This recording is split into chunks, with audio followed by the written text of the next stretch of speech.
Cara, nunca senti isso na minha vida. Nunca me imaginaria numa final assim tão rápido. A 3-0 for Fnatic.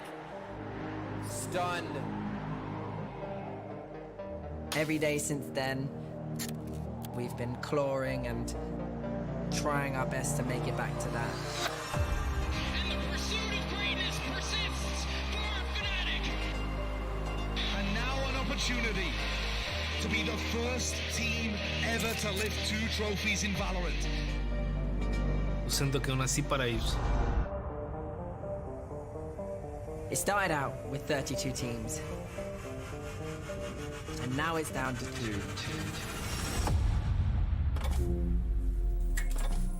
2. Loud, they're the favorites, but we're coming to win. This time, we'll try to end it. Fnatic ain't here to mess around. We're here to play. Eu quero deixar o Sadak orgulhoso. Eu tô aqui pra ser um exemplo, e esse exemplo vai ser lendário. Give him a chance! Unreal performance in favor of Fnatic.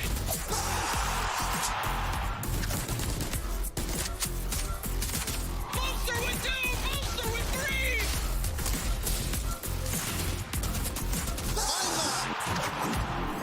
Loud. So you've taken the trophy in Istanbul from Althea. So we're gonna have to return the favor. Essa é pro Brasil, rapaziada. Faz o N e vamos para essa final.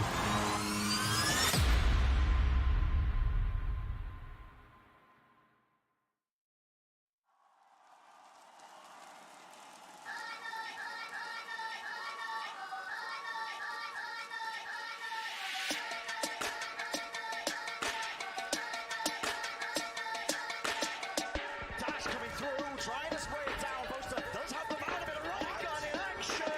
Okay. And cool, calm and collected. That is the name of the game. Valorant has shown us that many aspire, but few attain, and the pursuit of greatness persists for Fnatic.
for the back-to-back.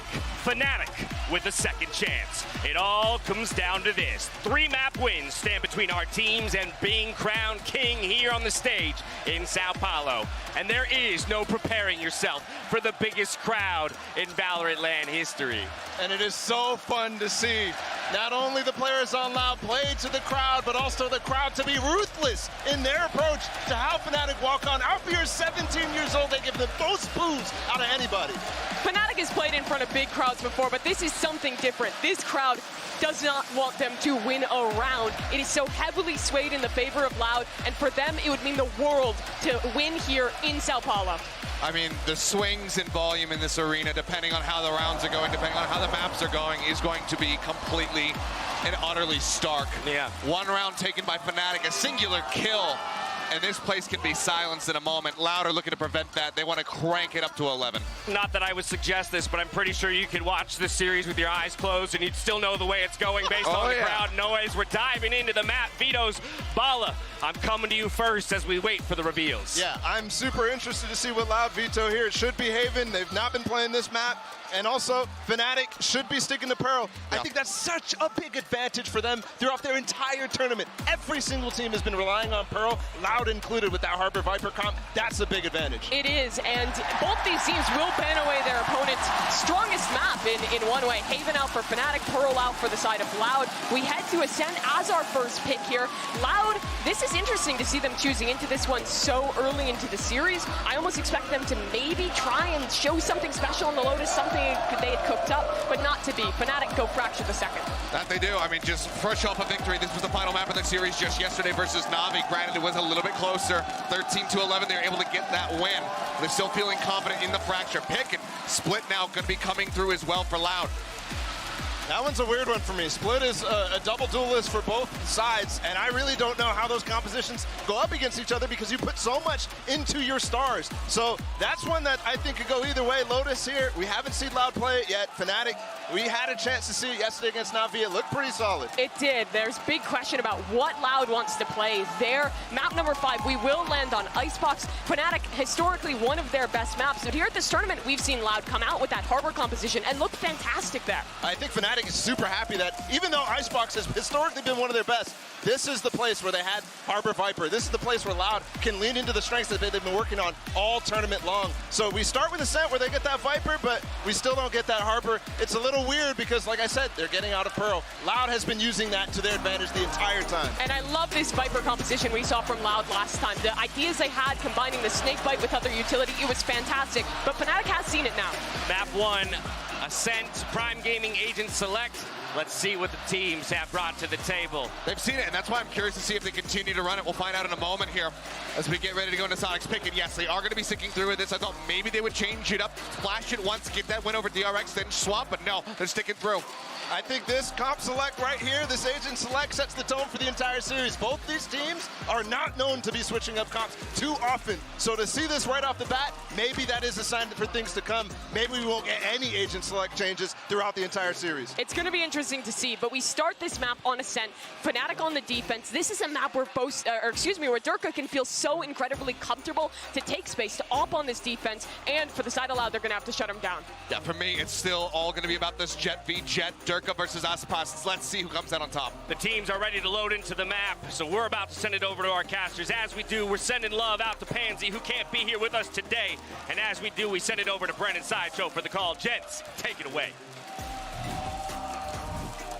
32 teams whittled down to just 2 right here, and the stage is set, Josh, for a grand battle between Loud and Fnatic, and without doubt, no doubts in my mind, we are going to see history being made here today. It's guaranteed. There has never been a team to be able to acquire 2 titles in Valorant. No player that has lifted 2 trophies. But at the end of this match, we will have somebody, either Chronicle on the side of Fnatic, or that Loud core of Sadak, Les, and Aspas, who won Champions in 2022. And what a way it would be. The crowd are looking forward to it. The desk has set it up. That Jet battle is what I'm going to be keeping my eyes on too. Loud and no slouches on the attack side, and it is a long way to earning that trophy for both of these squads. Long way indeed. 5 potential maps. For both sides, eager to write that next chapter in their history books, but a pistol round is where it begins. This is a very cautious approach for now, but an explosion. Dog's going to be leading the charge. Aspas following right behind it, and nothing in their sights to stop it, but Nana swarms at his feet. Aspas moves one of them. Alarm bot spotted. Turret as well. That's going to be clearing the backside of Jenny. And you're going to see Fnatic in general on this map go for set retakes. They don't like to flood in as the plant is going down. They like to be very structured, make sure there's nobody tree, clear out anybody that could be backstabbing, and they're going to realize here that all 5 players are towards site and A main. So peace of mind towards Cat. Knife against it, flash up the top, can't detonate it though, suppressed.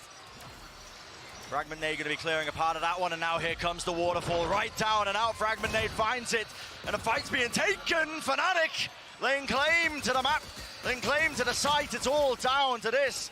Less with the most to do, trying to spam it, and Boaster starting things up. Man's going to need a security detail with attempts like that, but a pistol round one nevertheless. What a way to approach it. What a mentality that showcases heading into round one. Boos echoing out in the arena, but that speaks to me that not only is Boaster dialed in, but he's willing to get up in Loud's face early. Fnatic are all, you know, laughs and jokes, smiles when it's outside the server, but you can tell in those interview pieces, when Boaster's talking, his whole Valorant career, his life for the last few years has been focused on getting this title. And the trophy now is within touching distance, but like I said, the journey there to earn it is going to be an arduous one today. So close, you can almost taste it. Okay, crossfire setup. Lovely opener here for Loud, but a return from Durka. Paranoia matches onto his face, might have been friendly fire, but okay, Aspas completely separated from the rest of his team now. Just getting a little bit awkward still. Bit of spam through the walls. You've handed the rifle over to Aspas with the Bulldog. This guy can make short work of many targets. Awkward for Chronicle too. It's a good 0 point. It finds both of them at close mid. But Chronicle, if he had committed to that fight, would have been in dangerous territory if they had turned on him. It's a weird situation with Boaster committed. Everybody weak on Loud, but you can't afford to give this round away if you're in the Fnatic camp. All it takes is that one reaction. Crosshair onto the head to be found, and Alfier's missed it. Advantage turned around, yep, and the timing is missed. Alfier, none the wiser. Contact is the name of the game, and well, the angle's watched. Alfier falls, and it's up to Chronicle. Turled up, bides his time, waits it out. Here's the plan, but denies. Now he's got backup, teammates helping him. And it should be safe hands. So much to do for 2 years. Spike in his hands with 6 seconds remaining. Absolutely unwinnable unless Boaster gives away his life, but no. Scurries away, tail between his legs. But it is that round win that he was hunting for. And what a difference. Boaster immediately forced to make an about face on his mentality from round one to round two. Goes for the knife swagger kill in the pistol. And like you said, Brent, forced to just escape with his dignity intact. Look at that record all time from Loud. I said no teams won 2 titles, but Loud are different. They've only ever lost to 2 squads. The old crew, the current NRG core. They've only lost 4 series ever. 34-4 the record. Here comes Durka. Tiles crunch play, but no one to receive the brutal end of that one. Instead, it's going to be up to Leo. Here's the Trailblazer. This is an instant response. Dash forwards on top of Generator now. Cuts up the angles. And who's that? Bunkered down into the back of the site in hell. It's Alfier, and up close and personal, just the way he likes it. But a trade nevertheless. That's going to be the return of fire. And do they want to try and get aggressive? Doesn't look likely. Paranoia might have set something up. A bit of spam now. Equal damage exchange on both parts. Les is on the lurk as well. He's got a pinch coming from Catwalk. And Boaster might not be ready for this. Going down so low. This last layer, final element to it. TP into the site though. It's a faster play by Fnatic still. They want to try and take this one before they can set up. Loud anchoring the positions. Kawazine unknown. Did not know where the players were coming from still. Doubled up in hell. Here comes Les. Loud are just demonic.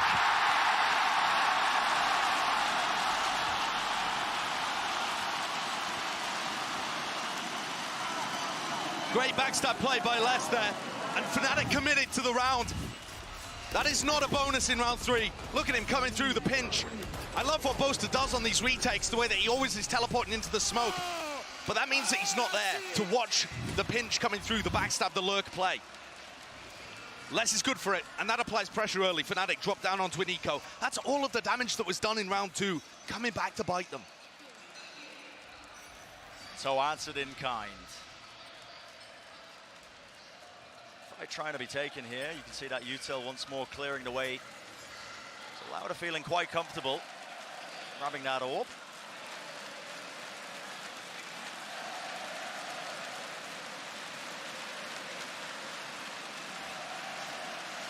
Steady as it goes. Loud love to put a focus on these A-site hits. They're very drilled with them. Even when Aspas didn't perform his best, their attacking protocols and the set plays, the teamwork, it's all really good. It's their bread and butter. And look at this. 3 of the players allowed, just funneling onto the one side of the site. They always have multiple players facing. It's very difficult to anchor the A site against them, because when you swing from Dice or Generator, you're going to be facing 2, 3 players from Loud, all just slowly getting into the site and watching for you. Here's Les again. Oh my goodness, shots going a little bit wide, but Swarm into position. Doesn't clear the corner. Oh, Leo, double spray down. Tries to pick up a bit of an upgrade, 18 bullets, and my goodness, it gets hairy, but eventually closed out. Safe hands from Sadak, the IGL of this squad. A small limiter onto the economy, but nothing that Loud can't shake off quickly. And this map, of course, the first one in the series, is favored towards Loud. They've looked better, and it's one of the teams that's been the best of all time with the former roster, and they don't look like they're slowing down now, versus Fnatic's Ascent that was really dodgy in the past, but has just been slowly refined with the addition of Leo and Chronicle. Leo fighting here with Durka in mid, looking to break a dart for him, perhaps. This Viper Orb that gets bloomed is really tough for Durka because it can drop at any time. It is not like an Omen Smoke, and he just, just gets out the way. They seem to know, though. He know the position and the dash into the wall. What a blunder. Loud quick to capitalize, and look at the squeeze that's occurring. Leo has to back up, has to back away, and he does claim the one. Still Seekers now. Used to try and take that market position. Loud wondering what's going on, and Leo goes for it. Okay, Hunter's Fury up close, and a flash play! What is that? Fnatic cooking up plays out of nowhere. Incredible coordination. That's such an unorthodox position to ult from, but that's Leo to a T, isn't it? Always doing something new on Initiator. And now the pressure on these final 2 players from Loud. Barely any health between them. Spike in hand, that's about the only saving grace. What is going on there? Clear, the players are low, still Leo just not quite ready for it. Maybe looking at the mini-map or looking towards tiles, communicating, not focused on what's going on in front of him, and it's opened a gap. Oh, they've cleared their way through. Look at that, Viper wall up still, the angle's not watched for, and Alvia this time will not be caught unaware. Great stuff. Very diligent. And what a set play from Fnatic. They were throwing those out many times in the semi-final against Na'Vi. Not necessarily on this map, of course, but on Fracture we saw such awesome set coordinated aggression. This team has now taken all of that set play excellence from Boaster, from Mini, and added to it the intuition of players like Leo and Chronicle. It's a dangerous mix. It's working so well for them at this tournament. The ability to cook up plays like that on the fly. No hesitancy. Well-earned round for Fnatic now. So Chronicle's moved his way over to B, playing with the Odin there to look to deny Les's lockdown, I would assume. A bit of a passive setup too from Althea, but it's the A side of the map that's getting tested, and that is really common for Loud. They're going to end A frequently. Mid-control, A splits, A bursts. They always have enjoyed that side of the map. Feels to me like that's where Sadak is the most comfortable. Given 2 years in an advanced position, he has his ult to reposition at a moment's notice. So not too worried about him just watching now, but it looks like setting up now for bit of that tree control. Trailblazer. Once more, Aspas is the one who's making sure that he can claim and vacuum up all that space. Revealed though, still has to hug the wall. Paranoia goes so wide. Durka tries to go for a bite of the apple, but he's pushed back nevertheless. Now we see it. Viper's Pit drop down.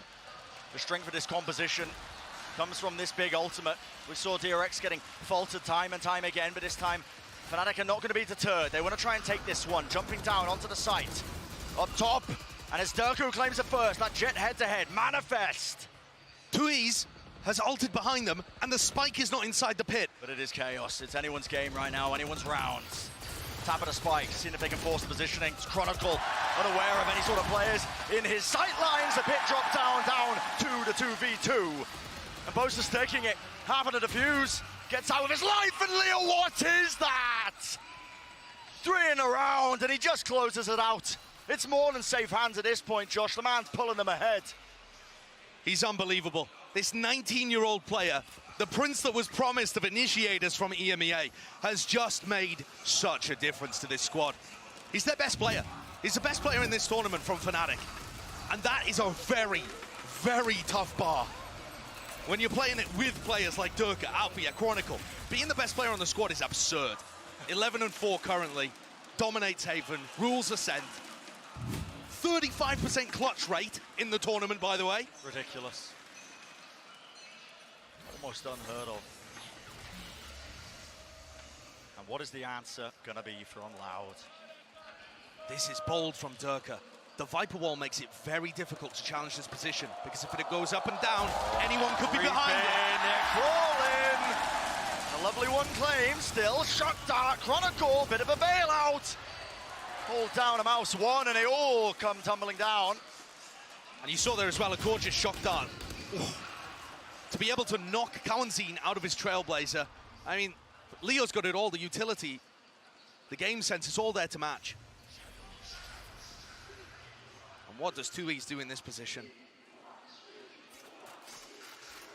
The arena holds their breath. Praying for that miracle. Not handed any easy ones. Alfia quick to shut it down.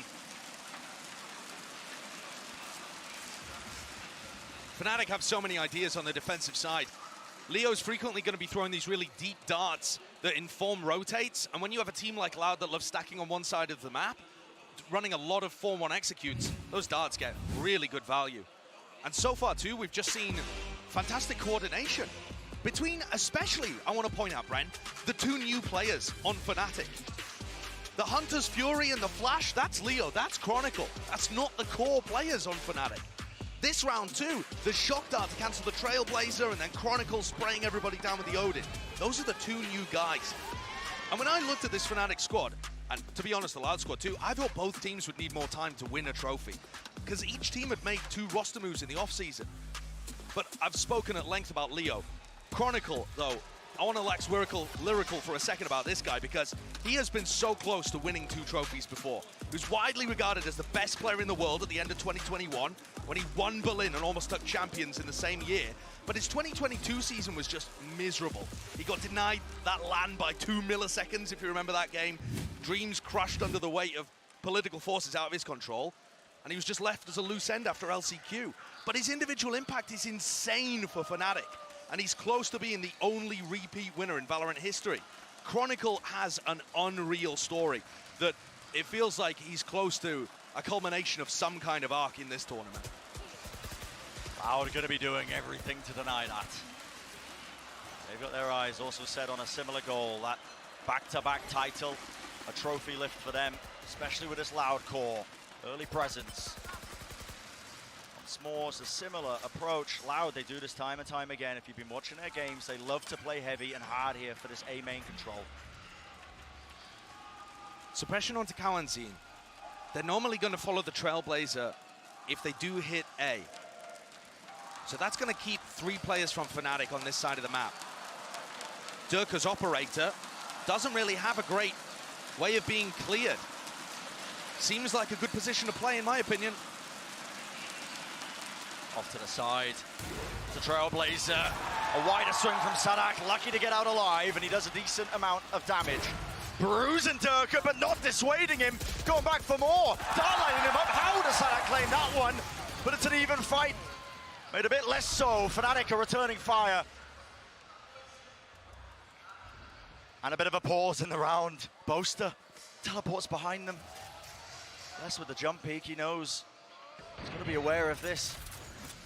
Kawazin's alone on the, just on the side planning. There's no backup. Every angle has to be watched for, and it's just looking nigh impossible. Doors closed in their face. Lockdown is going to be pushing them deep into wine. It's a heavy positioning known. Heavy commitment of an ultimate, but that just shows you how determined Fnatic are to break the economy again of Loud. Look at the layers of smokes here. Weapon out, flash connects. Oh, trying to return it. Spray down. Boaster with a backstab. It's amazing stuff. 2 ults used, but they're both perfect. Boaster never overstepping, never overflanking, just causing chaos in the ranks, pulling less back, and then he's exactly there when his team needs him, playing anti-flash, ready to swing. What incredible value Durka got with the operator too. It's one of the major factors here that other teams haven't punished Loud for. There is no Sova in this comp, right? There's no drone to be able to go in, there's no recon dart. The Opper can hold that angle for a long time. Yep, certainly. Trailblazer's not going to be pushing you off that angle. Now emphasis placed. Look at this. Durka wants to take the fight straight down mid. Now this is harder because he's going to have smokes in his face, guaranteed. Indeed he does. Loud not messing around though. Knocked down to the weaker weapons. And here we go. Anything but patient. It's fast. It's rapid. They want to take control of this one. Stun onto Boaster. Where is he TP into? Cuts across the angle. There's a smoke in his way, and they are none the wiser. Loud getting silenced here. A tap of a spike. Rotates around. It's a little bit awkward, but guess what? It's a triple for Boaster. Durka. All reliable. And 2 at the end. That's the cherry on top. Fnatic looks so good. This was supposed to be Loud's best chance of being able to start the series out on a good footing. They're insane on Ascent. You saw the stat earlier? Nobody ever beats them on this map. 1 loss all time. It used to be Fnatic's worst, but they look so prepared. And the teamwork has just kept building on Ascent with the addition of Leon Chronicle. Everybody else looks so much better too. Lauda steadily running out of room here in this first half. 3 more rounds going to be standing between them and the end of it. And their defense side is very good. Their defense side is normally better on Ascent, but Loud still needs some breathing room. Because right now, leaving no room for error with the start of this best-of-5 grand finals here in São Paulo. Same play as before. So dog to clear, counter spam from Aspas. No rewards gained from that one still. It's now a contact play, and this is incredibly risky. Thought he was looking to inquire about pushing that smoke. No, backs away. I think something like that might be a good idea, though. From Loud's perspective, they need to break down these defensive protocols by Fnatic. Throw something new in there. Trying to reclear. Boaster's on a high ground angle here. Spots just Kawazin. Now to Seekers. Great spam. Again, Boaster. It's good for it. Knows that there could have been a player pushing up behind it still. Field can be active now, the Seekers. One after another, layering that util. Pushing forwards, and they want to fight for this. A bit of running gun, Sadak! Lovely job done, still need to deal with Leo. Ready and waiting, he's been performing miracles. Jumping, hopping around the side, but Les is that extra guy. And he's making it so damn hard. Still, the jiggle with the movement out the air, traded. Down to Chronicle, and how does he want to play this in a 1v3? Odin's not ideal for it. Money in his back pocket, though. Could play this if he wants to, but so many angles watched, and a cautious tail from him as he tries to clear it, but Loud to get that additional round. And that is what I wanted to see from Loud. Make the pathing unusual.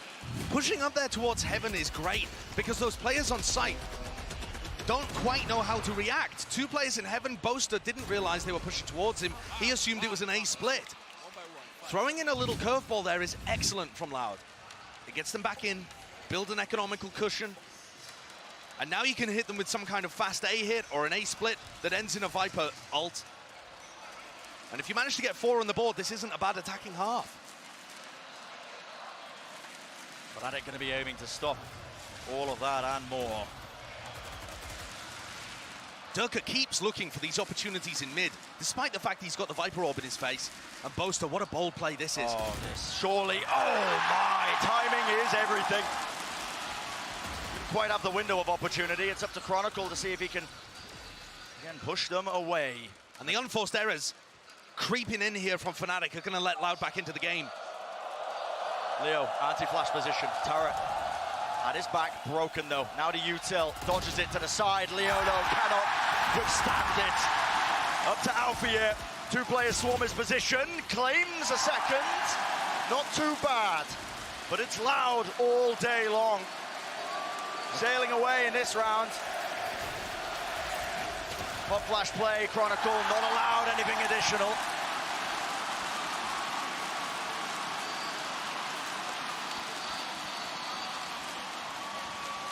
Well, after the misstep from Boaster, all the rest is excellent from Loud. Sending that flash in and dealing with Leo, who's normally good for 1 in that situation, but it's the punish onto Durka that I really love. The awareness to know that off Leo's contact, Durka's going to updraft and go for some kind of knife play. I think that's an excellent idea from Fnatic, and Loud are already 1 step ahead, and they have turned this. Round 10 and 11 have made this a good half. They'd be loving it if they can get the final one. 5 rounds on a scent attack. Beautiful beginning. Look at how difficult it is for Durka to be able to get any space in mid or B main. These are normally areas where Jet Hoppers thrive. But as the wall fades, it gives him the sight line. Durka quick to meet his match here. Lockdown going to be placed. Hunter's Fury from the back of the site means that is taken care of. Answered in kind with an ultimate over the top. That's Aspas dashing. Once more Leo's there.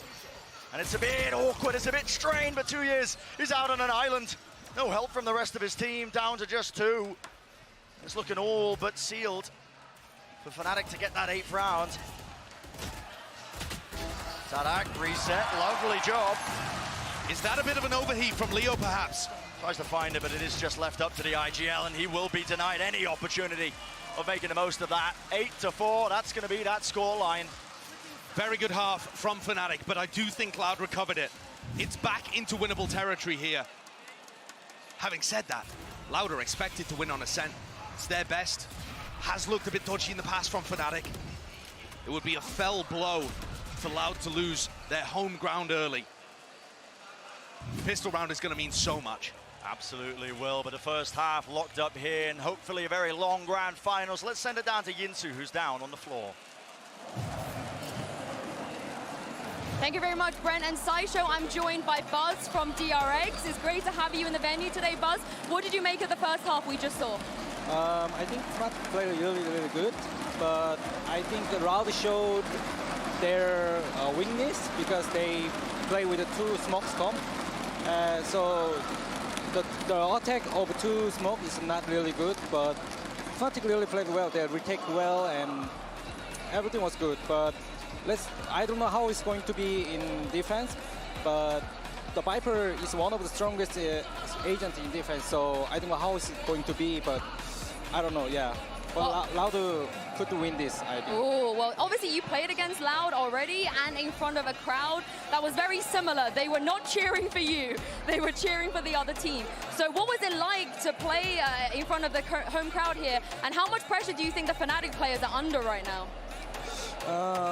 Honestly, I really enjoyed a lot with the Brazilian crowd, even though they are not supporting us. But it was a really good experience and it was really funny. Even though we lost, I also enjoyed so much. But I think the Fnatic players, they enjoying as well. So I don't worry about them. How difficult is it, do you think, to just ignore the crowd? Like, what did you do? I didn't ignore the crowd, but I just enjoyed, like, even they are not supporting us, okay, they're supporting us. Yes, Oh, you gotta pretend. You gotta pretend. Yeah, well, you guys heard it from Buzz here. He thinks Loud, they have a chance in the second half as they move to their defense. Bren and Saisho, I'm gonna throw this back to you. It's always been their stronger side. Now Loud going to be in comfortable territory as we look towards that second half of map 1 in our grand finals here in São Paulo. The defense side is unusual with this composition as well.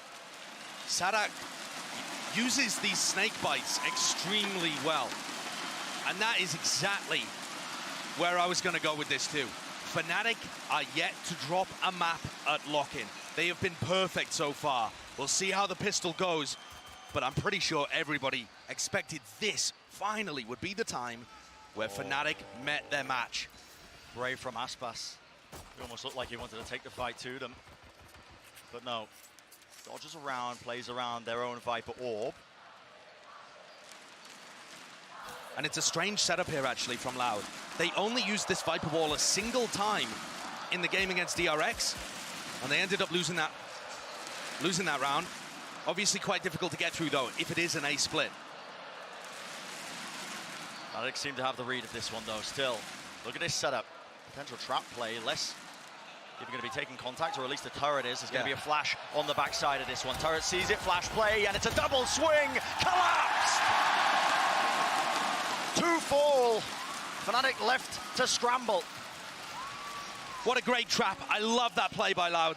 Adding something that we didn't see throughout the entirety of their game on Ascent. A brand new play that Loud bring out for the pistol round. Snakebite relieves that. The spike is on Boaster. Mid. Wow, that's an important fight to win. He's still here, he's still waiting. What is occurring? It's pandemonium! The knife kill from Sadak, and he's still alive, he's still kicking. Time running low though, 12 seconds. It has to be fast, it has to be loose. Paranoia, not gonna have that tool in their back pocket for this one, and the plan has to be stuck inside the smoke out here, covering. They don't have control of the back of the site. They don't know if anyone's here. That's why they're trying to clear it. Still seem to be a little bit more comfortable now. Sadak's so low. One stray bullet would have found him. Could have evened up this battle, could have evened up the fight. And Boaster, maybe a little bit too overexcited there. Alphier, how much can you do? Viper Spear around the side, flash blocks, Paranoia though, the layers on layers.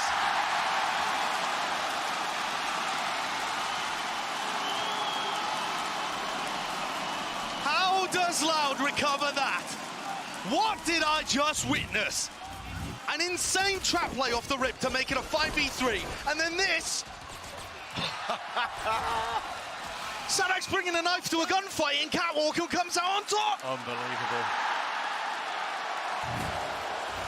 Leo's left rattled. Boaster should have done enough to equalize, but that is an absurd round. And Loud are back to their classic defensive setup here. The Killjoy utility will pivot from A to B, but you see the Viper Wall used for flood retaking, set retaking over on the B site, and these snake bites very difficult to get through. That's brutal. What are you going to do, disrespect it? Sadak is up close, holding the angle. Backs away though, just in case there was any sort of presence. And the whole reason that Sadak is close there is to check and see if Boaster has TP'd across. Dark flash reclearance. This setup, though, from Loud doesn't have a great ability to retake A main in the mid-round. There's no KO there to be able to reflash it. So now that Fnatic have taken A main, they probably have it for the rest of the round. So they can leave, and Loud will probably never have great information about whether or not Fnatic could re-hit A. I like how Boaster's playing this one, but you've got to remember, Fnatic is still at a fairly heavy gun disadvantage here. Absolutely. Not favored when it comes down to any of those duels, any of those gunfights. Game plan seems to be just farm up the orbs, take control of main, make sure that they can build up these ultimates for a future battle where they're going to be a little bit more even. And Fnatic have been very diligent about that. Mimi on the desk was talking about it when it came to their Fracture gameplay, but they do it on all of the maps. Almost there, triggers. No play off of it, but it's just that spam. It's down a fake. 20 seconds. It's going to be an A split. Spike is leaning towards A, but they've got to deal with Sadak. Dart at his back still, he's cool, calm, and collected. Removing the util, and they're running out of time. This could be a disaster for Fnatic. Overcooking this one. Can't be saving these pistols, not into this round, and Sadak will answer kindly.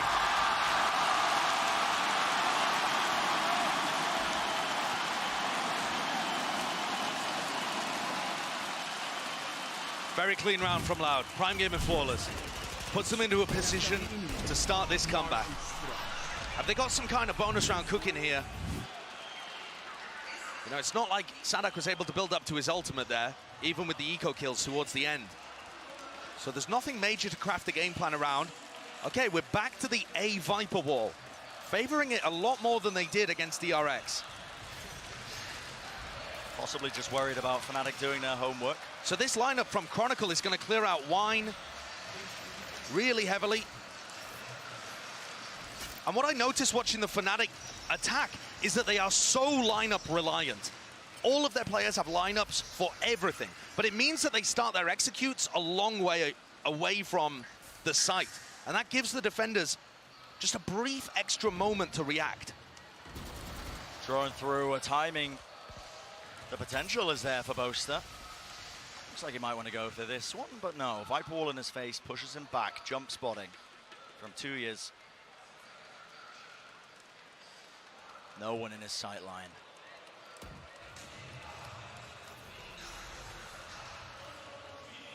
It's so delicate from Fnatic. Waiting around, a bit of presence shown though. Alarm bot's cleared. Knife in, Boaster. How do you win this one? Well, his team's going to be helping him out. Choke point contained, doubled up position. Aspas. How do you bail yourself out? Dash active.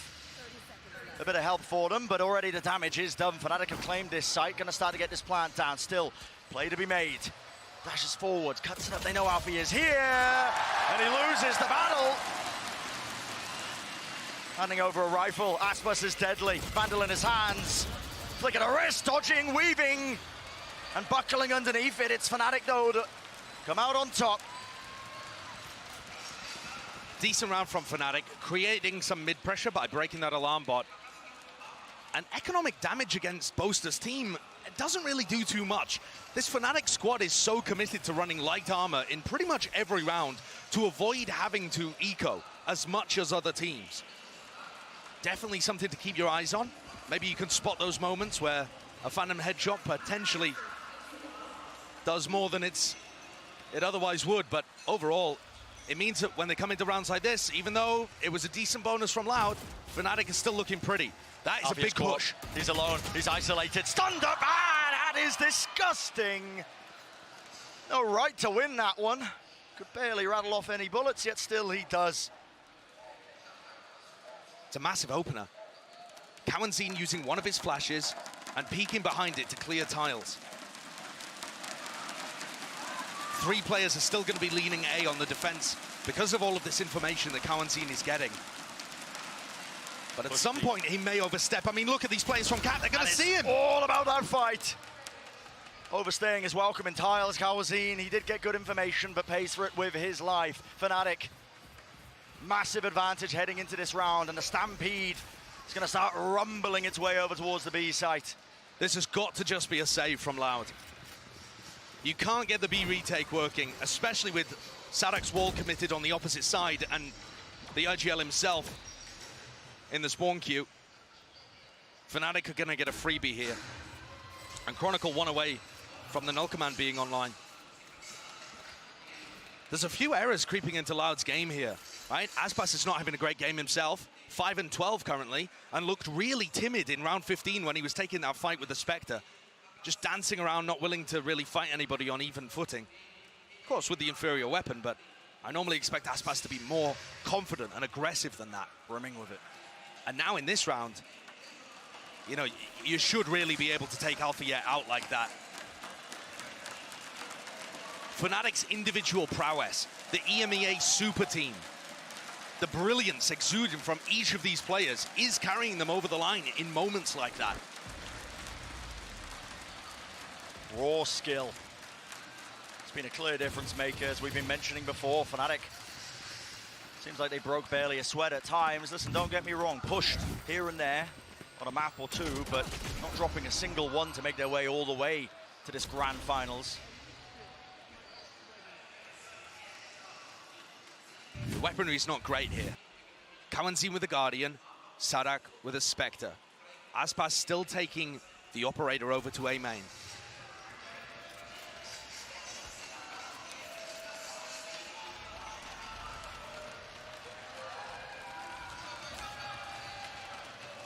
Patience. I would imagine here that Chronicle's going to want to claim this ult orb at some point in the round.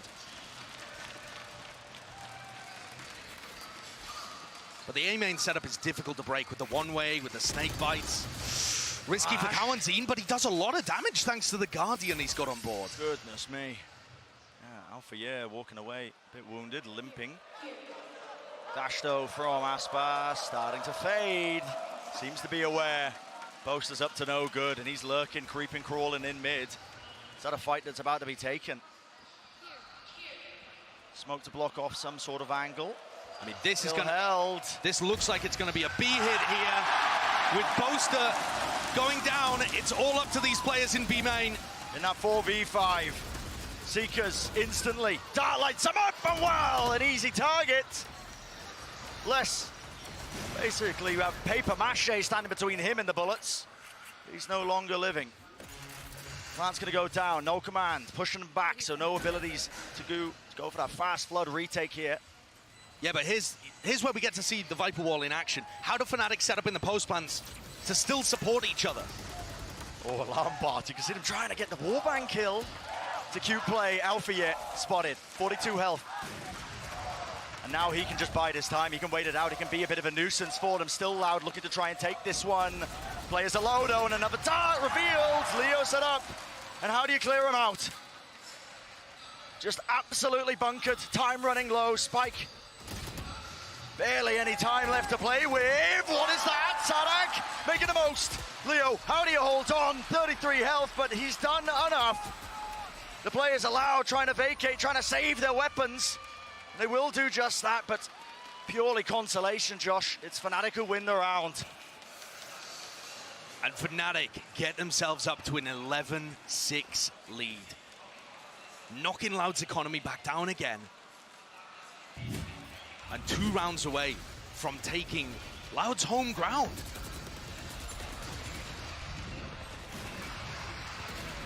I think Alpha does so well in this round too, once he gets spotted in mid, to just delay, because it burns so much time off the clock, and eventually the clock was Loud's biggest enemy. Fraud is going to have some words with his team here. They're giving up early picks, losing those initial battles, and then not quite able to hold on to the site. We were taking a look at the Jet head-to-head early. You expect Aspas to be able to get into more positions where he can control the map. It feels very much like Fnatic are choking him out. 6-13 here. Didn't play incredibly on an individual level when Loud went up against DRX, but that time Sadak's calling, the game plan, bailed them out. It is going to have to be a masterclass on the defense side to recover this. And it's a big blow. It's a BO5, so a long way yet. But Loud should have been the favorites in map 1. Oh yeah. And things only get more difficult for the Brazilian hometown squad after this. Not a great start to their hopes and dreams of trying to grab that back-to-back title, to lift the trophy once more in front of that hometown crowd. Fnatic are going to be joyous, though. This is a great lead for them. 11-6. Knife at the back. Kawazine, no chance of him using any util. This is fast. Okay, Fnatic not wasting any time. Moving forwards, though. This Viper Wall is awkward. How do you maneuver your way around this one? Still 2 players anchoring it to the back, so Loud comfortable for now. Still hot flash play, and there's the response. Chronicle there. Judge in the back line. Fearless from Boaster. 7 Takes the fight anyway. Doubled up, though. That is going to be nice. Making it easy for them. And Leo, a minute left. But the game plan has crumbled. Whatever timeout Loud has taken, paying dividends. Leo's ice cold in these situations. It's a very difficult one to win. But you can see that he's happy to be patient, disciplined. See if Loud are going to make any mistakes and give him a free one. 30 seconds, off angle by 2 years is far too good. No way! The movement from Leo doesn't make himself an easy target, and now he's found it down to that 1v2.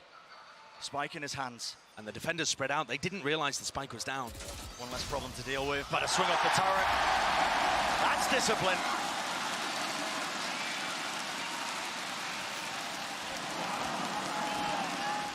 Well played there by Loud. A necessary round to get themselves back into things when their economy was looking poor too. Only a judge on Sadak, but he still made things work.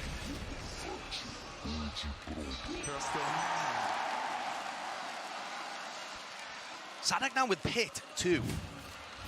So getting that into a crucial position, maybe this can be leveraged into a little run, a little spree of rounds here.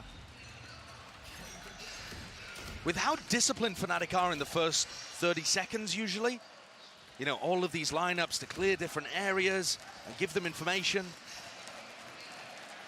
It does feel difficult for the more aggressive players like Aspas and Kawanzin to get their value early. Trailblazer used, sets him up on the angle, Alfie is spotted. But a smoke from Boaster, really nice to bail him out. Yeah, relieves it. Free to cross. Now you start to see that Viper's Pit. We were talking about this earlier. That is a difficult one to bypass. It's horrible. But at the same time, Fnatic could group up and go for an A pop or a B pop, and they just don't have to deal with it at all. Drone use close. Aspas. Disrespect shown. There's no shot, man. He's still got the dash, but all that util lobbed at his face. Has to back away now to the rest of the site. Lockdown placed, not in a spammable angle. Nothing for this one. Hunter's Fury leads the charge, leads them in. Jumping, skipping, straight past the Nano Swarms, but Dirk has taken so much damage, and wow! Aspas trying to avoid it. Anchoring into the back of the site. It's a lovely collection of utility, but it's still Loud with the edge. Plant down, though. B main control held by Leo. Boaster, a close corner. Loud are going to have to clear this one. They have a flash, but do they decide to put it in that place? No, doesn't quite catch him.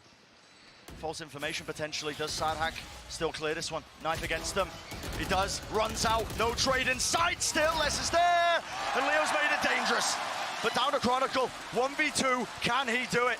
Time is ticking. Time has been bought. No util in his hands. Back of the side cleared. Finds an easy fight. Down to 2 years. And this is so dangerous. Has to stick it. It's the percentage play. But the run and gun forwards.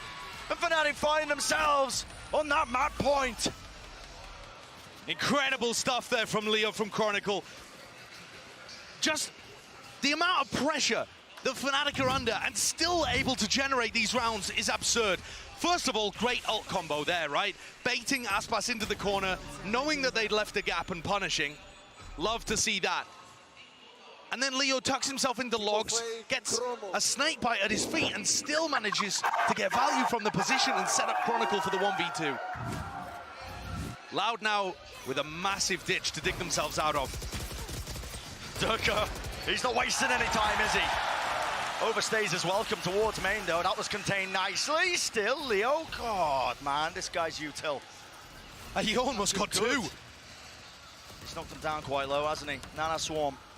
Moving forwards, Boaster. That's a TP close. Clears a lot of it.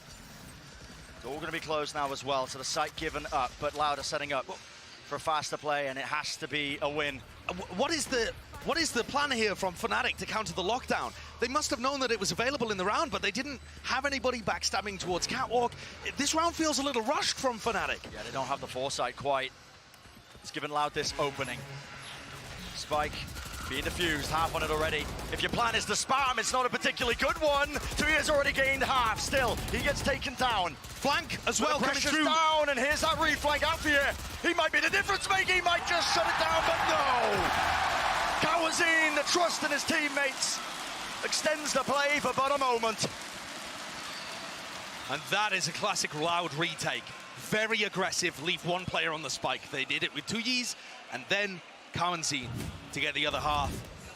But that one's brutal. Everybody on Loud falls. Their economy is in no better spot. Each one of these rounds is blood, sweat, and tears just to get 1 point on the board. Steal 1 round away from Fnatic, who has sat still at map point with 4 future rounds, future opportunities to convert. No room for error. That's what Loud are dealing with.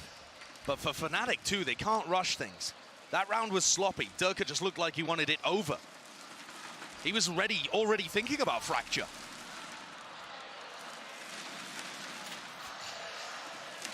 This time it is Fnatic who are taking their time with it. No funny business, no hard fight towards A main. Loud instead, just waiting. 3 players anchored onto A.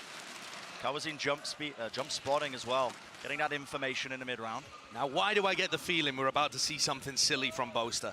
He's picked up the ult orb to get his Omen ult online, and the spike's headed in the opposite direction. Is this just him controlling A main and applying some pressure and meeting back up with the rest of his team? Very possible. Seems likely. Pixel angle. Sadak doesn't have the gun for the job, does he? Spectre, barely even a tickle, no damage done. But backs away now. Help from the rest of his team. TP in play, and there's that ult that he picked up. Dash forwards, cutting it across. It's a coordinated play. It's a coordinated strike. The Fnatic turning the arena into a library, but Loud have got to do the most now to try and upset that. Knives in Aspas's hand. What is the cue he's waiting for? Dashing to the side, spots a player, pings it out. 1 kill found, still got the knives. An upgrade in the weapon. Les has cleared out B main as well. But it's a 2v3. Make it a 1v3. Aspas just nigh impossible to keep them in the map. On their favored stationary ground, still held down. And that 13th round is claimed. Fnatic off to a fantastic lead. First blood in the series for the EMEA super team, showcasing here in São Paulo that home territory means nothing. Home ground advantage means nothing. They battled against the crowd, and they battled against Loud's favorite map pick, and come out on top, still undefeated. Still yet to drop a map. Remember that they got 3-0'd the last time that this team went to a grand final. This is their first opportunity since our inaugural LAN in Valorant for Boaster to lift the trophy with Durka. All the way back, 2021 of Reykjavik. They got their sights set on that trophy to lift it. Is that dream come true? But obviously, any more maps left to be played before they even start thinking about it. And I think you've got to give such incredible credit to Leo. He's been their best player in the tournament so far, my bet for tournament MVP, and he was the difference maker in so many of these rounds. Top of the scoreboard, that consistent factor over and over again. These highlights just iterating it. Fnatic have come prepared for this fight. A little bit bloodied, but still looking comfortable. That's going to do it for map number 1. We'll see you just after this for the continuation of the series.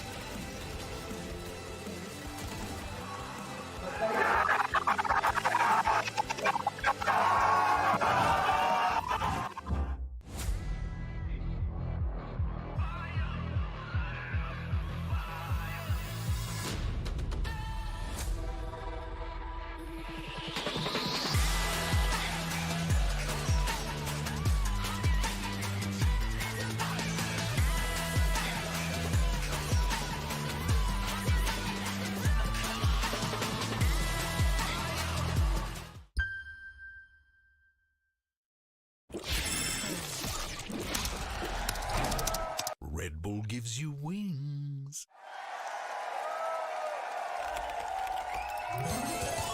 Red Bull gives you wings.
fly, I'm in a different climate. I'm a diamond, one of a kind. Cut 10 face like a Gemini.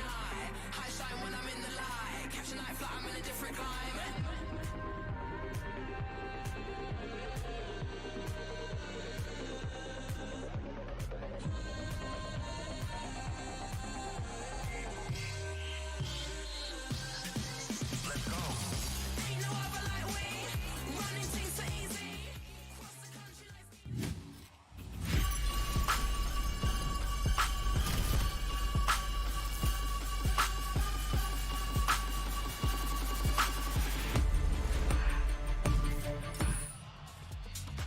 Hello and welcome back to Sao Paulo, where Fnatic come away with a massive Map 1 victory over Loud in 13-8 fashion. We're going to break down all the happenings of that map, but I'm sorry, can we start with the fact that Boaster went for a round 1 knife in the grand final? What is wrong with that man? Trying to put the fear of God in him, you know? I think it might have worked. I mean, what a way to set the tone for the entire matchup. But what a game from Fnatic. They keep their flawless streak. They send Loud to have their second ever loss on this map. And the way they played was absolutely fantastic. I think this Viper comp is definitely something that can be a little hard to play around, a little bit hard to think about, but Fnatic called against it perfectly. Yeah, the only other loss was against Optic in their very first Grand Finals appearance. So this is their third now, and you really did expect, Josh and Bren were mentioning it, the fact that they should be favored on this map, but I think Fnatic came out with the exact same ultimate prowess that we saw on Fracture on this map too. This round 5 from Leo was phenomenal. I'm surprised that Loud is giving them the space to have this sort of opportunity. The pause in the approach was really what killed them here, but Chronicle and Leo are working so well together. And that was what was fantastic for Fnatic this map. They came in with a good game plan of how to counter out this Viper. You wait for utility to go down, you pop with these faster takes, but they also had great calls on the fly, particularly with Leo, with Chronicle, like you're talking about. That coordination was on point, and the quickness at which they come up with these plans is so impressive. Yeah, Fnatic playing with fluidity from the very early rounds, Achilleos, and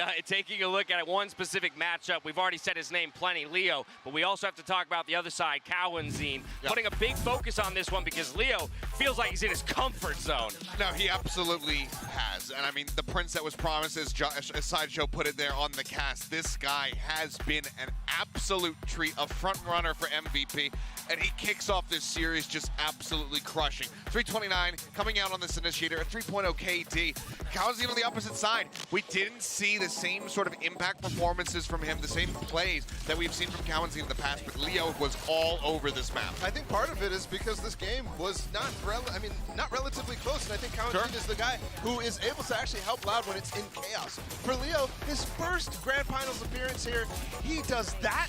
23-12, top fragger on the server. 19 years old. It's Finals MVP level stuff if he continues this type of run, and he's already had a tournament. Yeah, he very much is on that course. It is incredible to watch this guy play, and for Loud, it puts him in such a tough position, because even when it felt like they had these good ideas, when they found the key back in, Fnatic has that star power. They have Leo, they have Chronicle clutching up in those late rounds. I think the biggest concern for me is that in addition to Cowanzine obviously kind of getting blown out of the water there compared to Leo, as far as just those individual players are concerned, we weren't able to see him setting things up for Aspas, who ends up bottom fragging in this lobby. This is that Jet stomping ground, and unfortunately, Aspas was not really able to step up to the plate here. I think one of the pitfalls of that comp is just having a Sky. They don't have a Sova to actually drone in Aspas. Like Josh was mentioning, they don't have as much tools to get through. All you really have is to flash Durka off an angle. So you're really reserved to doing that, and I think that is where Aspas struggles as well. Another note as well on the Sky compositions in general, Loud actually has been struggling against Ops. Early on that defense side, Durka did start to get going,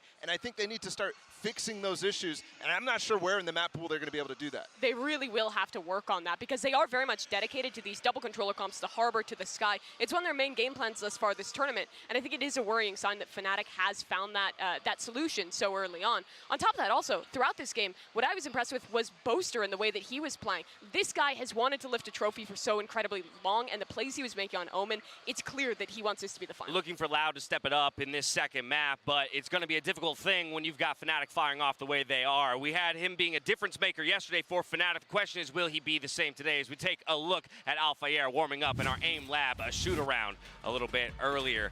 This guy didn't have to do too much work, if I'm being honest, on map number 1, and that's the nice thing about the way that Fnatic's playing, is that now he can look to step up map 2 and really shut out Loud. Yeah, I think not having to do much work is maybe an understatement, because I think his role allows for him to just do what he needs to do, and that gives room for Boaster, that gives room for Leo, that gives room for Chronicle as well, and Durka as well to just be there as an anchor. Alfir, I think, did quite well.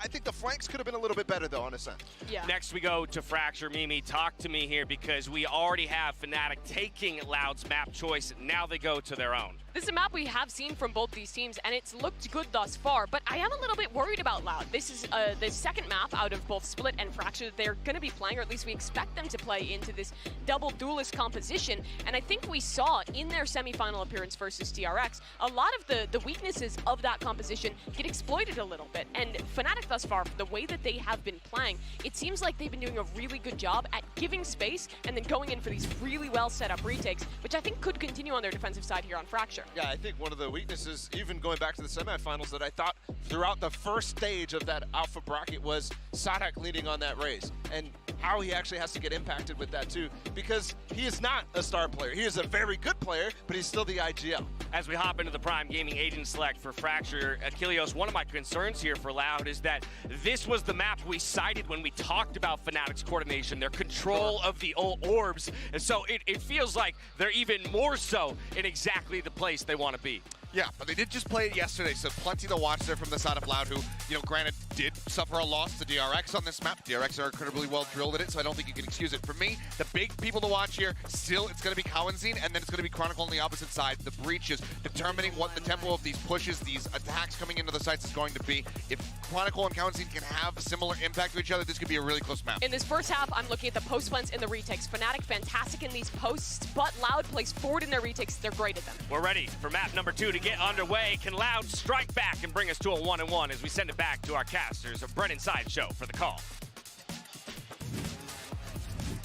There lies the question, doesn't it? Fnatic striking that first blow in this best-of-5 grand finals, and we'll see if Loud can answer in kind, returning fire on a map pick that's not theirs as we head into Fracture. And I think this is the moment where those players that have been to 2 grand finals before, I'm looking towards Sadak, I'm looking at Aspas and Les, the veterans of this squad, to really step up and act as examples and role models to Cowanzine and Tuis to show them how it's done and how you perform when the pressure is on.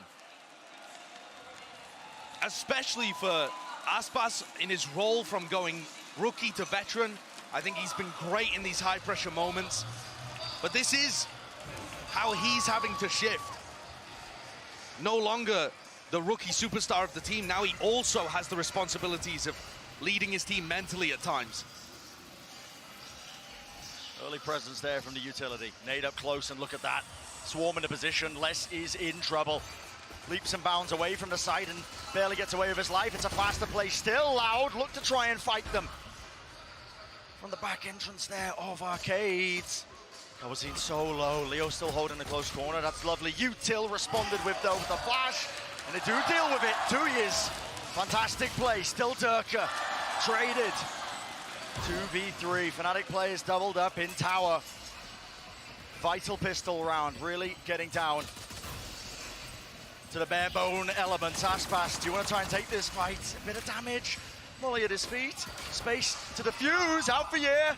Pressure from the back. Don't want to go for it. No time being played. Running forwards. Out for year. An absolute madman. No health left, but no time either. And it's Loud who will be shut down. Big opener for Fnatic.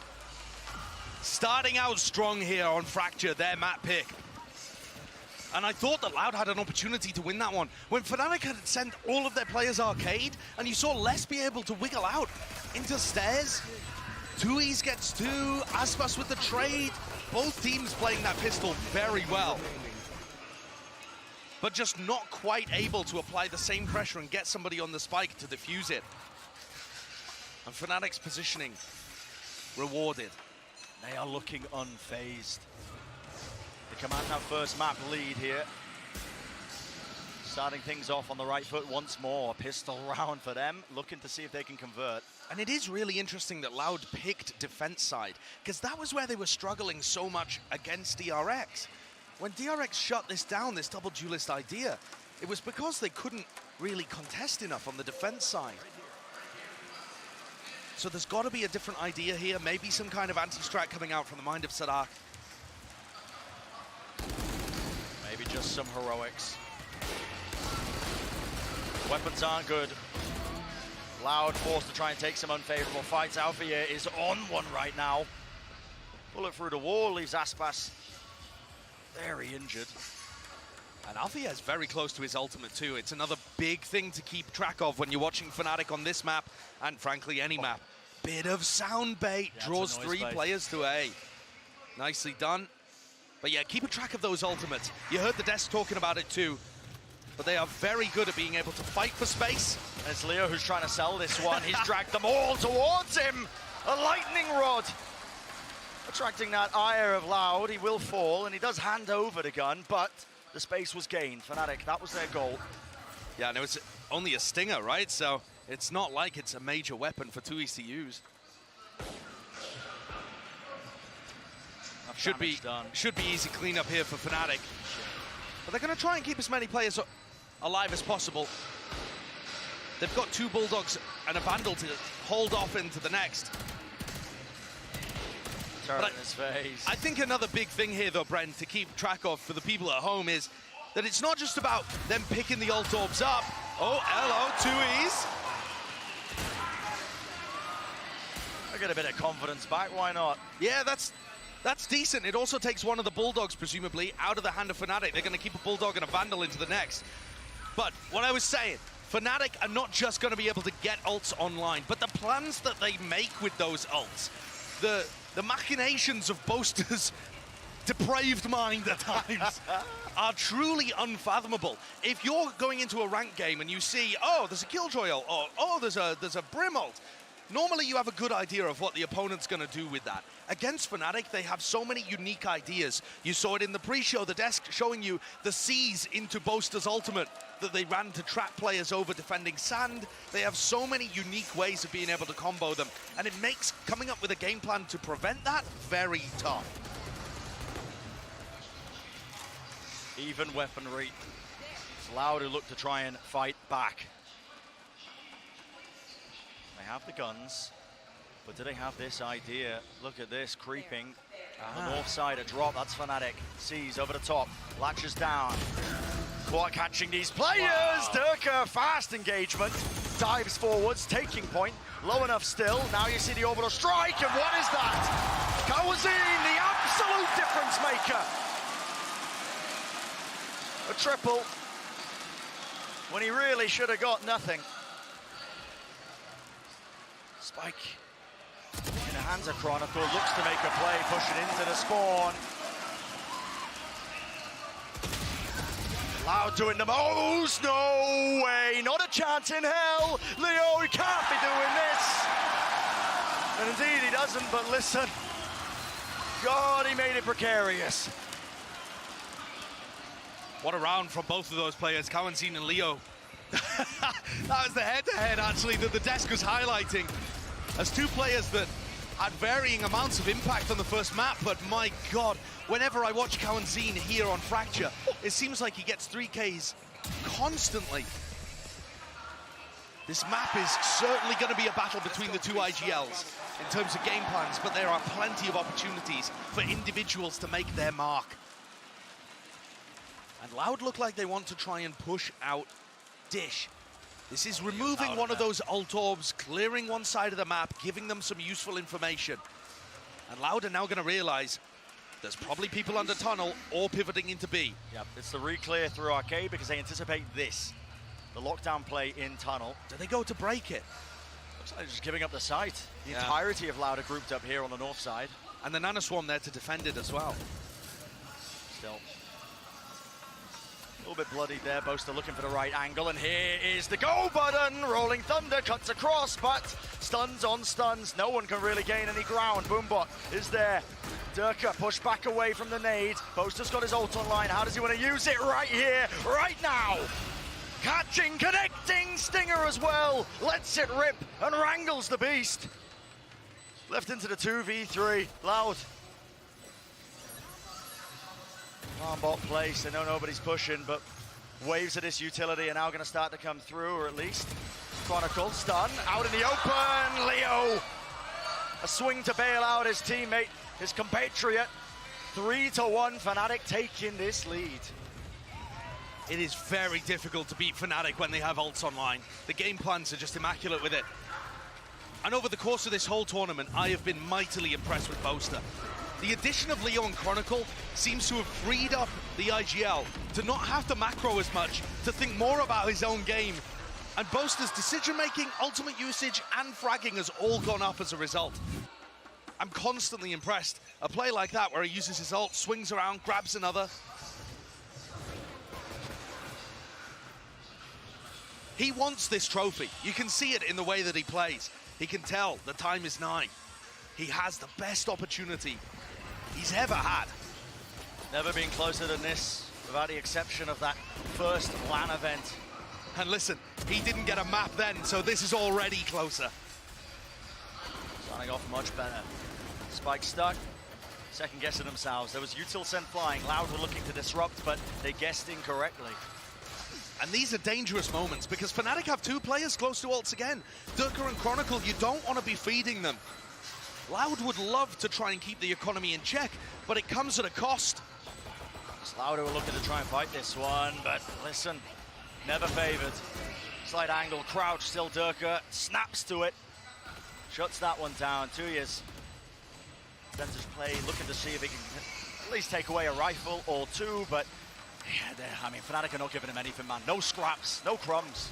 No, and Fnatic chaining all of this economical advantage into an ultimate advantage. Sure, Loud have players that are close as well and have some big ults online, but as the attacking team, Fnatic are normally going to be able to take command of the round early and impose their game plan upon things. Unless you see large, breach ult into spawn or Sadak doing something crazy with that.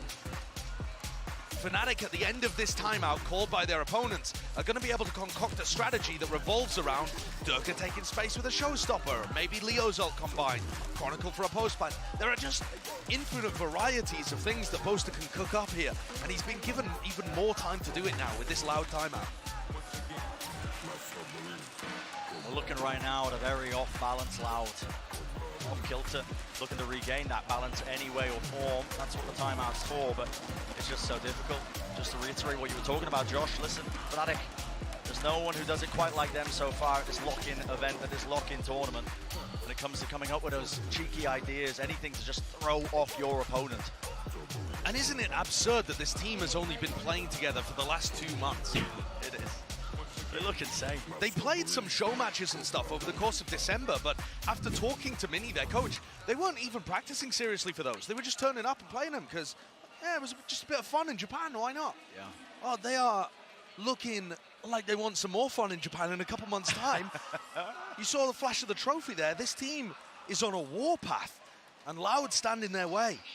Many more maps potentially to be played in this series, but Fnatic are in command currently. Oh, here we go.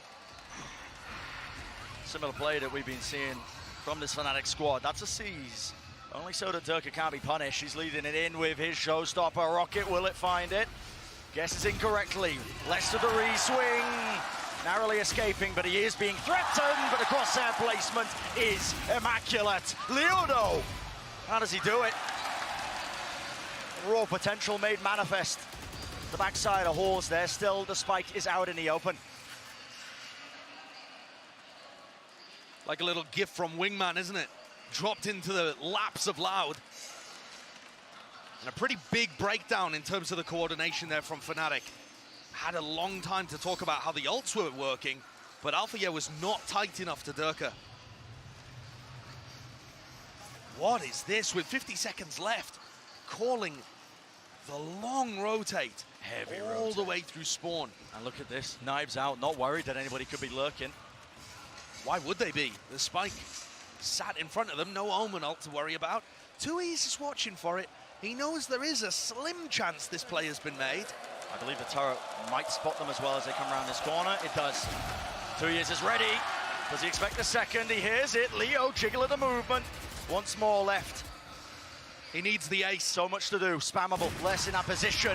Shot not found. Oh my goodness! And it's down to this. Time pressure is there. Nightfall. No more sound cues. Top of the plant. Leo, he's struggling and he just can't collect it. Aspas steps up. And he finishes it. I cannot believe that. I thought he'd done it. I thought Leo had that. So much damage done to Aspas. In some sense, the duelist for Loud is lucky to get away with it. This 2K to start things out. And then all of that damage done while Aspas was up a drop. Literally 1 HP. My. A single bullet. It would have done it. But Aspas stands strong and delivers when his team needs him. That's what I mean by being the difference maker, by making a statement. Oh. Being an example. Oh no. Is it Loud who want to take the fight? It is indeed. Rocket went flying. Sadak will pay for it though. 1 for 1 at that. Aspas still. Sloppy from Fnatic. Ulting Leo as Aspas finds a pick on the north side too. Loud definitely feel like they're applying enough pressure so that Fnatic, the cracks are starting to show. Struggling. This No is now dissuading this one, Josh. 2 rounds in a row here where Fnatic themselves have been making the errors to allow Loud an early advantage. Positioning known. Still, sight not getting cleared here. Third down and out. Post has worked himself into a very advanced position. Smoke found. Tries to take the fight. He doesn't wait it out. Punished nevertheless for it. Still. Rough timing. Advanced crossfire. Leo making sure nobody can find him from behind, but it's Loud who are converging onto this position. 4 players, and look at it. It's meticulous. No gap left on standstill. Reset away! And just like that, shoes on the other foot. Kawazine, you can't even handle it. How did Fnatic do it? How did they pull themselves from the brink? Leo and Chronicle continue to put the super into super team. Fnatic look insane with these 2 firing on all cylinders. Any round is winnable. The plant out in the open is awesome there. Just perfect territory for them to set up crossfires. The look on Sadak's face says it all. Yep. Mini's not needed in some of these rounds. Pure brilliance. Been singing the praises of these Fnatic players over and over again. Loud can't catch a break. Molly at the feet, anchoring hard onto the site. Despite the pistols, looks like they were able to get that kill. Rifle drop down, knives, Aspas, quick reactions. Meets his foe, the opposition that is Boaster. Lockdown's being used here. This has to be pushed. Loud know it. They move forwards, looking to try and fight this one. Right round the side! And it gives it the perfect angle. Chronicle. How does he remain calm in these situations? 2 years. Weak, gets out of his life. Spike reclaimed though, 50 seconds still left to work with in the round. Do they want to slow it down or do they want to take it? Looks like the plant will start to go. They're weak though, and that spacing is not good. Althea trying to play directly on top of the body. And Kawazine looks to shut it down again. My. 4 in the round, a thrifty as well.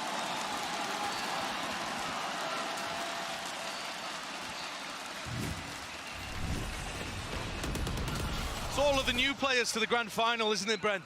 They all are desperate to write their own story and add a new page to the history of both of these teams. Loud are going to be pleased. Momentum was shifting in this map, the scales tipping in the favor of Fnatic, but they respond, now just 2 away from that even scoreline. Fast again, that's the play. Spammers also catching. Alfie is so low inside the smoke. We're going to be spotting this one. It's a battle on multiple fronts still. Oh, the timing, and Aspas doesn't let it rip there, but a Rolling Thunder will catch him, stunned up.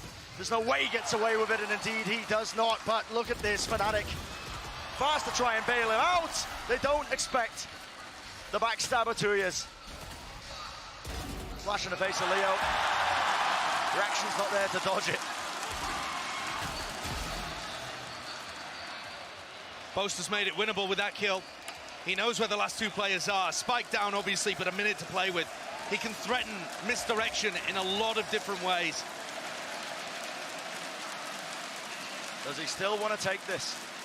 It's a 1v2 Spike dropped down, it should be favored for Loud. Kawazin and Tuyas, the two newcomers, against the man who's had his eyes set on that long-term goal. Open yourself up.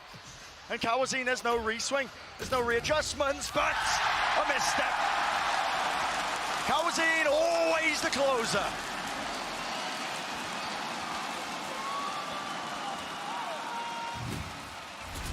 Great recovery in this map, isn't it, from Loud? 3 of the last 4 rounds going their way has brought things almost level.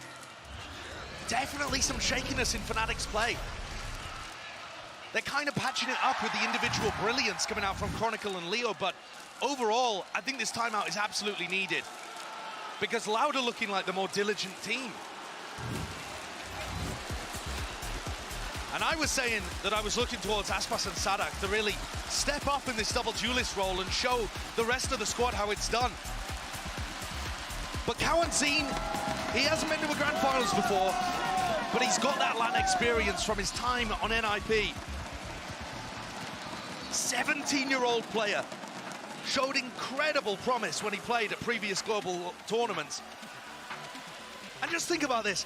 This 17-year-old guy was asked to fill the gap left by Sassy, the most veteran presence in Brazilian Valorant. Yeah, the right-hand man of Sadak. And I think Kawazin's brought his own spin to the role. He hasn't just filled the shoes directly. He's been playing Sky and Breach, fragging and supporting, I think, in equal measures. And you're seeing it demonstrated here on Fracture. He's helped them out in so many moments. And I think you're right.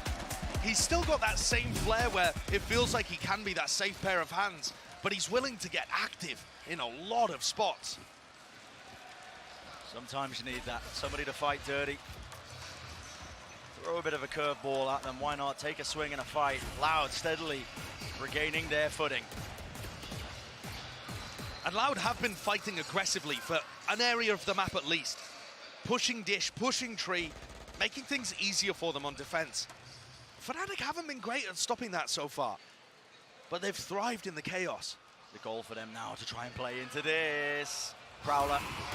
Oh my goodness, a bit of a misstep there. There was an open opportunity.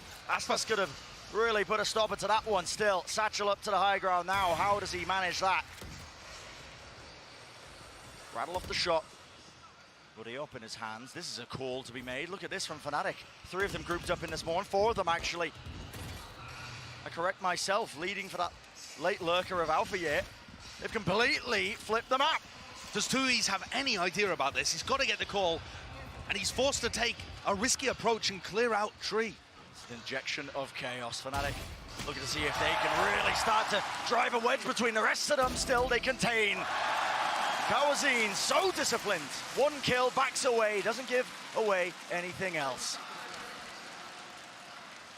Very diligent cloudburst there actually for Aspas as he repositions to get rid of Alpha, yeah. Can Durka make magic? It doesn't look like he's aware. Doubled up, rifle spotted. Louder in control. What can Boaster do? 4 players meeting them. It would have to be a monumental play. Blinded up though, spam at the box, right to his back. And the man's gonna file it underneath him.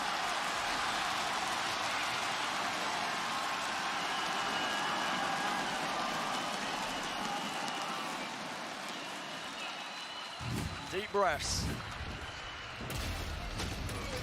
That round it felt chaotic because of the decisions that Boaster had gone for and pathing Fnatic through spawn. But actually, the responses from Loud were really good. Tuis adjusted to it perfectly. The rest of the Loud players coming through had a nice backstab play. And even Sadak was ready to get the punish onto Durka. They dealt with that chaotic round very nicely. They have come back into Fracture, looking super strong here on their defense side, making nice adjustments after the DRX game. Quite sublime.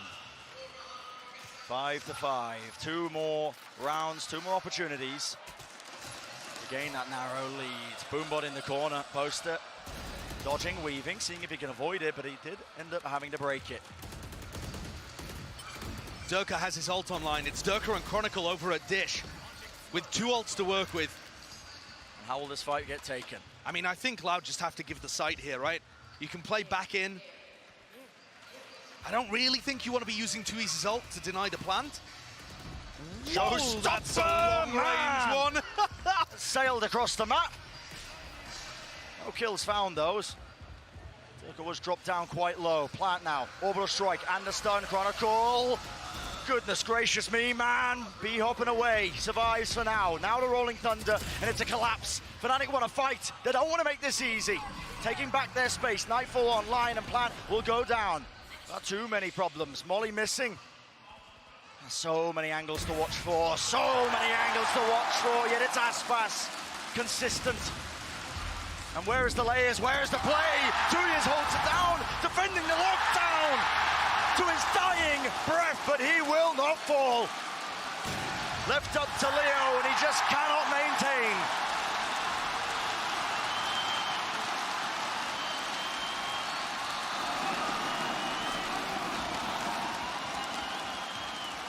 Loud looks so in control at this point, baiting Fnatic into the A setup. And I thought that they were going to use those ults to go for some elaborate retake, but they just squeezed.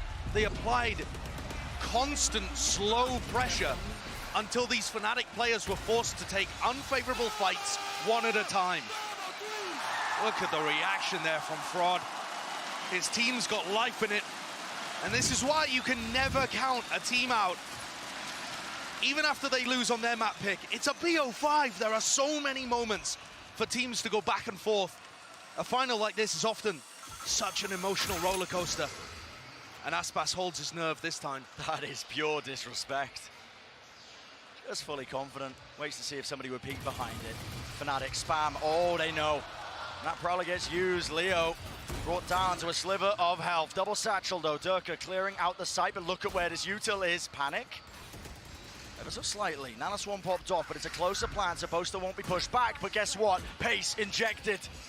This is Loud looking to try and take the fight. Is Leo fast? Leo? Closer to the corner. Leo! Real difference maker!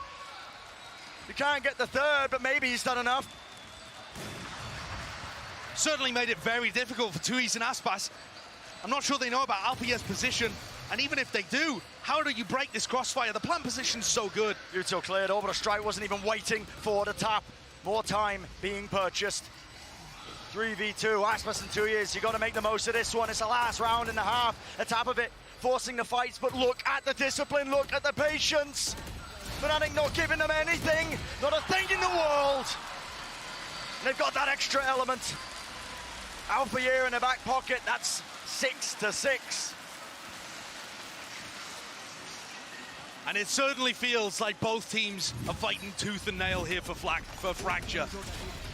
Really diligent post-plant play, but Loud have also shown us some excellent stuff over this half so far. The double duelist comp has just got to find value on attack. Maybe they've done enough, but before we head into that second half, let's send it down to Doug, who's down on the floor.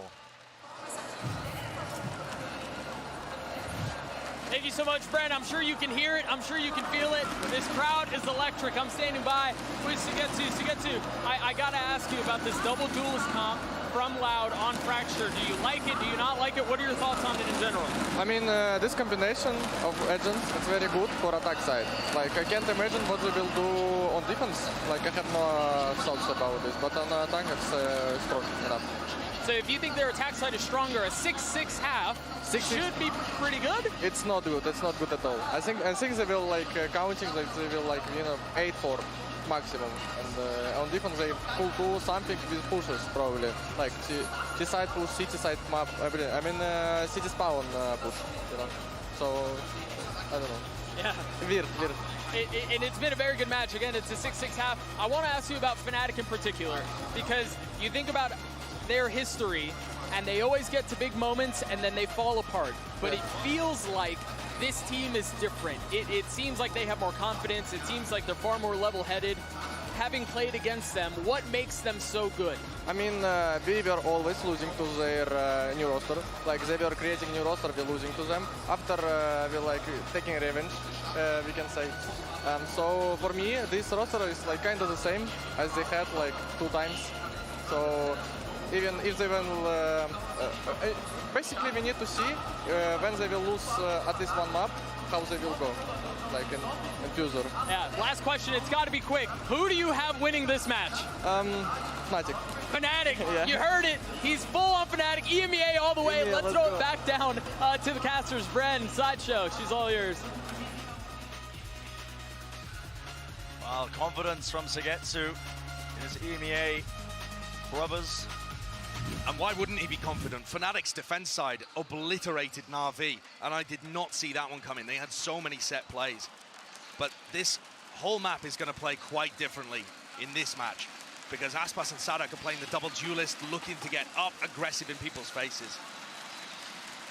And we look towards Sadak to be that guy playing the raise. He's got to have some of that impact. Currently sitting at 2 and 11. And the IGL Sailors team to a win here. Now to find out. Second half beginning here. Lovely bit of pressure. Fault line. Loud forced to give up that space that they gained.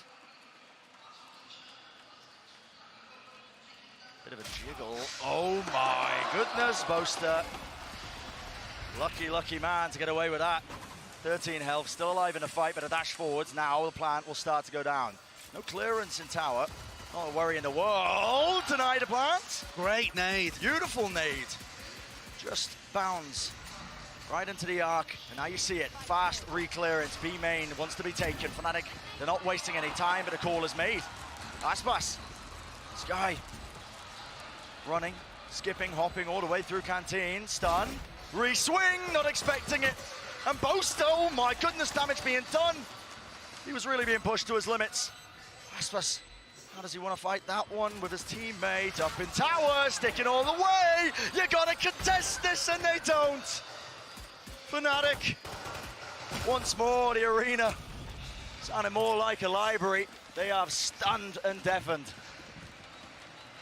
Such a good pistol round from Fnatic there. Being able to control that, but I think the crucial one is just that Boaster doesn't get cleared.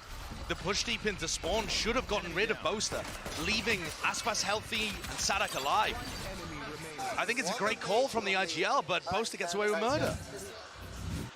Doesn't get cleaned out on 13 health. And that puts that's just a difference maker. That puts crazy pressure on Loud's shoulders here. Whoops. Bit of a miss there from Leo, and jeers fly out from the crowd, but massive economical disadvantage here for Loud. And I think some time for Sadak to think upon the game plan and what he can do to be able to bring this map back under Loud control after a pretty good first half. For Sadak, I keep thinking back to the quote that he had in an interview after the NRG game. That game that went to OT and pushed Sadak to his limits. He said that he almost broke down and started crying, trying to think of a solution to what was going on there. The pressure is just so immense for these IGLs to come up with the answer. And especially when you're on such a heavy fragging roll and you're supposed to be delivering big kills and space for the rest of your team too. So much that lies on his shoulders. The mantle of responsibility. For now, it's Loud looking to claim anything they can. They'll be happy with a couple of kills going into this one, but steadily making their way forwards. Ground gained, but they want that spike down. They want to get into that post plant. Difficult to try and re-clear this. Stray shot to the body. Leo. Lovely trade, still less is there. Watching his teammates back, and time running low. Shouldn't be able to get this plant down. A couple of players ready to push him. And he walks into Boaster, who's holding a very safe angle. 8th round on the board for Fnatic here. And these are the kind of moments where Fnatic were cooking stuff up. Pivotal economic swing rounds like this, they went aggressive. With often ultimates, although there's none on the board available for them now, but often going for some kind of, Durka showstopper push into or through arcade, doing a collapse on the south side that destroyed Na'Vi. All of this defensive aggression, and if you look at the minimap, Fnatic are planning it here at Tree. A massive clash on our hands. Clash of wills, a clash of that util. Push forwards, Durka. Oh my goodness, this guy is unrelenting. Haunt at the top in the tree. Does reveal the players, 3 of them there. Now Pierre close, spamming it down. I was hoping for the second, but they don't quite walk into it. Durka's so fast behind them though. Fnatic unrelenting on the flank. And look at this, you have to try and play this Boaster. Will he stay alive and He's being corralled, contained in the spawn, but post-plant setup looks quite ideal. 2 players deep onto the site for Loud. What can they do? And this smoke is difficult. Bit of spam just in case. Taking every precaution. It's a lovely reposition. This fight, Aspas. No way! What was Aspas looking at? He had the timing. He had everything. He misses the easy kill, and it's Fnatic cleaning it up. They're eating it up. But the Killjoy lockdown. This is what I was talking about. The reposition from Les is gorgeous. Up into Dish. One detained. Flash misses. Off to the side, time running low now. Oh my God! Rifle's not doing too much, but it is time that is the biggest enemy. Nana Swarm dropped, and all Les has got to do is survive. He knows he's claimed the round.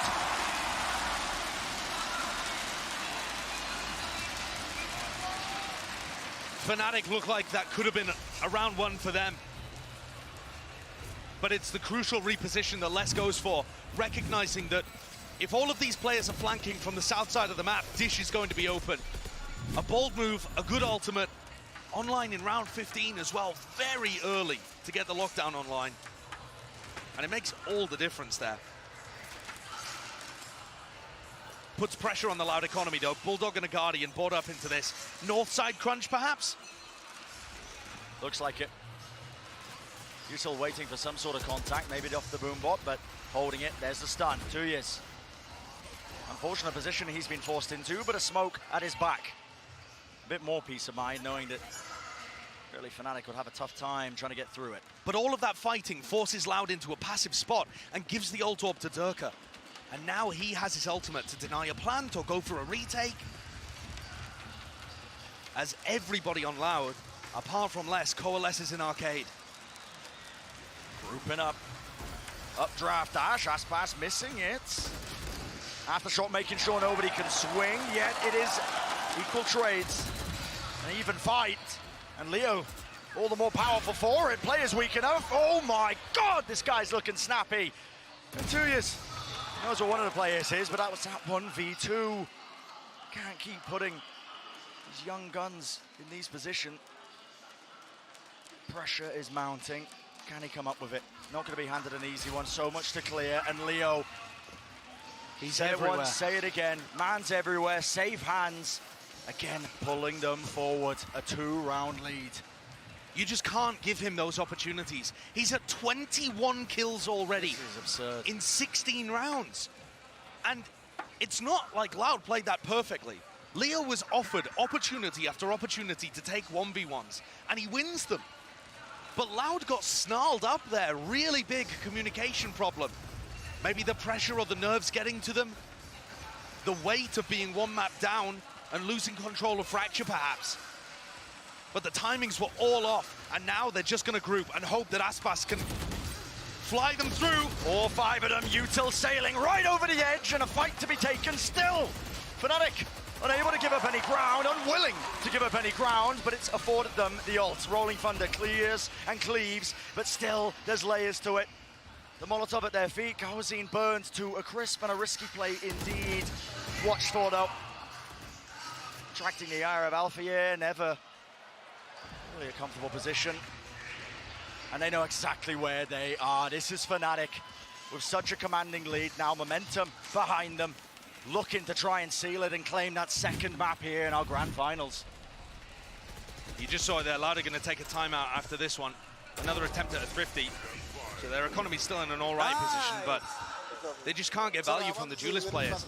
Against so much of the rest of the field, against everybody other than Fnatic, it feels like you're getting huge moments coming out from Aspas and very solid fragging coming from Sadak. Bala's right. Sadak hasn't been a superstar player on the race, but he's, against most teams, been very solid and putting up decent performances. Here, he's getting himself in good spots. His brain's working, but 3 and 16, not able to find the duels. Against the individual talent of Fnatic, at the moment, he can't hold a candle, and Aspas isn't quite dragging them through these rounds with his brilliance either. Loud are in a really difficult spot. Just being outclassed when it comes to those individuals. And what a statement that is. It might sound superficial, but Loud itself is a Brazilian super team. Maybe that would apply more to the former roster, but even so, Cowanzine, hot prospect, Tui's star duelist player. Adding these guys all together with the Argentinian IGLing of Sadak, some of the best the Americas has to offer, the best in terms of lock-in. For them to be losing on an individual level is absurd. Speaks volumes. The expectations oh my here, God. and that's what you got to be careful of. Wow, that's so close. Oh so close. God. It's the same kind of stun ult play that we saw take out one of the Na'Vi players previously. So good for it. No kill claim, though. Sadak lucky, honestly, as well. Still has a bit of armor intact. Chronicle, this angle is so goddamn cheeky. And they trade one ult for another. The Brim ult being used for Chronicle to get an orb, and they maintain control of halls here for 40 seconds just based off their ultimate gameplay. And Loud feel like they're just struggling for answers. They use an ult in kind, look to try and take some space towards halls, but they're shut down before they can even grab their footing. It's a noise fake. You can see them. They were charging their way over towards B, and the goal of this is to try and drag those rotations from Fnatic. And it has opened a gap. Chronicle's looking back towards the north side of the map, dropping down into a very safe anchor position with Alpha yet. Unless they get caught in transition here, just jiggle peeking, they're still going to be able to put up some resistance. Alpha spotted him. Watching for it. Flash through, forcing out the cloud burst, blocking the line of sight angles. The players flooding in, but a Nana Swarm, it blocks them. They can't follow up, and they're left stumbling, grumbling, faltering right before they can even get through the choke. What a shutdown that was. Fnatic are so quick to call for help and so diligent with their multiple setups. Look at how immediately this response was. Leo throwing a haunt down, Boaster there ready to kill Aspas and cover that angle so that everybody else on Fnatic can just face the choke point.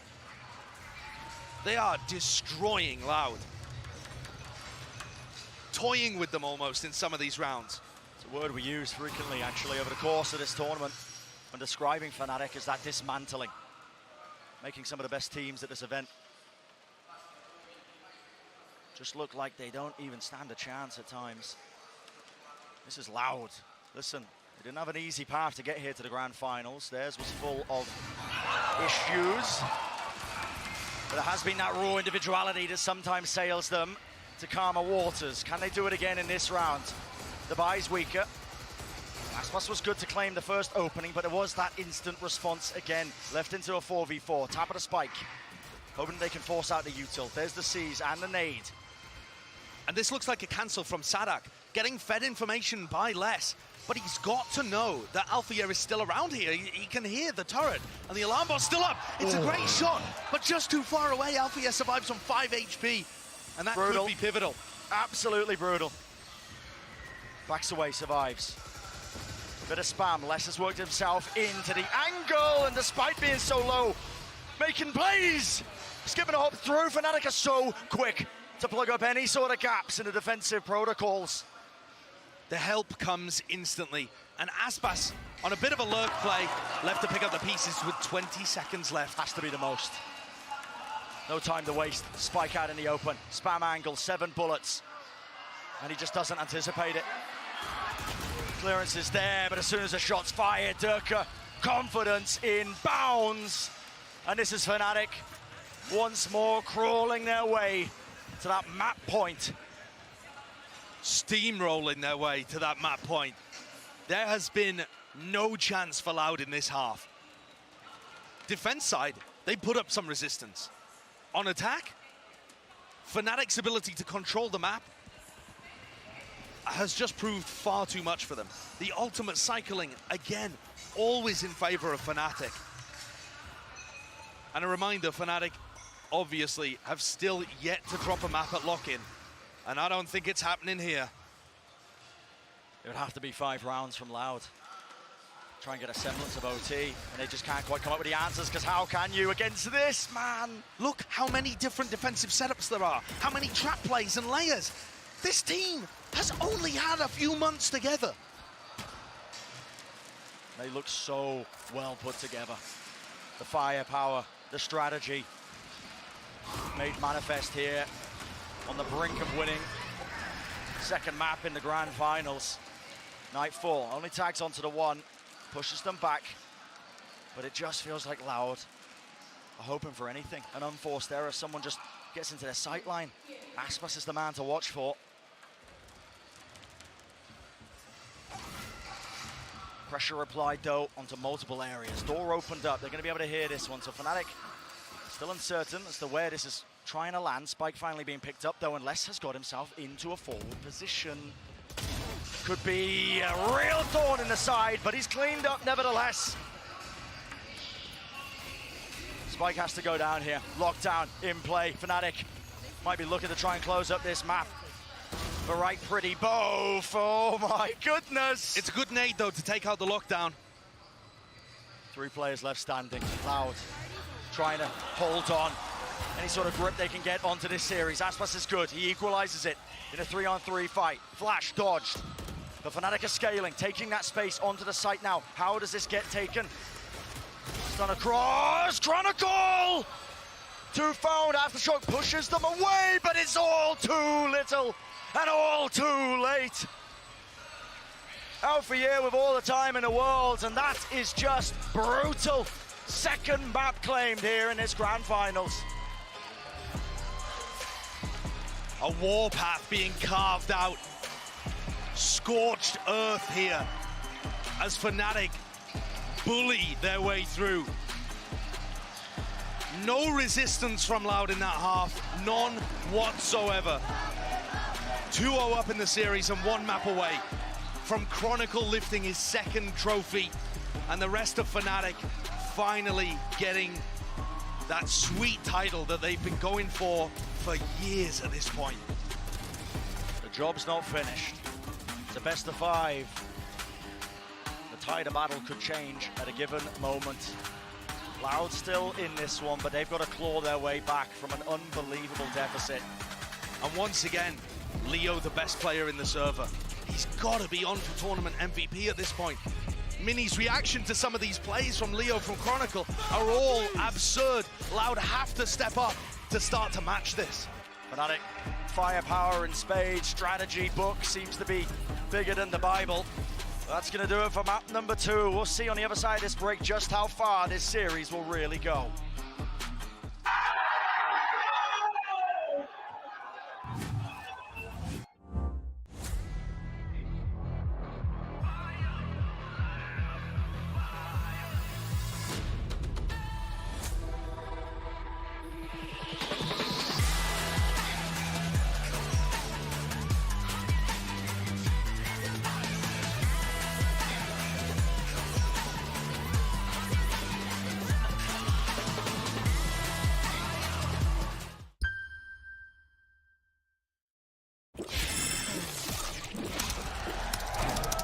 Red Bull gives you wings.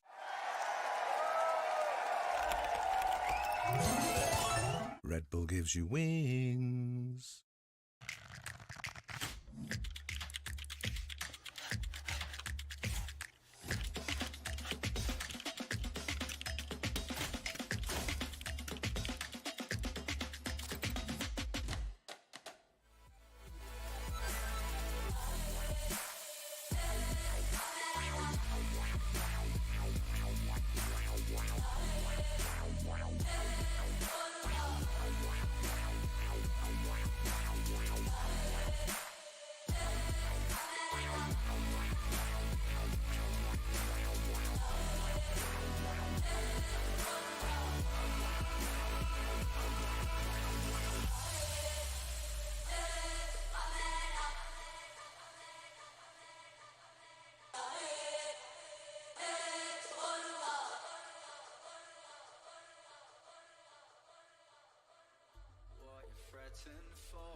You knew that this was coming.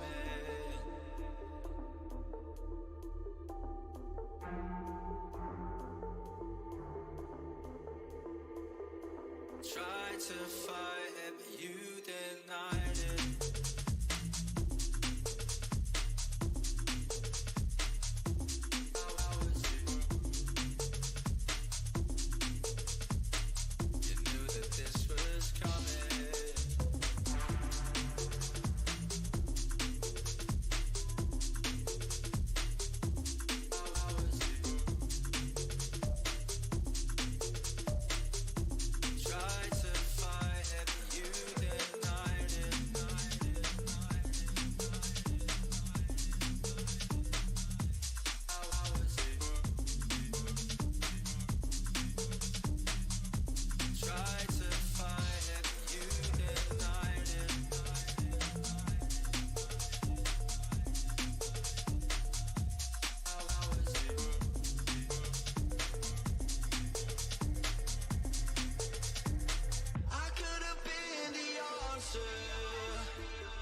Welcome back to the VALORANT Lock-In Tournament, where Fnatic is playing the Librarian as they reduce Loud to a whisper here in Sao Paulo and putting us on series point. I just love how the crowd erupted. I know, it was poorly timed. You did that. Thanks, guys.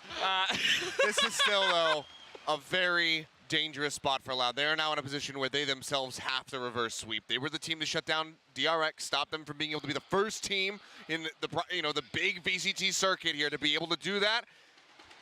I don't know if Loud's going to be able to do it, though. They need to be able to run it back, and it has to start on split. Yeah, it's going to be difficult, especially after this map number 2. Fnatic came in, and on their attacking side, they played a similar game plan to what we've seen in the past. Put an emphasis on getting those orbs, have great preset executes around your ultimates, and I felt like Loud was going to have some preparation for that. I thought they were going to be ready, and it looked like they were. It looked like they had ideas on their defense to shut that one down, but Fnatic still had such great plans and such good decision-making on the fly that they were still winning out these rounds. Yeah, they have it all. They have the ult coordination, they have the decision-making on the fly, and I think a big part of that goes to Boaster. This guy is on the verge of getting his first trophy, which he's been trying for so long. You saw the lockdown, you saw Loud stay out of the lockdown range and retake this tower position fast, but Boaster gets the plant down, ults them out of tower, so they have time to hold on, and he gets a 2K for it. That is really just prime Boaster, and he's in his element. Yeah, that's the exact situation, right? Because Loud knew what was going to happen. They were ready for it, but still, Fnatic win that one out.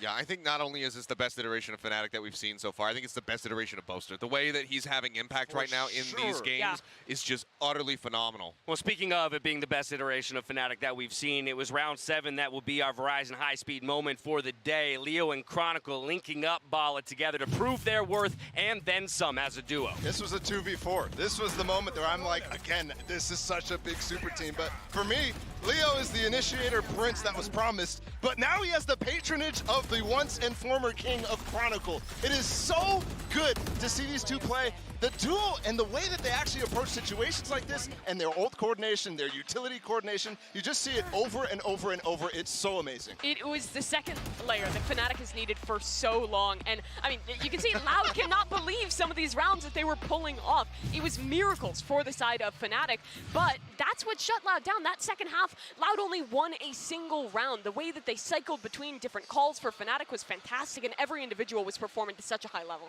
I just love that if we go back to that post-match interview that we had with Chronicle, he just said, like, I'm not bad, guys. I'm still good at the game. He is absolutely proving that right now, definitively, that he still has what it takes. Fnatic sitting pretty at 2-0, so let's talk about what needs to change here for Loud if they want to get back into this series, Mimi. We asked in that map for Cowanzine to step up. He did top the leaderboards for the squad, but it wasn't enough. Yeah, it was a fantastic game out of Cowanzine, but what struggled, I think, was this double duelist composition, putting Sadak on the Raze, putting the Jet in the mix as well here. I think that, well, it has been a good idea. It's worked for them in the past. They were really getting shut down on this one. The defensive side of Fnatic knew when to play back, give that space, and pinch back in, and they were also doing a great job of when they did take those early fights, shutting down Sadak in particular. And this worries me, because we go into split next, where Loud has to perform a reverse sweep, and this is another map where they play this double duelist composition. Yeah, it was my concern coming into this map, and I don't think the concern got super alleviated, but it definitely wasn't the lowest point for Sadak at all.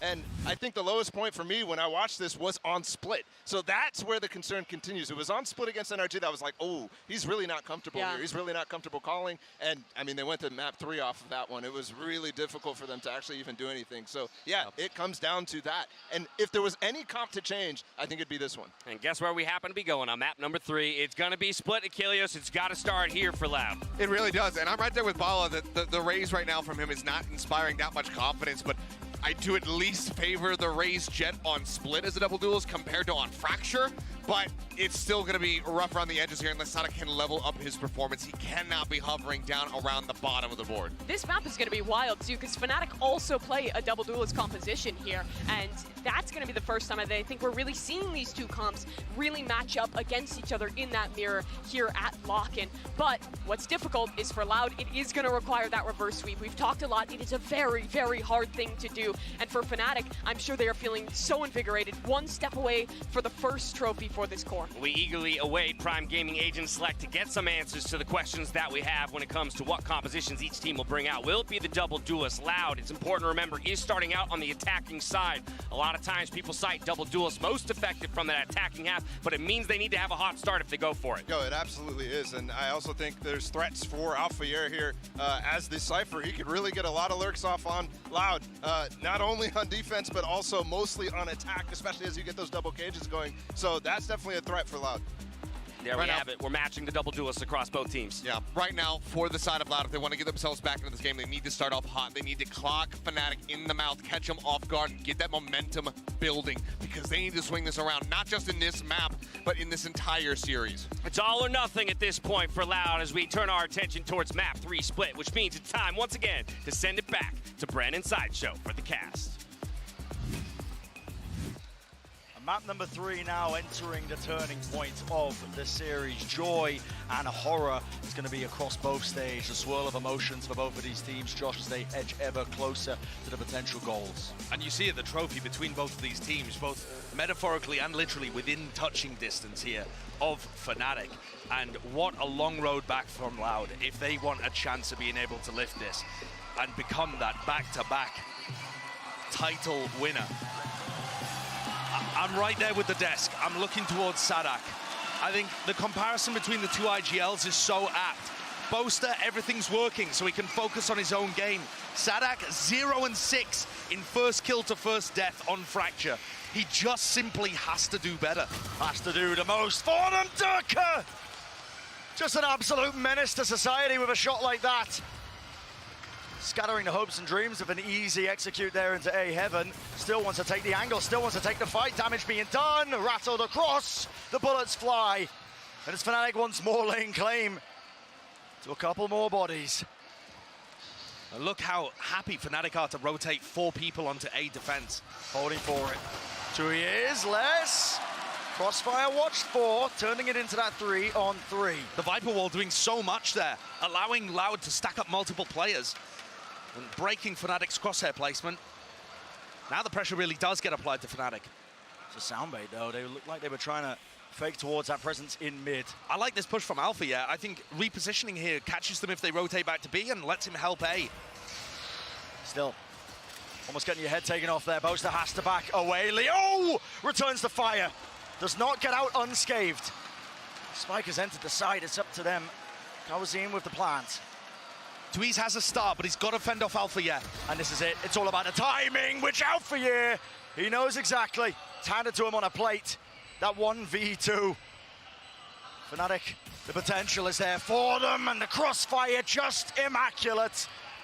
This team is sailing their way. Obviously, they've had some rough waters to navigate over the course of their entire history, but taking this pistol round one step closer to the hopes and dreams. 4 out of 5 pistol rounds going the way of Fnatic, playing these situations so well. Incredible stuff. And as we get closer throughout this map, I mean, that is what's going to be running through Boaster and Durka's head for sure. They haven't had to do the most in this series so far. Leo and Chronicle really stepping up for them, the new additions, but the history is just going to come to life as they take these steps closer and closer to lifting their first trophy together. Sage Wall planted in mid here. Really good on the anti-eco. Going to take a lot for Loud to be able to break that, but they do very quickly. And that speaks of a heavy commitment towards the middle of the map for the wall to be broken so early. Just one portion of it. Smoke to plug up the gaps. Close angles. That B main control still being held for now. But look at this, Durka. He's not shy. Willing to take that fight, but he's being met face to face there. Classic right click doing a lot of damage. Claiming that kill, but it's responded with. And the cam. So many of these setups by Fnatic. Well thought out. Yeah, really good. Alfier's got many of these where the cam gives information in B heaven at the same time as B main. Dash away, nade against the wall, rebound, slow as well. Gonna be a pivot here into Boaster, but he's full health with a Bulldog. Oh, and maybe even a cancel. Okay. Loud don't have too many chances of winning this round. Fnatic are surrounding them on all fronts. Nothing left open. It's going to take a miracle and more. Lovely crossfires by Fnatic. Noise being made with that jump down. 20 seconds left, and these trips have not been dealt with. Alfia doesn't even wait for the timing, doesn't even wait for it before he strikes. 3 in a round, a triple claimed. It's Fnatic. Lights out performance. And Alfia is going to be very crucial on this half of the map. Fnatic got to choose the defense side, and the trips are going to be useful. I mean, often going to be broken, though, by Sadak with his blast packs or updraft dashed over. But that little mind game of how Alfia decides to anchor the sites, whether it's A or whether it's B, and where he gets information with his cams is going to be crucial here. We've seen before, actually, the way that Loud ended up losing this map was hard anchoring a site and then flooding retakers in. Now they've got rifles in hand, though. Favored here, but only ever so slightly. The buy's still good for Fnatic. Exchange of fire, straight down mid. No casualties. Damage was done. You're gonna see a delayed wall here. Good discipline from Loud to break that.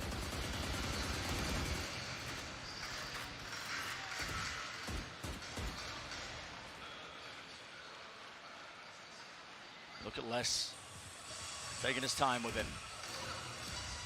Nade gonna be used in response again, pushes them out of heaven.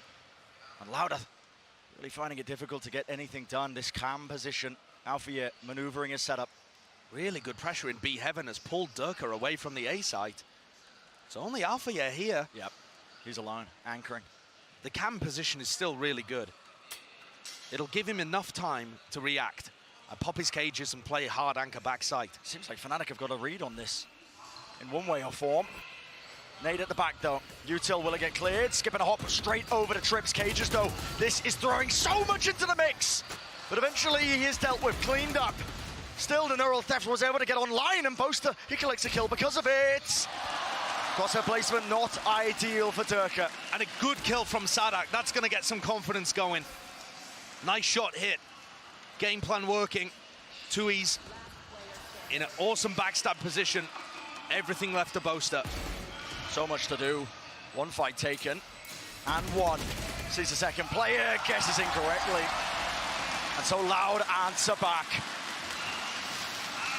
That's a very good round by Sadak, and I'm not just talking about the flick shot that he hit, but the manipulation of the defender rotations. Fnatic were just starting to get the read that it was heading into A as he decided to pull the trigger and execute into the site.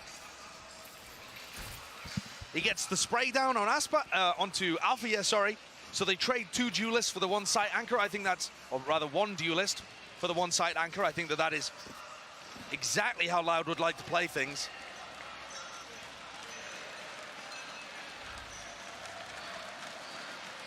And they seal it up. I'm looking towards Durka here, over towards A-ramp. He's not going to find many opportunities to get aggressive, but depending on how bold he is, he could just try to ego this Viper setup. Kawanzine in the previous matches was always using his Trailblazer here, and now they're just contacting. Here we go! No cue given. Durka left so unaware, but there's a paranoia and a nade. And Sadak's left reeling from that one. Still, it's Aspas carving his way forwards, cleaving into the top site. At least the top of A, a path has been found. Very nicely done. Plant for heaven too. Barring any heroics here from Leo, the round should be sealed up. I mean, 2Es is also just the final line of security if they even need it. I don't think there's any chance Leo's going to see this one coming. They're going to hunt for these guns. Definitely. And it's going to apply serious stress to Fnatic's economy. Loud have looked good on their attack side playing this comp. The only team to punish them for it was DRX. Playing that flood retake style with a very heavy single site anchor. But if you think about how this round worked, all of the anticipation of the crowd just dissipating in a moment. Exiting but returns. Both of these comps are really quite similar. You've got the double duelist, but it's almost like the 2021 version played by Fnatic versus the 2023 version played by Loud, where you combine it with the double controller and the Sky Flash. And it's quite singular in its purpose. It's going to burst into sights, overwhelm you with utility and aggression. On both sides, honestly. Whereas Fnatic's is a little A little more able to play the slow game, despite having two duelists. Maybe a little more labored on the burst plays once we swap sides. Loud grouping up in B main here. They've got Seekers, Vipers pit for post. Alpha is not here to anchor. Everything on Boaster with only a stinger in hand. Yeah. Paranoia, push back, and a nade, and the slow orb. It's bought him time. Critically, moves forward, a closer angle to be found. Sage wall hasn't been broken in mid, so none of these B players are worried about a B heaven backstab. Cowan's reflashes, spots the wall. Got to break this, but they could always still go for a B re-hit. They're actually leaving that area, though. So it is possible that Alpha is going to once more be tested. That's the complete opposite. The Seekers are going to be so useful here. Aspas and Sadak can follow them into sight and just essentially spam them as Alpha plays inside his cage. And here we go. Seekers offloaded. Durka stays alive, but he's bloodied, he's bruised, and he's got the most to do. What? Shuts down Sadak under so much scrutiny. A re-swing. The confidence. Oh, it's boundless. It's all the way there, and it's crumbling beneath them. Loud. They just can't quite do it. Magnificent by Fnatic. An instant response, weaving in and out, playing off of each other. And Durka gets away with murder there as well. After taking, I think it was 140, a phantom dink to begin the round, he's down to 1 health, 1 HP. There's no shot. It must have been a 124 at that distance with only light armor online. He's still able to pick up 2 kills. I feel for Sadak, he's having a really rough finals already. And to spray and pray like that, and your praise be denied, the deities of Valorant spitting in your face, it's got to feel dreadful. Script writers have got something else in mind, it seems. Today, Fnatic laying claim, laying waste to the opposition. And still holding it down. That first kill onto Les is going to sting. Durka overstays his welcome. Punished this time, and that's so important. That's the second time that Durka's been taken out going for something aggressive, but he can't be allowed, from Loud's point of view, to abuse this Viper setup. You need to have that conditioning that there could be people behind the Viper stuff. A fight to be taken. Shots rattled. Honestly, if I see Leo on a site at this point, I am running the other direction. You leave it. Nice enough time, though. Slow was there. Now you see it. What is the play being made? Rocket the showstopper. 0 damage. Gains nothing, and Leo just couldn't quite dodge the flash. Still, the execute continues. Loud looking to try and pincer this one. Boaster is under assault from so many different angles. The counter spam, the punish. It's there. Strong round from Loud. Alpha can go for some kind of exits, or just keep the weapon online for Durka into the next, but either way, Loud are starting to find some success. This composition is quite attackers-sided, I would say, but Fnatic themselves, you know, similar scenes, arguably. Still could be anyone's map. It absolutely could, but it has to be Loud's for the series to continue, for them to have any chance at winning that back-to-back title. Alpha just looking to save the gun here.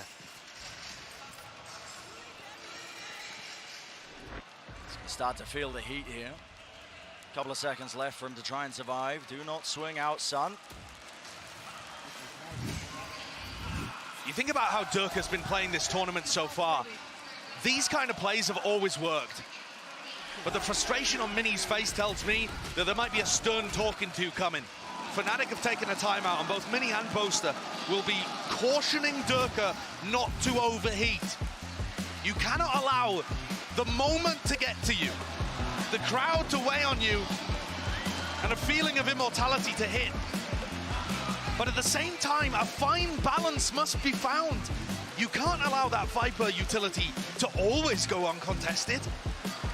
But picking and choosing your moments more carefully may be the secret there for Durka.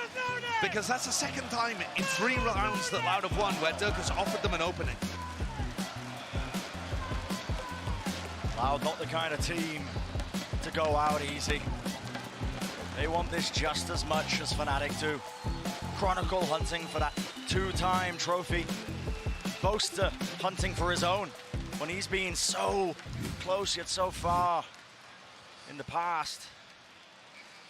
You saw the historic video, the tears that were shed towards the end from Fnatic. Just another minor character in Sentinel's story at the beginning of Valorant.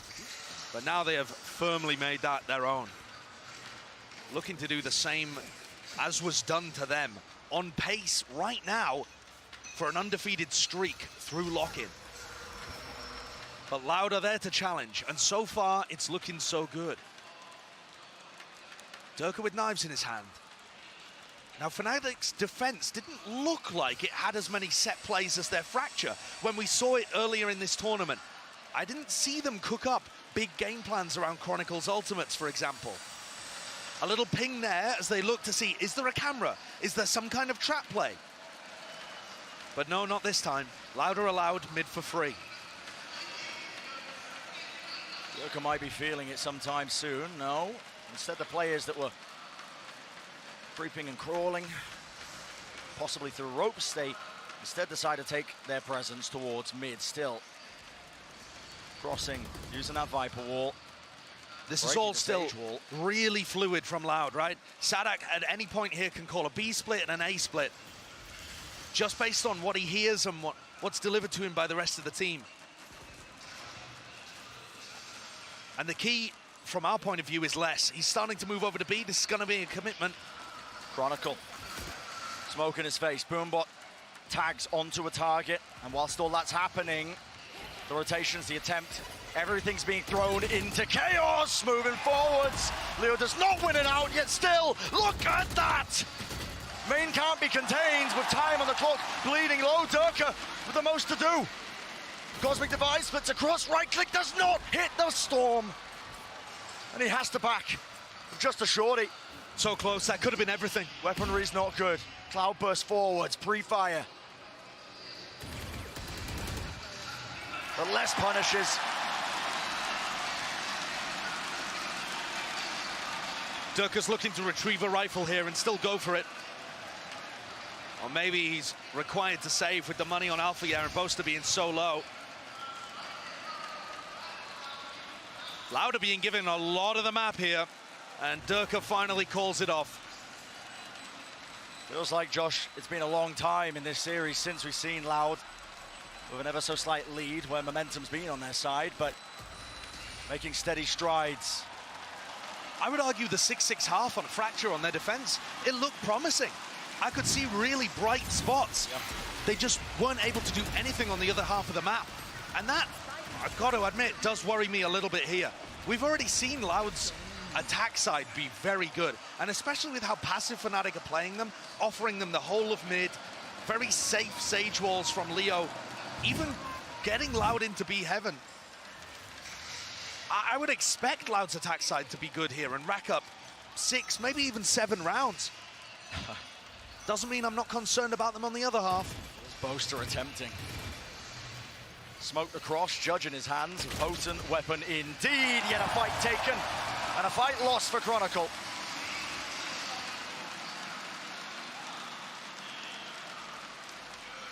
The call is made here.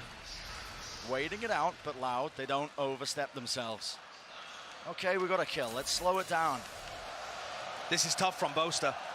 He was worried someone could have gone A ramp, but now he's in the position to win the round. Smoke will fade at any moment, you've got to be kidding me! What timing was taken there? Just off the smoke. Instinct at its best. And he's handed a cheap one, he's handed an easy one. Durka's there as well, bailing him out. Pressure being applied into the corner of the site, but it's Loud who are struggling to get in. A dodge and a flash, up close and personal. That's where the judge is favoured. And Boaster, he's going for more. Tap at a spike, Kawazine can start to feel it. In this situation again. Kawazine's going to get Seekers off the back of this. Doesn't seem like he's going to be offered a great opportunity to use them, but maybe 2Es can be the playmaker. He's going to have to be. Does he hear any footsteps? I don't think so, and it's not planted for Heaven. And he doesn't have any stars to delay. He's dealt with, final player known. And what is the play? TP across, and that's that crossfire setup. Boaster happy to be the sacrificial lamb, especially if it secures him that round.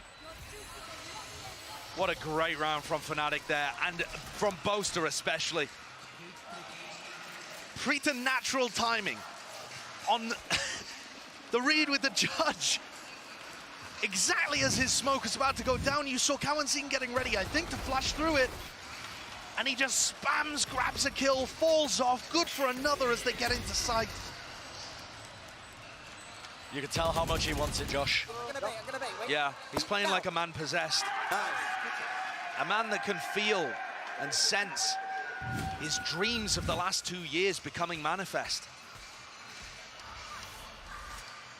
It's been a long journey. But the job is not finished. Oh, crossing through the choke. Fnatic might have got a glimpse of that one. Trailblazer pushes forwards, pushes past. Not sure if it spotted anyone, but look at this. Fnatic eager to contain, eager to take the fight. It's Aspas with the knives though, and look at this. Seekers push forwards, it's a right click. Won't have any more to throw at him. Pound for pound, anchoring at the back. Boaster vulnerable. Ultimate online, TP's back to safety. And Leo, he's watching for it. Sadak, maybe just feeling like he has to create a play in that moment, but he overstays his welcome. Les will have ult. And so this is what it comes down to. Alpha, yeah, though. On the Heaven position. Yeah, he's getting ready. Here comes the ultimate. Neurotheft, everybody spam, that's the game plan. Boaster though. Overshot it a little bit, didn't quite take the correct timing. Left it at 2-on-2. And this is hard. Leo hoping to spam, hoping to kill, but he will not claim it. He will not get it. Shut down.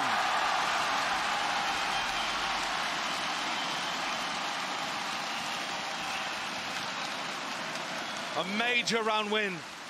Signs of life here from Loud still. They have not given up hope.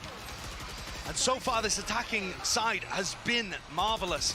They're finding those moments, both teams with a great game plan, but I love the way that Aspas was already ready to outplay the Neural Theft. He knew it was coming and went for a play right before the first tag came through. Very smart stuff. They look super prepared here on Split. And they put Fnatic into a difficult situation. 3 rifles online. And it is very difficult for Fnatic to control the outskirts of this map. They're pushing forwards in B main, but surely Boaster doesn't get more with the mini judge. Leo repositions. Smoke. Oh my! Shots going wide. He does fall. A difficult task to try and break through and take the side, but nevertheless, it's done. Taken care of. Watching every avenue. Smokes making sure that Fnatic don't try something tricky of their own. The rifles have to save. And it's Loud who are going for the hunt. They do not want to let anything slip away from them. Any advantage they can get. Hunting. Alfie. Dodge peek, crossfire setup. It's now turning it. Hunter becoming the hunted. Aspas caught with a util in his hands. A bit of a disaster for Loud. Hoping to try and do some damage to the economy, but handed a freebie.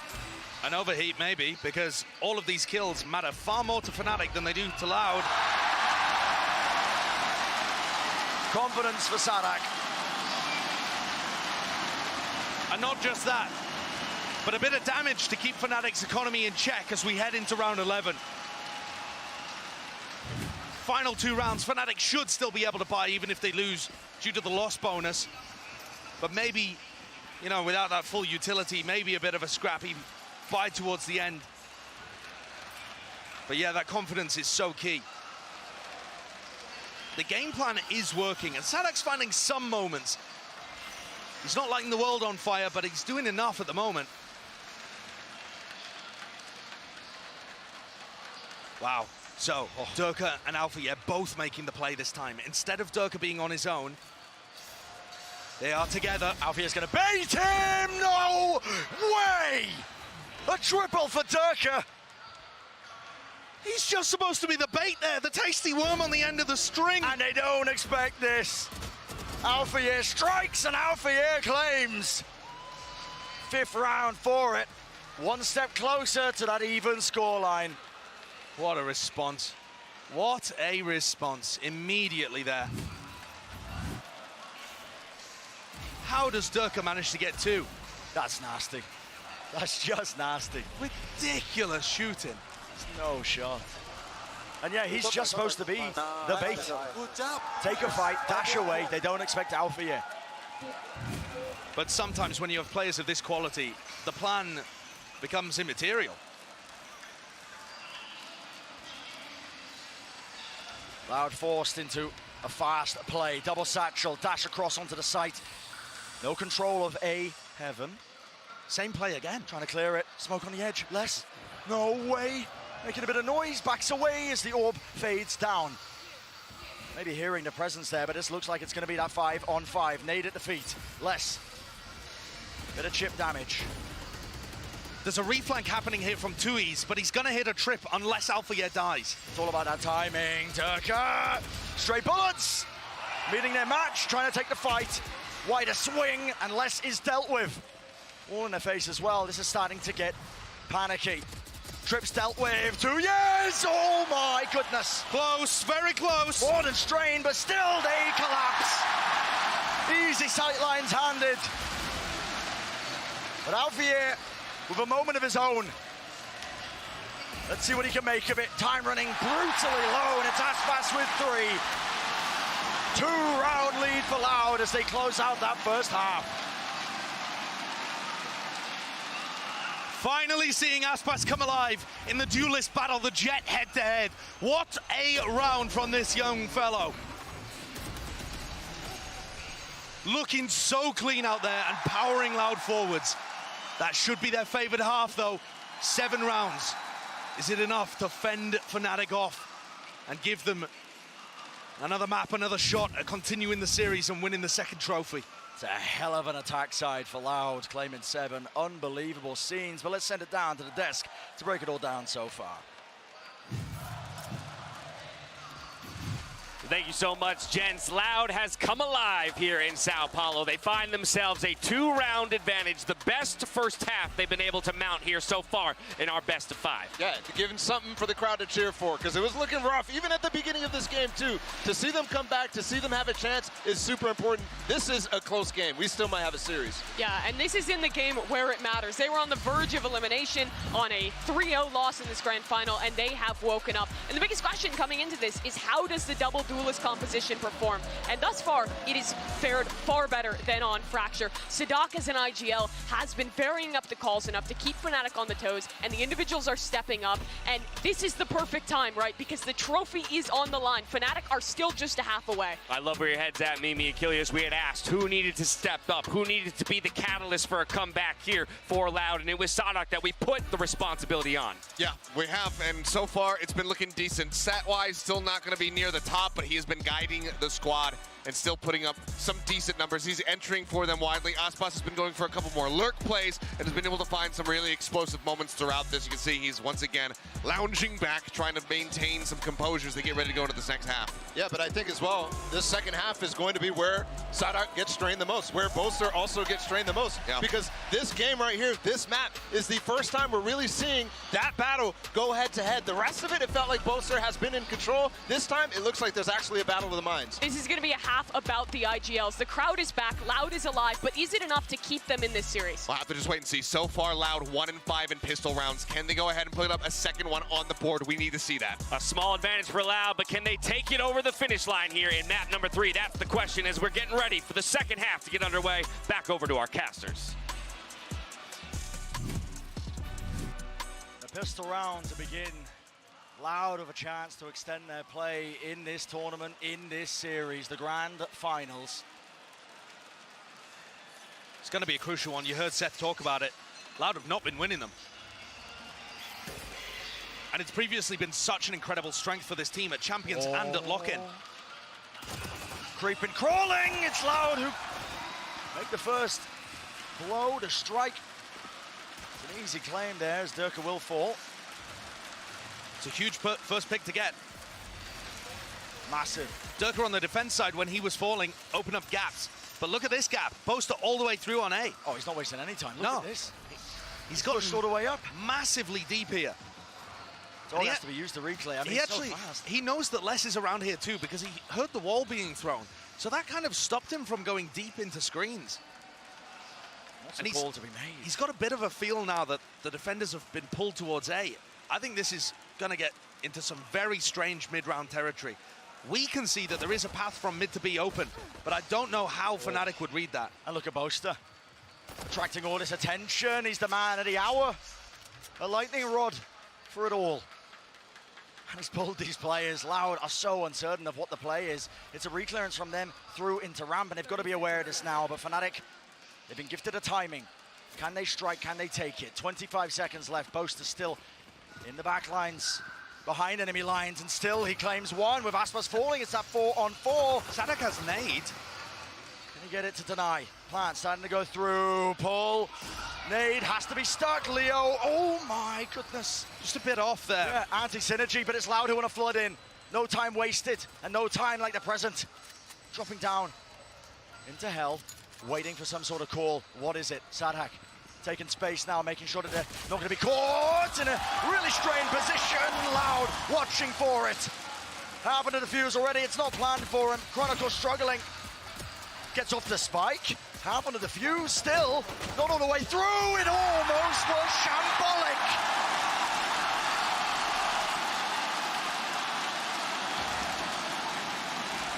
But we asked Sadak to deliver at the beginning of this map, and he couldn't have found a bigger round to have that level of impact. Boaster, look at the minimap there, was on bind during the middle of all of this. And Sadak read the play coming through due to the paranoia. It was all scrambled from Fnatic, and he comes through with an extremely pivotal clutch. Loud have a great chance here at being able to respond, take split down. As long as they can carry this momentum forwards, their composition is going to thrive by taking aggressive fights, despite the fact they're on defense. Can people like Tui's and Les hold on in their anchoring positions? No way. What is that timing? Tui's in the astral form. Leaps bound, striking, and that crossfire is just excellent. This is deadly. Loud cannot afford to lose this one. Yes. Takes the fight to them anyway.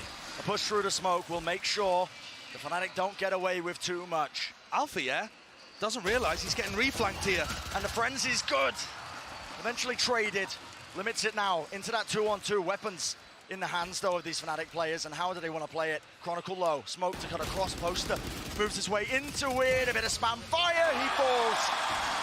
Tiniest of margins, tiniest of gaps. 6 HP. Health and the most to do. Chronicle, it's all about timing. It's all on this. Judge, wait for it, but a flick of the wrist.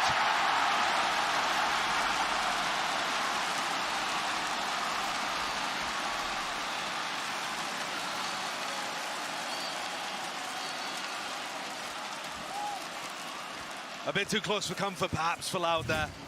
And it's going to make that bonus round toothless.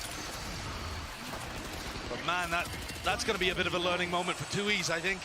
I was just asking the question, how were Tui's and Les going to be able to hold on in their anchor positions? And he gets caught in astral form. That's crazy. Yeah, I mean, look at the comps. Fnatic are going to be running double duelists. They're going to be in your face, bursting into sights. Yeah, maybe they don't have the same level of flash utility, but they are still going to be quick. Durka and Chronicle are no slouches. Alpha, yeah, that's an early fight taken, but no appetite on his behalf. Our presence still being showcased into mid, making sure they let themselves be known. And speaking of it, all the way through, they've taken the front side of B. Nade, util, use, Sadak's in the air, and his head's been ripped clean off still. 2 years. What is that? Collat Sheriff kill. The bonus was supposed to have no bite, but when it's in the hands of these young players, anything could happen. Not willing to make it easy though. Fnatic.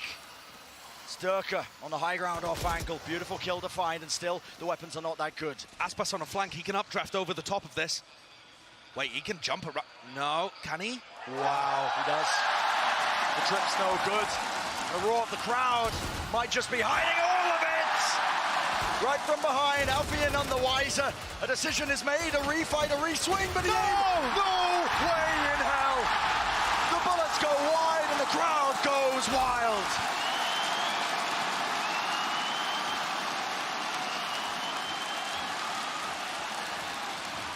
To think that it's Leo that lets that one slip after he's been putting on a masterclass, a genuine greatest of all time performance prior to this in the BO5, eclipsing 10s from original Reykjavik. You'd think he was good for that. But my God, Loud, pull out the bonus round. Oh. The fans are not happy with this. Fnatic, they need to cool off, cool down, and reconstruct exactly how they want to take the rest of this map. The way that Fnatic run their economy, they are still going to be able to buy in round 16. It's not usual. You would normally see teams take an eco here, but because Fnatic don't invest into that heavy armor, they have Durka's Bladestorm, Chronicle's ult, it's actually still going to be a dangerous round. And frankly, I shouldn't have counted out the last one for Loud. If Tui's is hitting shots like that, anything's winnable. Anything at all. And also think about Aspas already getting the read that he can go for these flank plays. That Fnatic are going to be grouped up enough and relying on trips on the flank so that he as a Jet can just run rings around them. Even if that trip had been good, he's going to be able to updraft over it and take a small risk in getting heard. And yeah, the players have got noise isolating headphones, but there's only so much that you can block 7,000 people out. Reverberations and rumbles echoing out. God, that's cheeky. Durka, was an attempt made. Tried to take Kawazin's head clean off, but Blade's going wide here. This is Loud, that 5-round lead.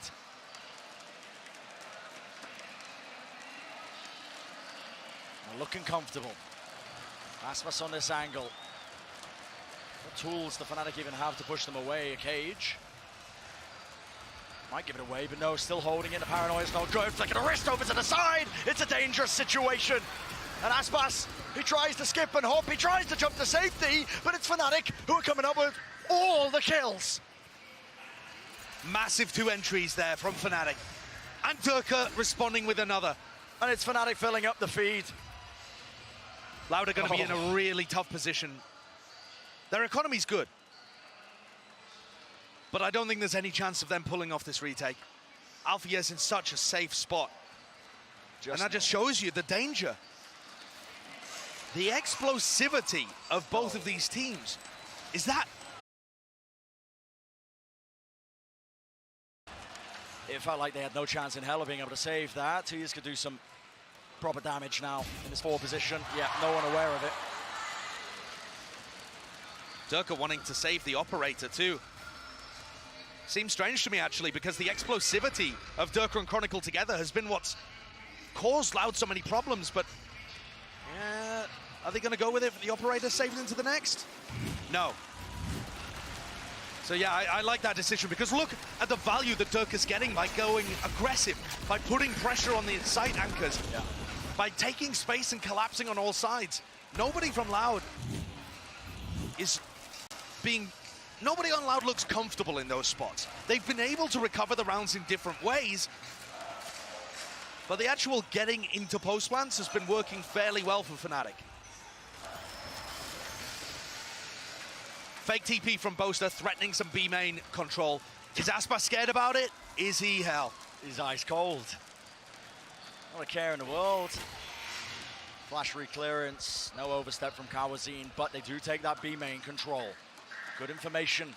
It's going to be gathered here in the mid-round for Loud. Pings on the map from Fnatic. Look at all this space as well. Trailblazer spots out so much. And whereas Loud were prioritizing mid control, Fnatic are just going for bursts. They've got a 4-round deficit right now that they're looking to make up by bullying 2Es and Fnatic.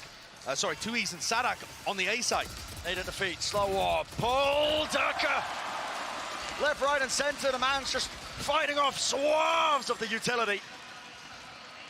Cute wall play as well for Leo to get an angle, but nobody bites. Contact, they know.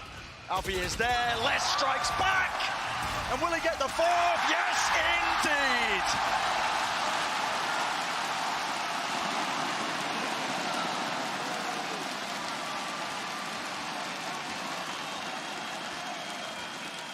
Loud are fired up, they can feel it. So difficult to get yourselves back into a series like this when you're 2-0 down and didn't really have a chance on the first couple of maps. But here on Split, they are demonstrating a better understanding of what they need to be doing. Stopping the site hits from coming through, and the Fnatic don't have a second layer to their game. We're already into round 18 here. A push down mid, very aggressive from Loud. Another fight taking place, and I can't see a bloody thing. And it's up to Fnatic to contain, to respond, resurrect, used.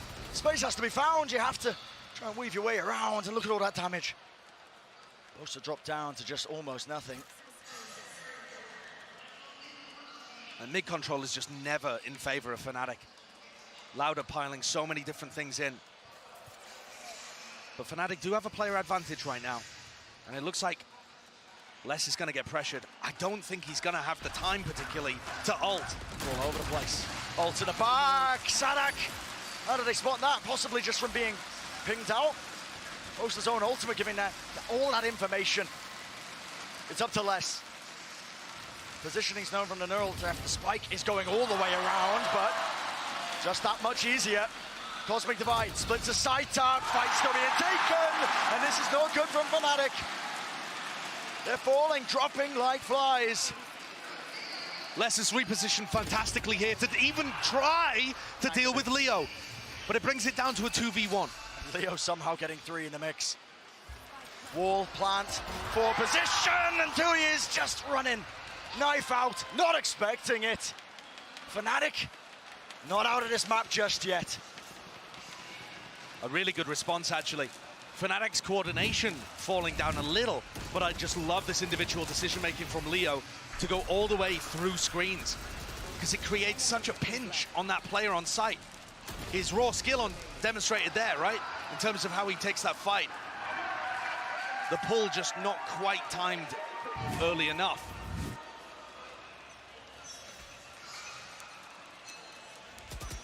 And Les is going to invest his ultimate early on, instead of saving it. I really don't think he's ever going to get a chance to reactively use this Viper's Pit, because Durka and Chronicle are playing so quickly. So it removes an additional avenue that Fnatic might have been using. And mid has just never been in control of Fnatic. Loud have dominated that area. Cam spots it. What is this from Les? I mean, Les could just be overheating. Why on earth is he so determined to take this fight? Wide out in the open, backs away though. Viper's Pit regenerated, and guess what? Gotta clear your corners. Boombot didn't do it for him. Durka and his match there with a Jet head-to-head. And with Aspas controlling the avenue through to A, Les can continue just looking forwards.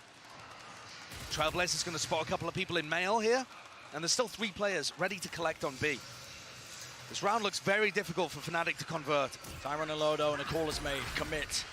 That's what they want to do. Rocket lands and finds the target. And Loud are in control. One more step, one more round, and they'll be on map point. Contacting in, and again, it's the off angles, but he's run out of knives. There's no 15 more ammunition. seconds. Time running low. Poster TPs. He cuts across. 13 seconds left. Paranoia helps. Unless is forced to back away. It's all on this. What can Les do?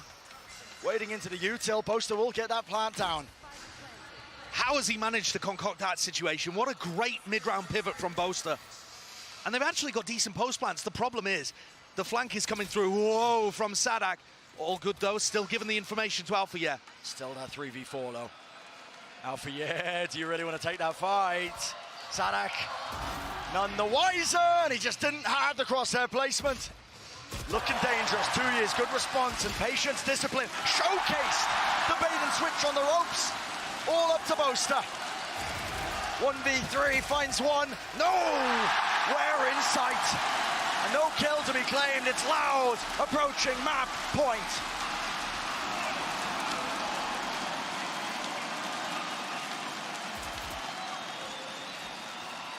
Fnatic are forced to scramble in this map and really pull some unique mid-rounding out to have a chance.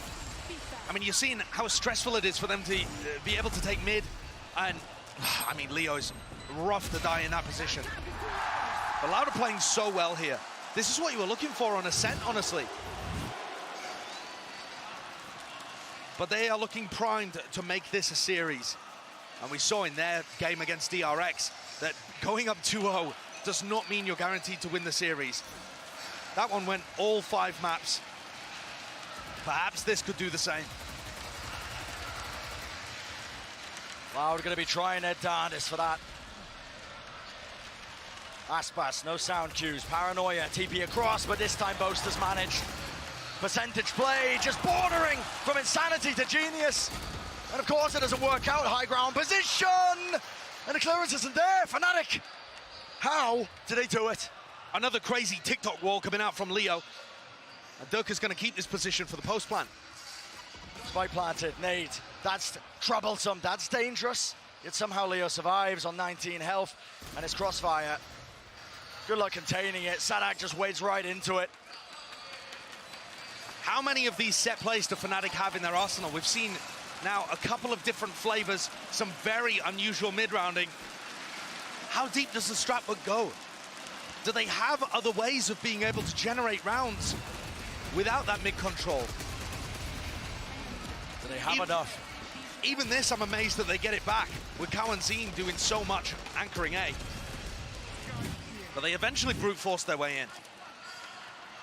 Loud are going to take an eco round here. So things are going to close. The gap getting smaller, but at any moment here, Loud can push it across the edge. Across the finish line of the map. That's what they're hoping for. And take us to Lotus of all places. I know. 2 years. Not gifted with it, not that time around. Maybe one collateral. That's all he's going to be getting in this map. Plan's still down. This is looking really odd. Fight's being taken all over the bloody place. Still, 3 players of Loud remain. They will take the fight. Not eager to drag the weaker weapons into the next round. Of course, this was the half buy. Smoke, though, pushes them away. A while until that one fades. A couple of rifles are going to be salvaged in the middle of all of this. Do they want to play for the retake? Looks like they're going to commit to it. Smoke fades. An open sightline. Snake bite. Off to the side. Alfia watching, though, and it's immaculate. Great crosshair placement. And Boaster, he was a safety net. And so, Josh, it's creeping and crawling ever so closer. The gap's certainly closing, but Loud remain 1 round away from breaking the longest undefeated streak we've ever had at a global tournament. And yeah, we keep making comparisons to Sentinel's run at that first inaugural LAN where they defeated Fnatic. Well, Sentinels went 10-0 there at Masters 2 Reykjavik. Fnatic are currently 11-0 on an absolute dominant run through lock-in. And Loud are poised to challenge them. 1 round. Eyes on the trophy, but still a long journey from that. Focus on the present. Everybody in the arena willing them forwards. 1 big moment, 1 superstar play, 1 good call from Sadak. And we'll be headed to Lotus and make a serious series out of this. Collect the nerves. You've come so far, Loud. You do not want to tumble and fall now, not when you're so close. Getting to that 4th map. It's the sole goal, but you've got to take it 1 round at a time. 3 opportunities. So Loud are taking a timeout here, and I'm curious about the defensive adjustments that they're going to make. Because Fnatic have not been fighting too heavily over mid, but they have still been throwing it in occasionally. and you don't want to allow them mid-control. Loud's comp is so good at denying it, you never really want to give it to them for free. Aspas is going to get posted on B main. Big dash forwards from Fnatic. Yep, skipping and jumping all the way over this utility. It's a good call by Loud. They take that space into B main. So an exchange in terms of the territory that's gained in this particular round. Everything on outpost. Peeks himself out. Flash catching, but he TPs across. A hard reclearance, but the spike was planted in the middle of all of this one. Loud. Starting to squeeze, you've got to find these kills. Look at the push. The B main players from Fnatic are wrapping all the way around. There's flanks on flanks. A pincer play, a pincer maneuver. On top, on the angle, and Aspas, he watches for it. 2 remain, make it 1.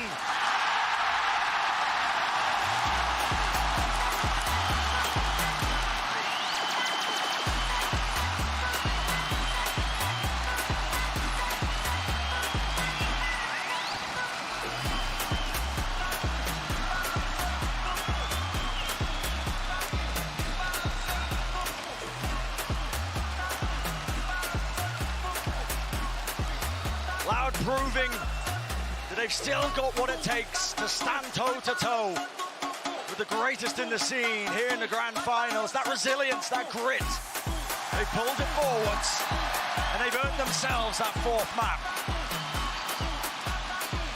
It's going to be a strange one coming up. We have not seen Loud on Lotus yet, and they're going to need to win it to take us to a 5th. But they're starting to heat up. The individual performance is slightly better, but I think just overall a better game plan, a better understanding of how to work this map. Really solid teamwork. Very nice help for each other too. And I think we're pushed and pulled all the way to the brink, but as I've already mentioned, the series must go on. And so with that, we're going to a short break. On the other side of things, the continuation and Lotus will be coming up.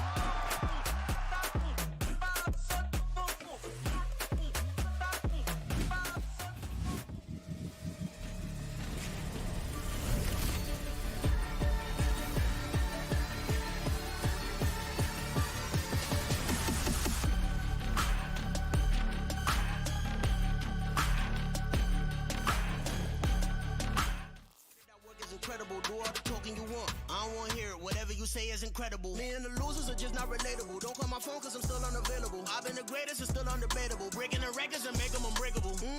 Blazing the spot, mad clean. Hate it or not, game 7, game tie, vaccine. I'm taking a shot, I'm way up, could never be under you. And I never move like a sucker do. Came out the mud and it wasn't because of you. Look at my stats, I got too many W. I got way too many W. Came out the mud and it wasn't because of you. W. I'm way up. Yeah. Prices keep on going well. Got you need to get you well. Nothing left to say, I'm well. I'm well.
fans around the world are out in force today as Loud pushes the series to map number 4. We've got watch parties in Buenos Aires, Mumbai, Los Angeles, and London, just to name a few.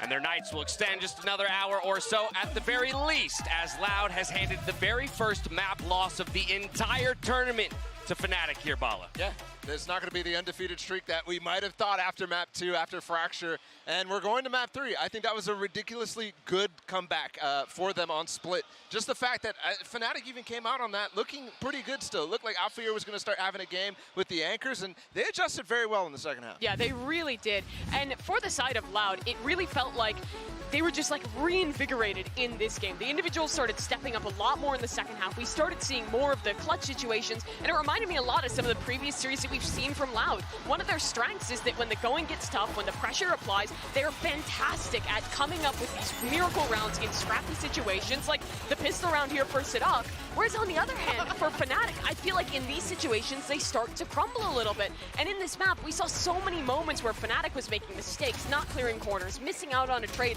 all these little moments that are kind of reminiscent of some of the previous issues this team has had. Yeah, I mean, there's definitely some roughness here from the side of Fnatic, who were definitely not looking like themselves from the previous 2 maps. They finally give up an advantageous half to the side of Loud for the very first time, and then they can't get that bonus round win in the second half. Dropping that gives that major momentum swing over to Loud and really stop Fnatic from getting themselves back into that match. I got to give credit as well to Les, especially on that second half, for him to maintain composure, shut down a lot of the rotates that Boaster was calling that made those rounds chaotic, like you were talking about, Mimi. He thrived in those situations. That 4K at the top of heaven holding ropes push was phenomenal, and he has been a rock for this team. And he also was the guy who shut down Optic's little comeback in the last grand finals that we had just in Champions 2022.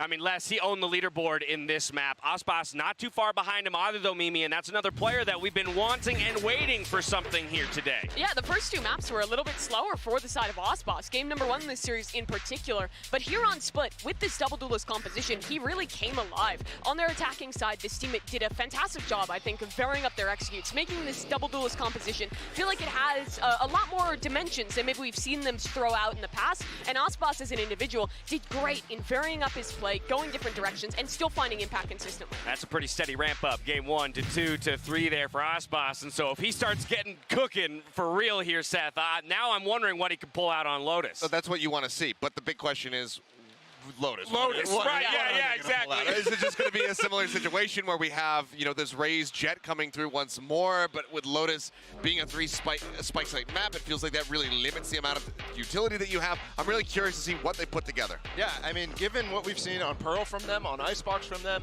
and now we're going to see what they go for Lotus here. This is a map that Harbor can work. I think this is a map that we've seen a team try Harbor on at this tournament, and I think very much so that Loud is going to maybe try for that. And that's why I was saying Icebox pushing all the way back towards the map 5 for Fnatic is kind of staying away from that strength, that rock that has been there for Loud in these Harbor comps. Yeah, and I think that in this composition, I'm wondering if they're going to maybe try and pull out a double controller composition. Omen has had quite a prevalence on this map. The power of those teleports to get across to rubble, get early space, find those paranoids as well is fantastic. But on the side of Fnatic, they've ran a comp unique from most other teams in this tournament. No Omen, no Breach. Instead, they're playing this double controller composition where they're kind of putting an emphasis on the fade raids and on Durka instead. Yeah, I don't think we're going to see too many adjustments. I mean, Bala was kind of talking about it before. These are 2 teams that don't really like to shake up their comps too much, so expecting to see that Viper raise Astra KJ fade from the side of Fnatic, but Loud is the big one that has to go under the microscope. What do? You're talking about liking the Harbor on this map. 2East is going to start with it. Yep, Prime Gaming Agent Select. We're already getting a look at the Harbor. It's an interesting situation where Loud has evidence of what Fnatic wants to play on this map. It's really a question mark what Loud wants to bring out. Yeah, and the game plan looks similar to what they've brought out on their Pearl, where they're playing this double controller with both the Viper and this Harbor in the mix. So they're going to have fantastic stall on that defensive side. Also, good retakes with all of those smokes. On the attack, though, that's where they're investing in the Aspas Jet, which I'm a little surprised by. Yeah, I think here, showing this comp from Loud is a sign that they're prepared. It's a sign that they're going to be comfortable on this map. If we saw anything else, I would have been very scared. And for Fnatic, what they need is adaptation. They can't have prepped this map. They don't know what Loud is going to play, so it has to come down to minis, timeouts, and boasters to come up with a plan. Loud is picking up steam here in our grand final. They've already brought us to 4, but the question is, can they bring us to 5, Seth? It's all going to come down to this Lotus. It's a scary beast that you're up against. Taking a look at the scoreline that Fnatic posted on this map just a day ago. I mean, like I said 2 days ago, you're able to stop a reverse sweep from happening versus yourself. You want to hope and believe that Loud can push this further, can take this all the way to a Game 5, give us that truly just goated 5-map series here in a grand final. And for Loud now, that momentum is starting to build. The crowd is bringing the energy back. They're getting excited again. Loud, they want so badly to win back-to-back, to win on this home stage in front of their home crowd. I mean, if there was any conditions for something like that to happen, it would be with Loud. It would be with the crowd. It has not happened. DRX is literally the only team to have even gone the distance to attempt it. So it's a long task ahead, but it's the conditions. Yeah. And Fnatic, I gotta get that in there. Yeah, Give I them love credit. yeah. And for Fnatic, this is like their first real test. Like you were mentioning earlier, first map they have lost this tournament. First time that they've been in a position where they're in a series where, sure, they're still in control. They still have a map up, but they're a bit more at risk now. Yeah, I mean, how do you deal with taking a punch, right? That's always the question when you're looking at a fighter, and this is Fnatic taking the first punch of the tournament. I think, though, their split is one of those maps that are super more disorganized than you're used to seeing from the rest of the comps. This one we just saw against Na'Vi the day before is a lot slower. It's a lot more coordinated. Well, the sixth man is fully behind Loud here. The question is, can this grand final go the distance? Can we get a map 5? Here's Brennan Sideshow with the call.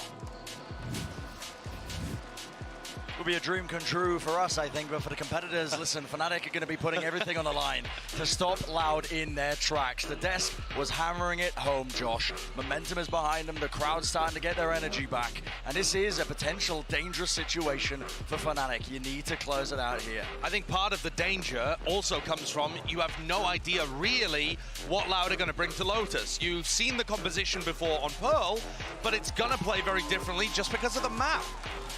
So where's that utility going to go? It's going to put strain on Boaster to figure this out, put strain on Mini.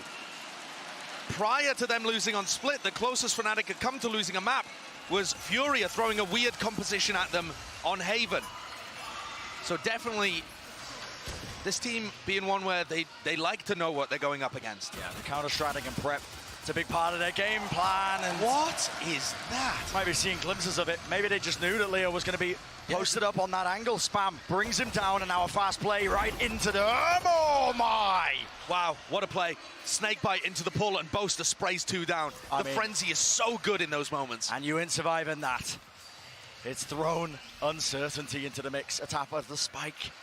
A bait, perhaps, of the positioning. They want some of these Fnatic players to give an opening, a shot, a freebie. It's a big post plant. It's very open. We've seen people win 1v3s with the spike planted in this spot. No way. Miscoordination, the wall falling. Maybe just not commed, maybe just not called, but traded down to 2. Loud need this pistol. They need it desperately. Running and gunning, that's the name of the game. Beautiful one to land, and Aspas with 21 health. Chip stacked against him. Tap of the spike, Boaster sticks it. Feeling confident. He knows his team's got his back, half on it. Don't want to give away anything for free. And a pistol round claimed. Diligent from Fnatic closing it out. It's the opening 2 kills, though, that really made the difference, right? I mean, it's a 3v5 right from the beginning. And we don't even get a sense of how Loud are going to play this kind of comp necessarily, because it went wrong so early. But I am interested to see where different teams commit their Viper utility. The wall that Fnatic throws cuts through that rotating door on A. So it actually allows them, more so than any team I've seen on Lotus, to fight for tree control on defense.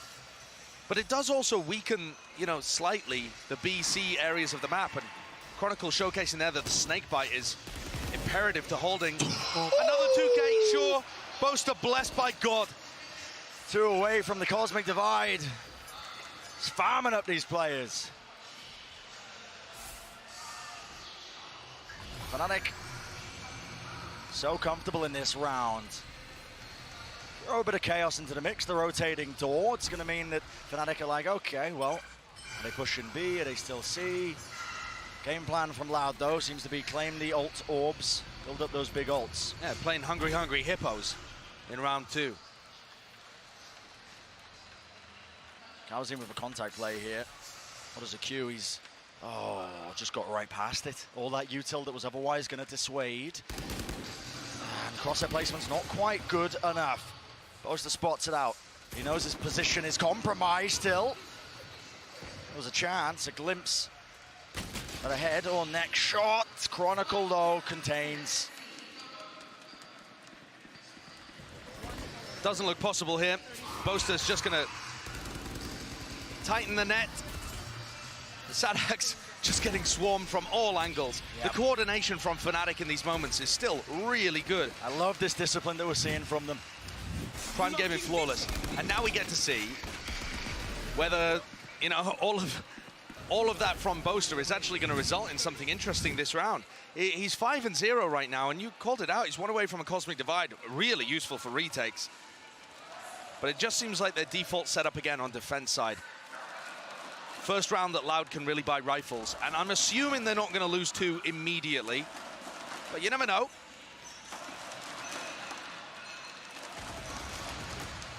Up to Loud to answer back.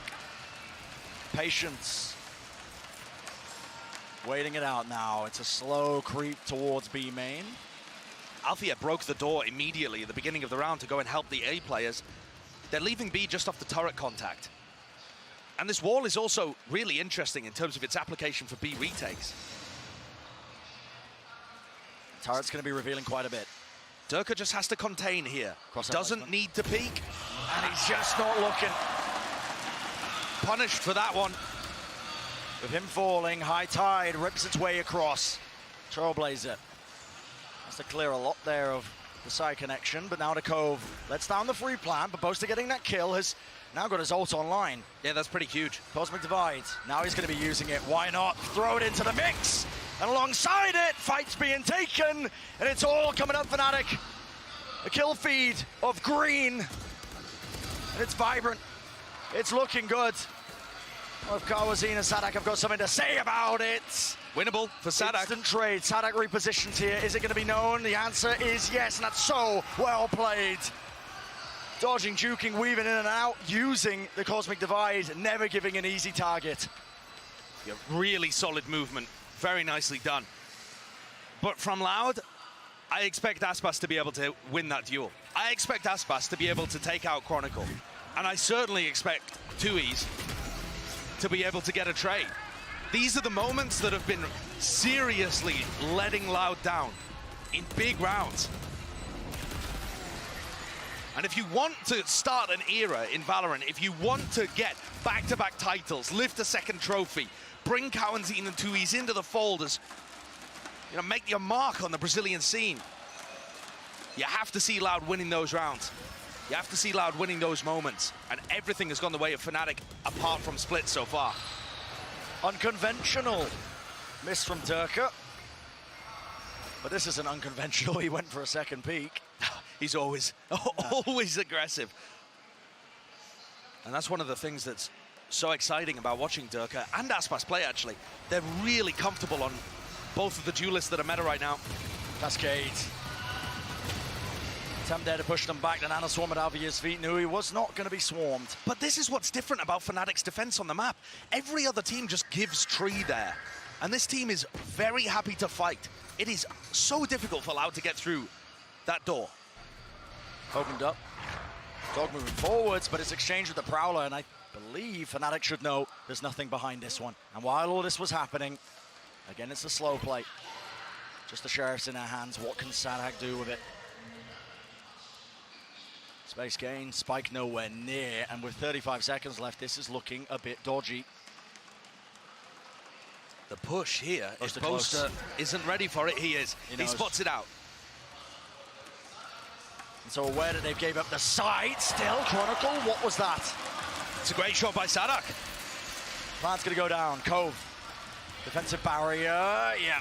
Not pushed away, not punished, but it does pull that spike to a bit more of a favorable position. Moving now onto the site, Leo. Bourne's up top, close, spots it out. So now they know Reckoning, though, is used. That's a great response. Flash as well. This is really awkward and really dangerous. And Aspas is coming on a flank here too. He's getting in behind them. And the plant, because it got pulled, is going to be for him. Oh, the read on it! How do you manage that? Kill found, but still that time is being bled off the clock. Still a danger. Still a situation. Fnatic, surely you don't do it. Boaster trying to stick it, does not claim half. Kills flooding in, and no more time. Prior work wasn't put in.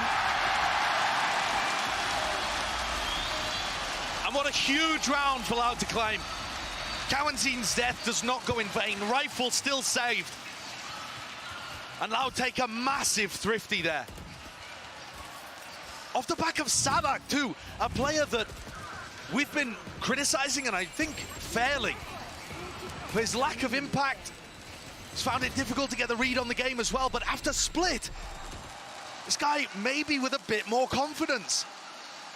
Found his way into a really tricky angle over a C and then hit a gorgeous shot to take out his Viper counterpart and open the door. Huge round. Puts Loud on the board. And what was otherwise supposed to be looking like a 4-0 lead for Fnatic. But early days yet in the map. And these things are never safe, are they? No, never. So Cascade used here from Tui's, just taking a bit of space over at A. The door open, Cascade used again. No responding Viper wall here, which indicates, I think, that Fnatic don't actually have presence there. Another tap at the door.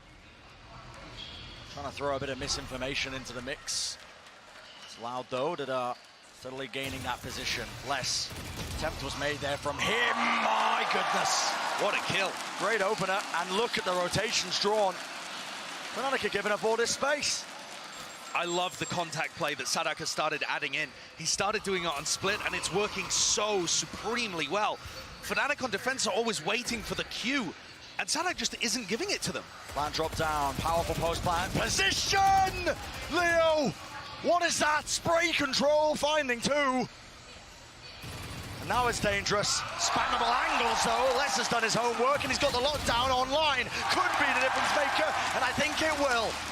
Chronicle forced to take his own pace, really run him down. 4 seconds remaining. Due to be detained, 3 bullets, can't get it, and not a kill in sight.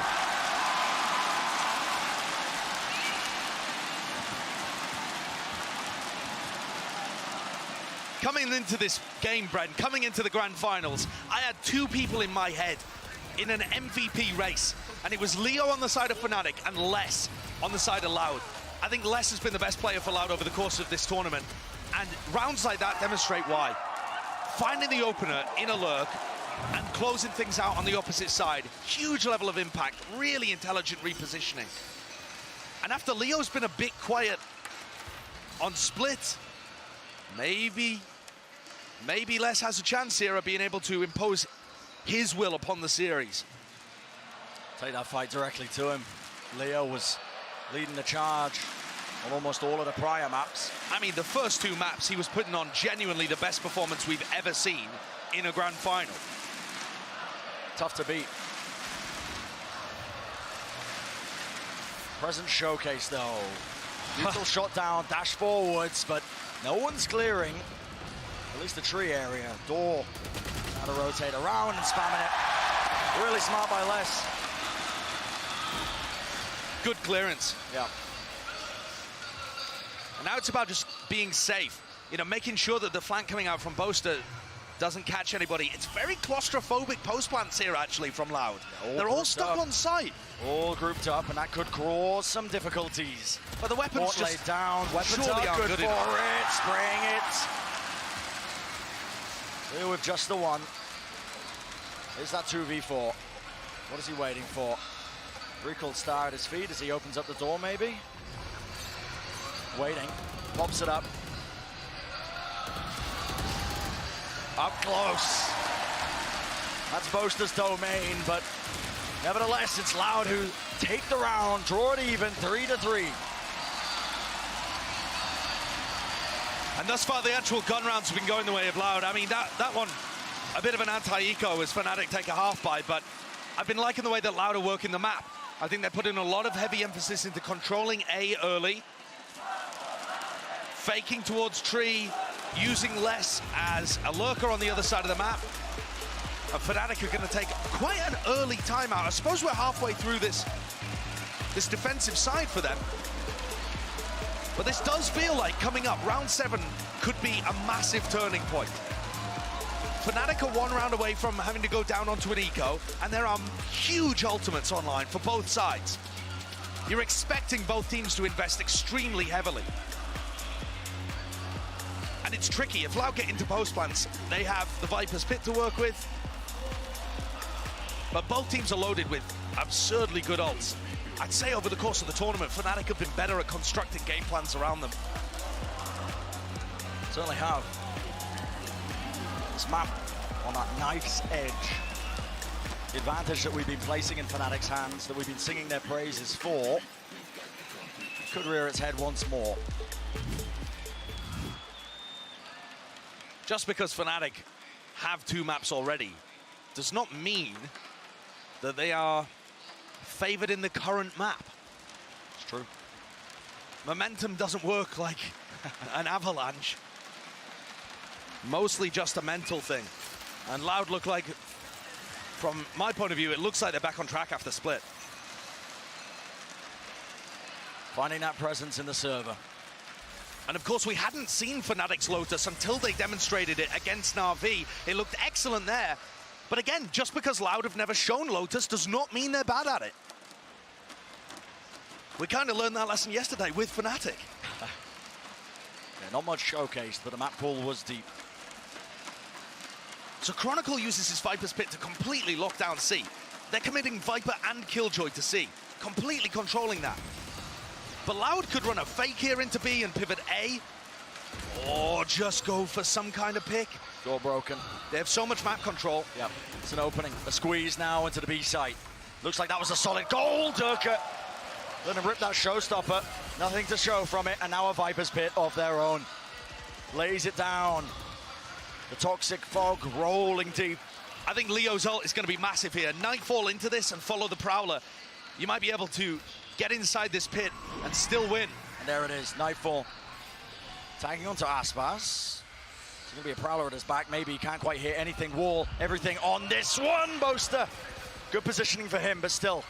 Time's time to be bled away. It's down to this fight that's being taken place. Alfier dealt with, traded, Loud, in control, but for how much longer? The pit's fallen, Chronicle spamming, he will fall. Down to the 2-on-2. Nana Swarms, buying him time, Cosmic Divide. That's forcing the issue.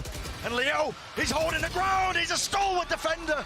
But Boaster gets half, waiting for the repush. No more time, backs away, and that's Loud once more.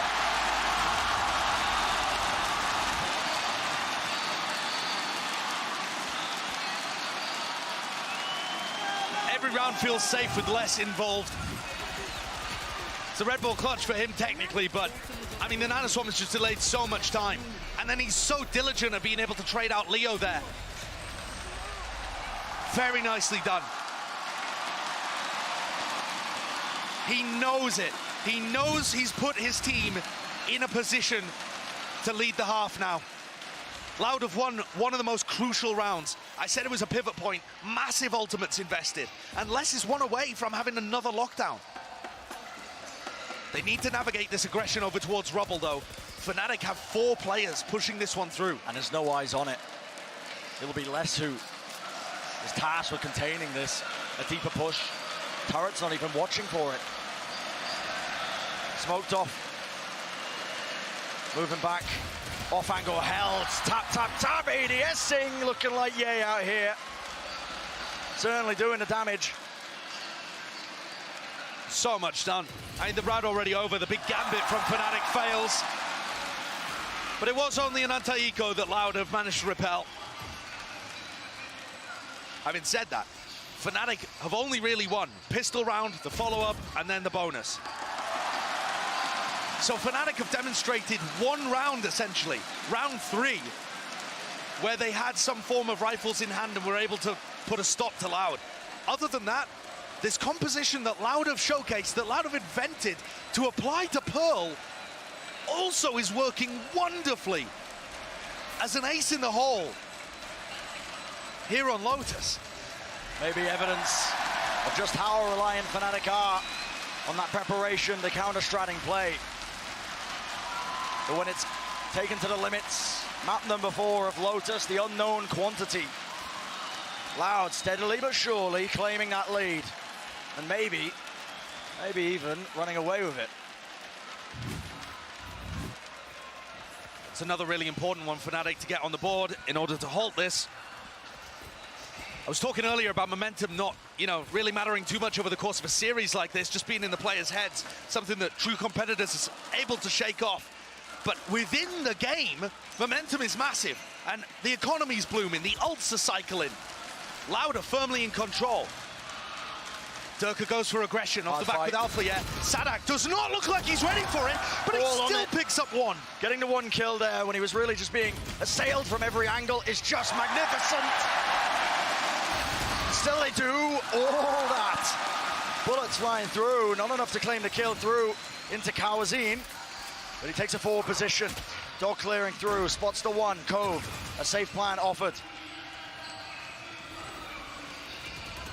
And this was such an important round for Loud to win. It's going to put a strain on the economy once more for Fnatic. Boaster, desperation. But what options is he afforded? They have to respect the lockdown. They have to back away. This round looks like it's over already. You just got to save.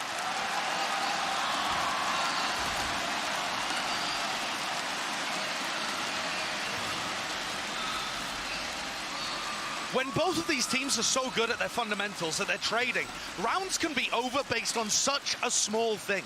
And I said at the beginning there, Sadak didn't actually seem prepared to deal with the aggression coming out from Durka. But Sadak has woken up in this game. And the shot that he hit, startled, reacted, took out the star player. I mean, look at it from his point of view. Is able to deal with Alpha instead. And that, because of the trading from Les, from Kawazin there, just leads to an eventual 3v2. And Fnatic can't hold on. Loud are so quick to trade, whichever team ends up getting the early footing, it often just flows that way. Fnatic not gaining any ground. His rifle, V-rifle rounds have not been going their way. Loud taking charge, taking position. Maybe even taking names off the back of this. Look at all this control. So Althea has been breaking this door frequently. Not every round, but frequently. And this time, Loud are taking it and using it for themselves, threatening that they could be going into B. The turret removes so much information from Fnatic's defense. And look at how they've isolated Durka on A. Completely separated. He's gonna have to perform a miracle, a magic trick. And he's been up for the task in the past. Reckoning though, that'll push him back. Can't withstand that one. The water burst, the water sprouts, just making it incredibly difficult to stand your ground and take the fight to them. Cove, unconventional. Plays this one down, and Kawazin's offered an opportunity to collect this one. But it's counterplay. Lockdown used, pushes them all the way back. Loud are forced to just really vacate the premises. And this is where you've got to control the breakable door. Boaster's the key player here. And he's going to be trying to do that damage. Thorn in the side. Smoke crossed up. Leo, before it even bursts. It was a recall. Oh my! The IGL making the most of it. And Leo's there as well. A helping hand for surviving, and the retake looking sublime. There's Fnatic leaning on their strengths, getting the ultimate rounds working for them. Is it too little too late? Perhaps not. If they can make this a 6-6 half, there's definitely all the chances in the world for Fnatic. We have no idea how good Loud are at the defense of this map. Your guess is as good as mine at home. Such insane parity. These teams are pushed to the brink. Les has picked up the operator here, expecting some kind of peak early on. And certainly, Boaster has been jiggling this. Smoke's going to be a bit delayed, though. Orb gained. And space. Cascade as well, going to be threatening that there could be a push coming through onto B, but I think the turret, deep in his position by Alpha here, will be making sure they've got a full knowledge in the back of their minds as to where these players are holding. Great opener with Boaster falling. Fnatic no choice now but to run their way out of there.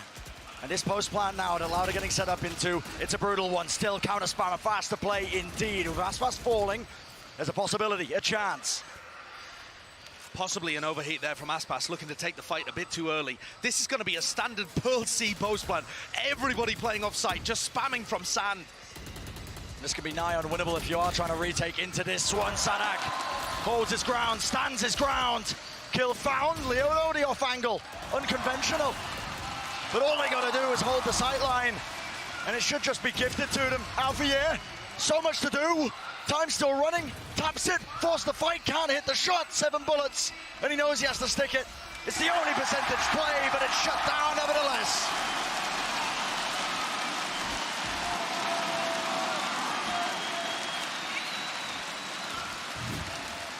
It's a great post plan.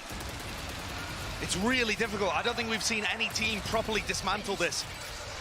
You know, from a theory crafting point of view, I think teams will eventually be looking to do big flanks through the attacker's spawn to try and deal with that setup and put pressure on those players. But at the moment, the map is so new. Teams are still figuring out how to respond and whether they have the time and the space to go for elaborate stuff like that. Final round of the half. Loud on the precipice of making this an exceptionally good Lotus attack. They're so quick at applying pressure around the map. There's 125 still left on the clock, and they're pressuring C, they're pressuring B. It's got Fnatic a bit discombobulated. Players rotating this way, that way. Push, pulled. Player spotted though. It's up to Boaster again. Pull, that's good. Locks Aspas and pulls him right back into the crosshair. And that's really stunted this attack now. Out. What do they do without the spearhead? Call's made once more. War goes up, but a snake bite. Just to push them away, just to push them back in case that contact play is there. Cosmic Divide. It's a cacophony of ultimates being used, and that really does invite moments like that. Chaos. Nightfall now. All the senses dulled and deafened. Very close from Chronicle. Does the spike get down? Tapping of it. Raw spam. Satchel pushing him back. Fight needs to be taken. Sadak needs to win it. He does not. Pip down, dropped. Rocket to the side. No one is capable of standing up to that. And so it's down to less. But even he can't withstand it. 5-7. Fnatic making it just that much more respectable. And they have battled back in this half to make it feasible that this could still be the final map in the series. They could get crowned here on Lotus as the top team from Lock-In, the top team to start the 2023 season. But it's going to put so much emphasis on this pistol to draw them back a level in the map. So much emphasis indeed. But before we get into that, let's send it down to the desk to break it all down. Thank you so much, Bren. Loud find themselves yet another 2-round advantage going into halftime here. Already mounting more rounds than we saw Na'Vi able to put up in an entire map on Lotus against Fnatic just yesterday. Yesterday was domination. This one is a different story. This is what I was talking about. This Harbor stuff for Loud has been crucial for them throughout this entire tournament run. And they finally bring it out. For the first time we see their Lotus, it's quite good. Yeah, it really is. And similar to what we saw from them on that Pearl competition, they have been really good at playing into some of these retakes. But the way it started out for the squad actually was with Fnatic being really incredible in some of these retakes, right? They are able to get back into this A site. This was the case from their game versus Na'Vi as well. But later into this half, it became a story of Loud and how they were playing in their posts. Yeah, the real amazing thing about both sides is they were really working their strengths. The C retakes were really good for Fnatic. They went 4 for 6. The A post plants, with Les the way he was playing, they went 3 for 4. So as soon as you started seeing that, both coaches were saying, let's lean into that. This guy right here, Achilleos, 300 ACS on Les. He topped the leaderboards on Split, and he's looking to do the same here. Yeah, he is. I mean, he put up a strong performance while he was feeling under the weather versus DRX. Now he is right back up into tip-top shape. We saw him on the walkout popping off, really just reveling in the crowd. A little bit of a slow start, much like the rest of Loud, but in this map, he is looking incredible. But we still need to see these incredible performances.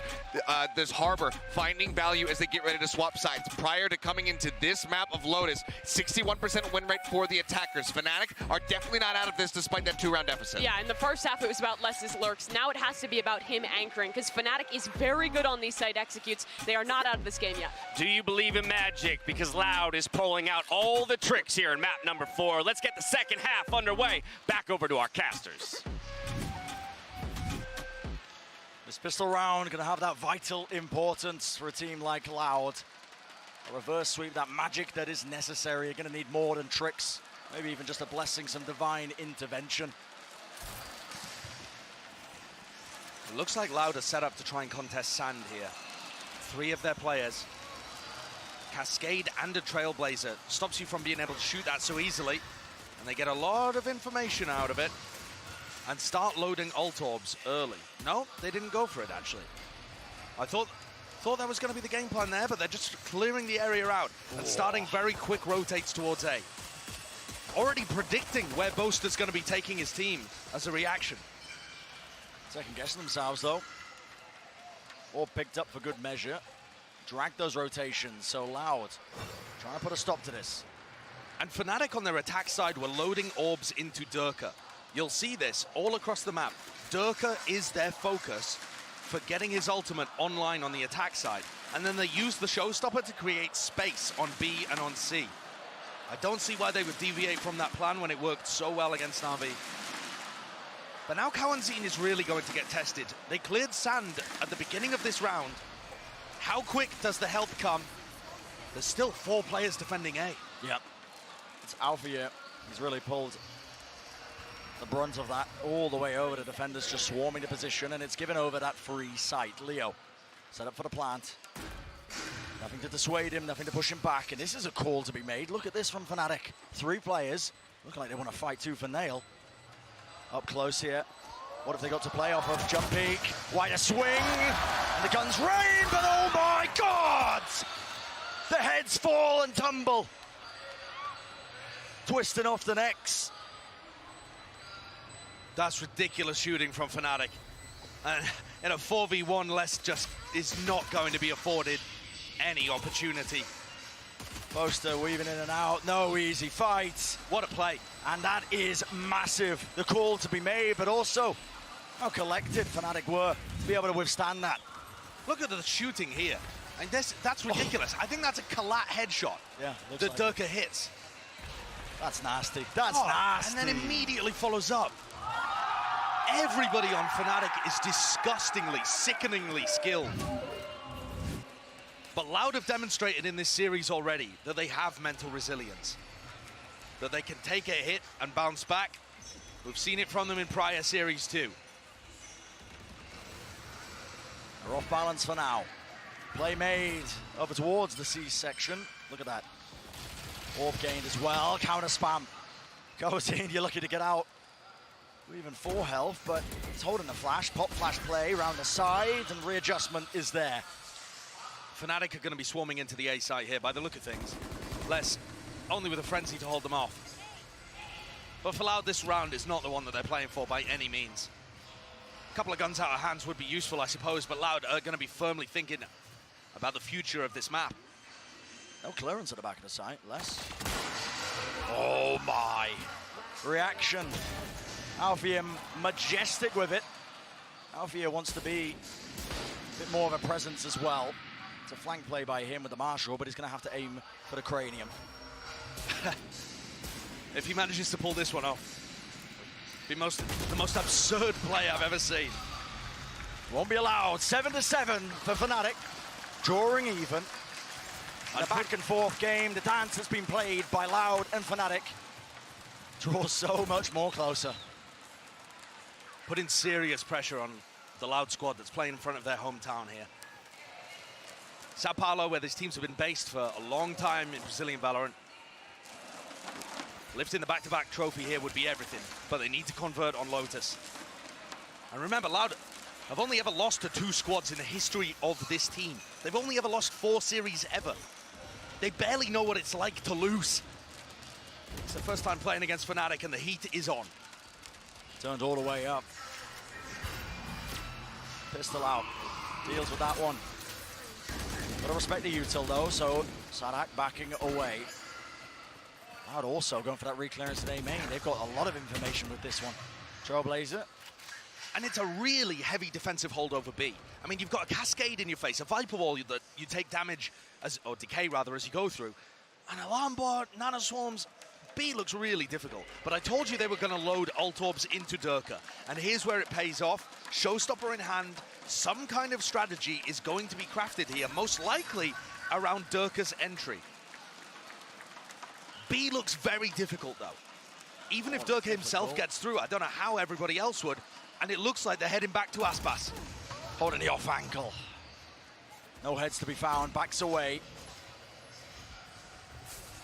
Bit bloodied, a bit bruised. That space is all going to be gained. This is really getting quite pressured in terms of time. Spike's going to be landing and rotating its way over towards C in the midst of all of this one, and it feels like just smoke and mirrors all over the map. A regrouping here. Are they waiting for Durka, or do they want to try and use the timing off the A distraction? Looks like they wait. Pause for a moment, and Durka's going to ult in. 20 seconds left, it's everything. Showstopper exchange, but look at that. Snakebite, Nanoswarm, reset, left with 4. Just magnificent. And Sadak finding value from the grave as well. Don't forget that. Great shutdown, but really, Fnatic being their own worst enemies by playing the clock out for so long. They had Durka's ult online way earlier in the round. But yeah, it's the Nanoswarm alongside with the Vulnerable that the Snakebite applies. Just shreds those players and sets less up. No withstanding it. And that's the entire game plan from Fnatic. All of those ult orbs that they harvested in the previous rounds, that's designed for that exact round to work. For that play, for Durka to entry, for space to be made, and a path carved for the rest of the team to enter. And now Fnatic, they're going to be pushed. Going to be pushed. Loud have taken the lead, and Fnatic are forced to take a timeout. There aren't really big ults to make a game plan around, and so far, both B and C look off limits. I mean, when I'm looking at the setups here, the Viper combined with the Harbor and the Killjoy utility looks very difficult to get through on B, unless you've already taken Rubble control and broken the door. Yeah, almost impenetrable. The defensive setup of Loud really paying off.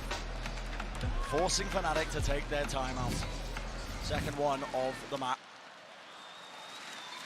When Fnatic played against Furia, there was a timeout taken, and Boaster said in the post-match interview that he just had a quiet moment to sit and think about how to break down his opponent. And he eventually came up with the plan, with the game plan that worked. And they were able to win that one in OT.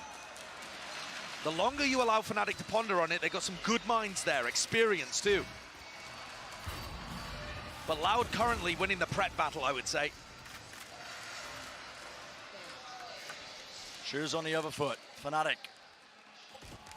Again, footsteps all around sand, making sure that they just pump a bit of noise into it, and it causes Loud to use a bit of that util in response. Still, it's a deep A main push, and Loud with these two players. You can see Aspas and Kawazin.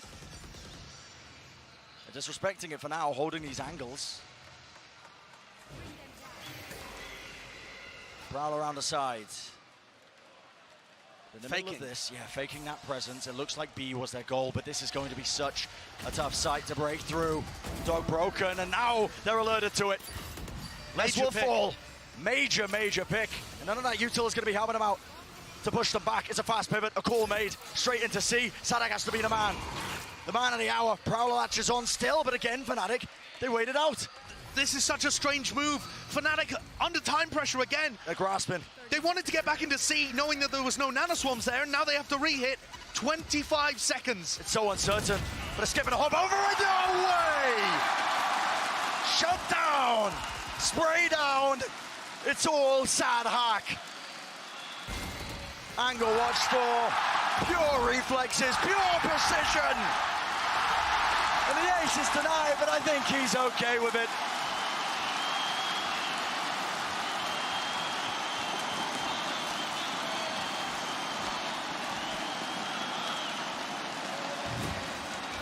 what a potential turning point in this series Split was. I feel like the first couple of maps, Sadak was completely mentally overwhelmed with trying to deal with what Fnatic were throwing at him. But after Split, the preparation is all there. Sadak doesn't have to worry as much about countering his opponent's game plan, and instead can just get back to fragging as we expect from this guy. His individual form has improved so much compared to the first couple of maps. The team captain for Loud has truly woken up and answered the call. Stalwart defender. Prowler misses from Leo. Maybe a sign of a bit of a blunder there, but... So after Durka was having his ult orbs loaded up, he had that, you know, fateful failure into the C site with his ult. Since then, they've been loading ult orbs onto Leo. So there's going to be a play off the Nightfall in this round. A delicate dance yet to have. Pressure now being applied. Straight into tree. Fnatic not messing around. Nightfall cleaves its way. Scatters across. Latches onto one. And look at how they leave a couple of players back. Chronicle and Alpha playing very reserved post-plan positions. That's what I would have wanted to see Loud do in the first half. The retake. Durka's position here is common to be pre-fired. He has to play this on an off angle as the smoke fades. It's only 1-for-1. But is it going to be enough? Damage certainly being done. Lockdown still in play. And this has to be respected. Far back enough that there's still going to be options availability. And again, the important player here to deal with is Sadak. And Sadak, anchor around the side, two! Spike though, not being diffused, but angles watched for Leo. He's still a threat into the 1v1 and no more time, surely whatsoever. The top of it, and he is just far too clean. Leo once again delivers them another round, but it's the time pressure. Loud having to wait for so long as Les's lockdown was triggered. Whenever there's a lockdown retake happening, you gotta clear that breakable door position. Sadak almost gave them an opening to be able to win. But look at Leo, look at how unfazed he seems. This guy's 19. He was not worried. Playing in his first grand finals against the defending champions of Valorant. And I've not seen a flicker of doubt on his face. With 7,000 fans against you. Feels like he's been born, molded for this kind of battleground.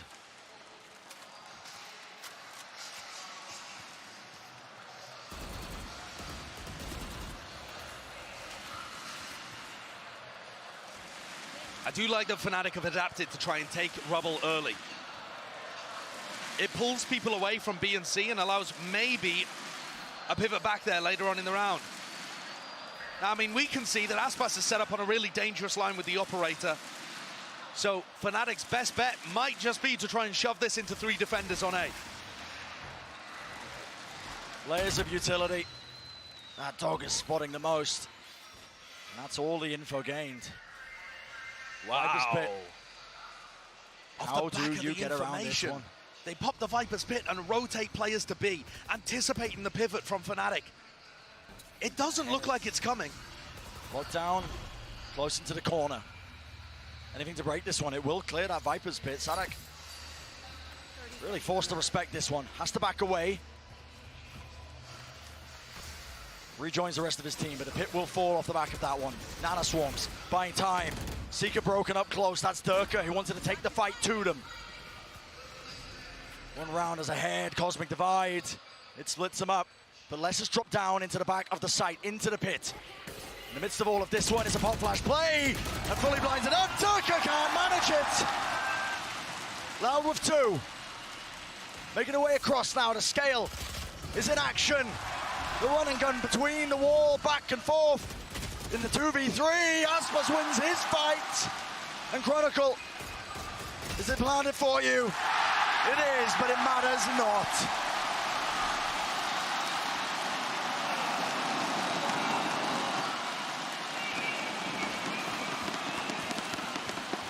Loud had to fend off a reverse sweep against them, an attempt at one at the very least. So recently. They know it's doable. And they're in control here on Lotus. Barring a response from Fnatic, it looks like we're heading to map 5. Fnatic are going to be forced to take an eco. Loud on the precipice of getting to 11 on the board. That would be huge. Deep angle. Horn reveals Aspas. The disrespect shown, though. He still wants the angle. In fact, he wants a bit more. Look at him pushing deep up through C as Fnatic look to threaten the rest of A. But this gives good knowledge.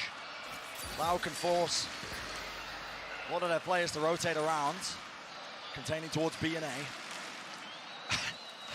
I mean, what is going to happen here if the rotating door between B and C opens? Aspas retreats just a little bit. But I think the game plan for Fnatic is more so about getting ults online, to be honest, more so than anything else.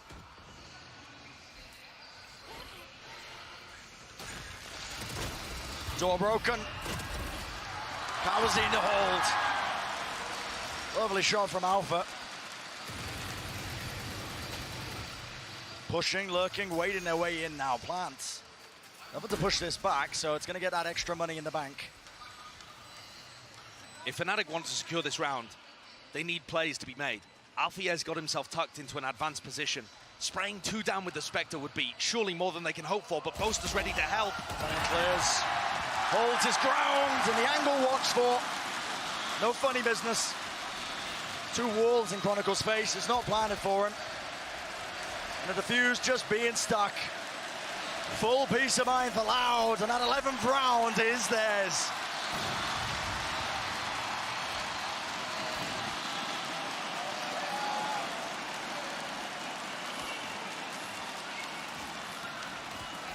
Loud are 2 rounds away from taking us to a 5th map. We said earlier their history was guaranteed to be made today. It was absolutely guaranteed. Chronicle either lifts a trophy as the second, the first time ever that a player has lifted 2 trophies, or Loud get the back-to-back. However, I did not see it potentially happening in also a reverse sweep. Hopefully there's enough pages to record that kind of narration. Fnatic is still going to have something to say about it. Their attack sides have been slow and ponderous so far. Boaster needs to increase the pace. It's all well and good having a meticulous game plan, picking every ult orb up, stressing the defenders out. But there needs to be time on the clock to actually get the spike down, get into comfortable territory. Flash round aside. Positions known, and a cascade will push back Fnatic further. 4 players ready to collect on C. Sadak getting away with it there. Spots it out. But a spike grouping up. Bodies there. Fnatic trying to keep their options open, of course. They've got players lurking through into B main, but now the util used. Flash, boombot. 30 seconds, Bren, again. It's just running too low. And they've not put pressure anywhere else other than C. It's looking like Loud for the slam dunk to get that 12th round, to get map point. But now the pressure's applied, and now the call gets made. Move forwards. With the rest of the team spamming those common angles, but guess what? Ultimate's waiting, and Kawazine, no stranger to it. Running all the way around, running rings around them. Everyone drops, and everyone falls. Alvier just to survive with bated breath, but he is being collapsed upon.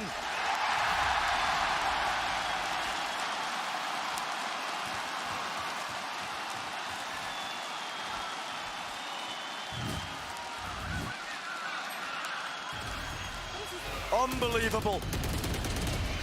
Loud, pushed to their limits. Bloodied and bruised throughout this entire lock-in tournament. They find themselves up against a very demonic Fnatic squad.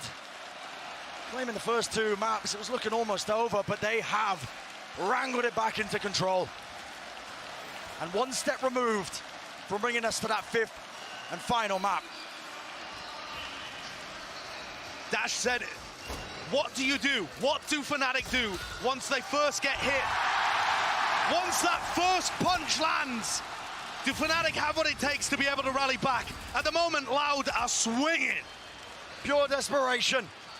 2 players fall. Containment, flick to the side. Aspas might be good for 2. Jiggling the movement, everything to play for. And every player falling. Loud do it.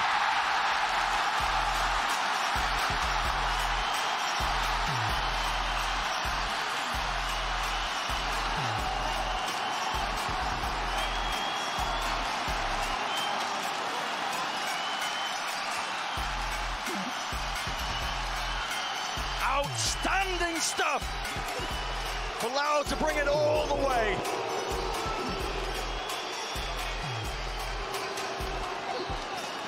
And I was asking the veteran presences from Loud to step up, to set an example, to show to the rest of the team that comebacks like this are possible. That the match is never over unless you believe it to be so. And Les and Sadak have answered the call. They put up an unbelievable performance there on Lotus, both in terms of the calling, the fragging, the lurking, the anchoring, the shutdown. And this is going to 5. This is going to Icebox. The territory that I have no clue where this is going to end up. A great map for both sides. And form swinging like a chaotic pendulum currently. Oscillating wildly, back and forth on the knife's edge. Loud respond to the call. They've well earned that 5th map. Pushed to the brink here in the grand finals. Both teams fighting all the way to carve out that page in the history books. And my God, has it been brilliant to watch. Don't go anywhere, ladies and gentlemen. Even more coming up. And you know you're not going to want to miss this.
Welcome back to Sao Paulo, where just 2 days ago, Loud shut down the reverse sweep attempt. Today, they find themselves trying to complete it, and they are now just one map away from doing so. Mimi, they've taken us the distance. That they have. What a fantastic rally from Loud. And for the side of Fnatic, they were asked a question in this map. We've seen what they can do. We know that they are a good team on Lotus.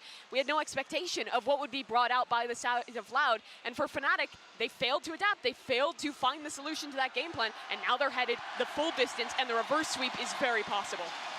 2 hours ago, Fnatic was looking at the flawless tournament run to end this, and it looked so good. It looked like it was a damn near possibility when we went to split. It looked like a surefire thing.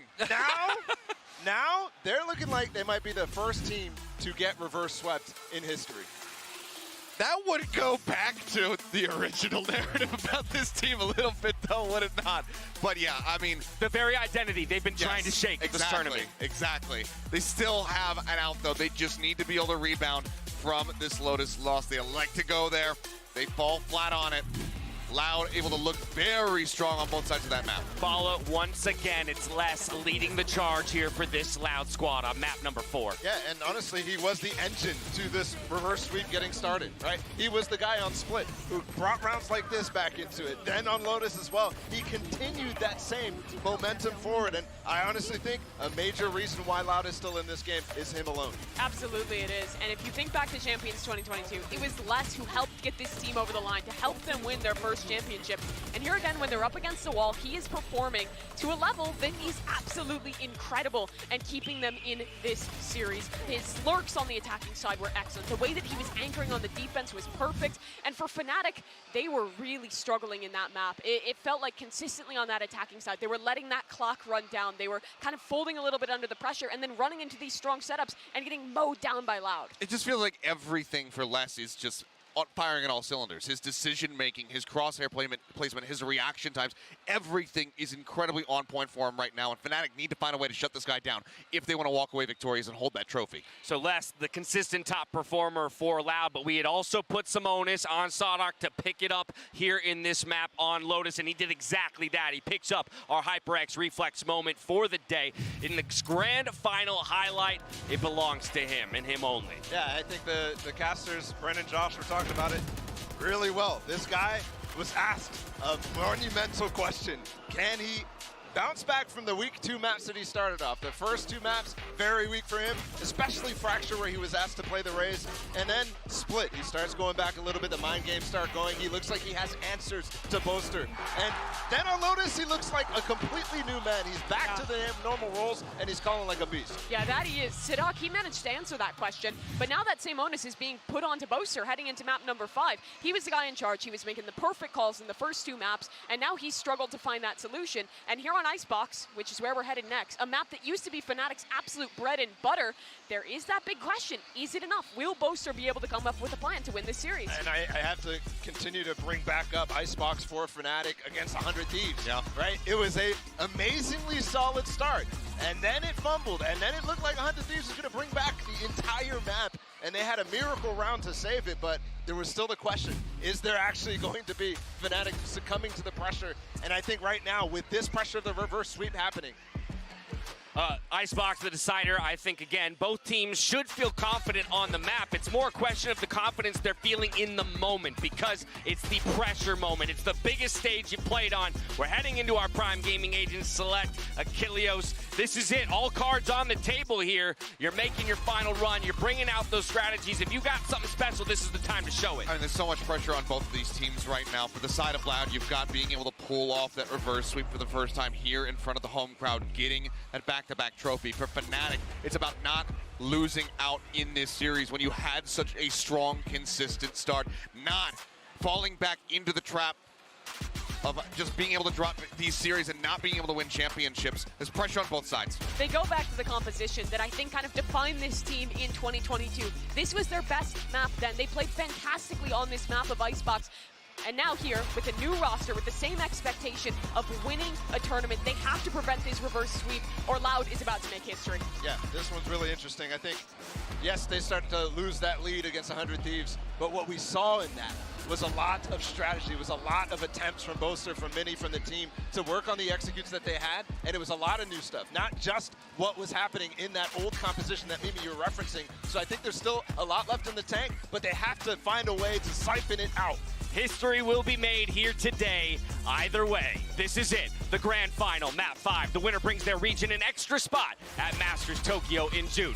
Let's send it back to our casters. Here's Bren and Sideshow. What a way this series has gone backwards and forwards. It's been on a nice edge at times, but ultimately, history will be made here today. Yeah, and this crowd has got every penny of what they paid for. I mean, an absurd match so far that can only end in an absurd outcome. It really doesn't matter which way this map goes. Like the desk was talking about, something historic is bound to occur. You either get the back-to-back winners in front of the home crowd, pulling off the first reverse sweep in VCT history, or you get Fnatic defying the choking narrative, hoisting their trophy, and Chronicle becoming the most decorated player that we have in the game. And so here we go. Icebox is the staging ground. And it will be one final fight between both of these teams. You couldn't find a better map for it. You really couldn't. Both of these teams have such great ideas here. Home ground for Fnatic, but it's been Loud that impressed me the most. The decision's made. Pushing all the way deep. They want to take Snowman control. And a kill found for them. With Boaster falling, none of that Viper util is going to be useful or used. How do Fnatic respond? Rifle, oh my goodness, Sheriff shots ringing. No kills claimed, Dart. Late to be broken, but it is that pivot, and a wedge is being driven. It's up to Sadhak. What a containment! And what a kill to claim. Loud taking the pistol.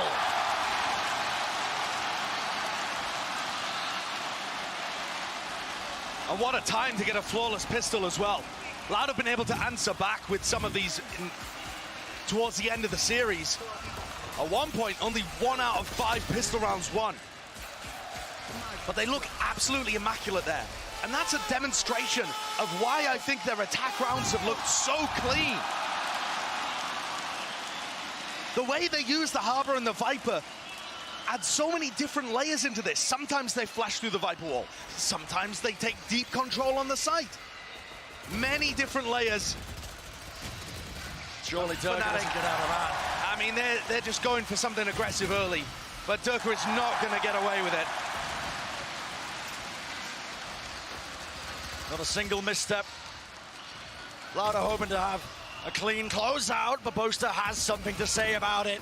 Running and gunning, moving his way forward, still alive in the fight, and doing significant damage. Flash play into the back though, and it's corralled him. Loud with all the control, all the weapons.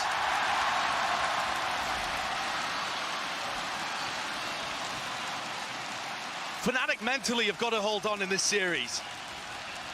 Playing into the crowd is not that difficult at the start, when things are even or when you're winning. There's some satisfaction the players get out of silencing them. But at this point, when you in your own mind know you're letting the series slip, the crowd's response just serves to heighten that. It's not an external pressure, it's the amplification of that internal pressure that everyone on Fnatic already feels. That nervousness. And this round has to be a big one. Fnatic, there to prove that they can stand and go toe-to-toe, not crumble under those expectations and that pressure. This is the one to win, Durka. That's a wide wasted, really wide, and he doesn't give up his space. He's looking for information because the turret went down. Les already finding value in the Killjoy head-to-head, winning a bit of the info game, forcing the drone to come out from Leo and pulling people away from A. Can Sadhak find the timing to pull the trigger here? Trailblazer held, Kawazin. Moves forwards. Sage Wall, a bit of a gap in the play, but a head taken clean off. Durka holding that high ground position now, a bit of maneuvering. Great dart, pushes them back once more, and you've got to be kidding me! An overheat in the moment, but still maybe Chronicle can salvage it. There was a flash play to set that one up, but running out of ammunition, running out of bullets, it matters not. 3 in the round, 2 years to remain. And what a round from Chronicle that is. The play from Durka set up with his swing. And then Chronicle claims another. Already though, I think you're witnessing the level of confidence and swagger that Durka is going to bring. He considers this map his playground. And as the time ticks down on 2Es, Fnatic claim their first. And getting that round on the board, so damn important. Persuade those narratives. Fraudnatic, chokenatic, whatever you want to call them, whatever you want to label this team. Getting that one on the board is going to do a lot for the mental. It definitely is. Look at this play though, using the distraction of Durka to be able to collect one, and then that spray control is immaculate. Immaculate from Chronicle. Everybody else on Fnatic is hunting for their first trophy. Chronicle looks hungrier than almost everybody, going for the second. If Fnatic can do it, if they can deny the reverse sweep, they can claim that title. It's Chronicle who's making the history books. It's him that's going to be the first player to lift 2 titles. Durka left on his own. A little bit of a flash bait. Durka is going to find it very difficult to get aggressive in the early round because of this cascade. Always going to be up in his face. We saw Buzz struggle with it too. But Durka not so easily dissuaded. Out in the open, my goodness. Shot connects, but that's an instant reply. Insane confidence though, isn't it? Loud need to look to punish him early so that Durka starts to play a little more passive. With Kawanzine falling, the threat of a flash through the smoke, a flash through the Viper wall, is not there over towards B. But the pivot, called by Sadak, everyone returns to him over on the A site. Presence shown, Util drop down. Loud are making it more than aware that they are scaling into it. Aspas is so far away from this hit. Yeah. All the way back on B. He's going to be that last final piece of the puzzle. But a spike denied, there's no time left. Good 12 seconds. Spike in their hands, and it is Aspas who has to do the most. And he does. Distraction in the play, and the pieces get picked up. The round gets salvaged with the spike down. It's a post blind. Chronicle move forwards. Can't quite take the fight and win it. Alfia's still got a chance here. Sadak and Les are very weak. Does the lockdown get invested? Yes, it does. Huge investment from Sadak. Alfia, he's got half. Sticking. Nothing afforded. No time. Half on the defuse. You've got to be kidding.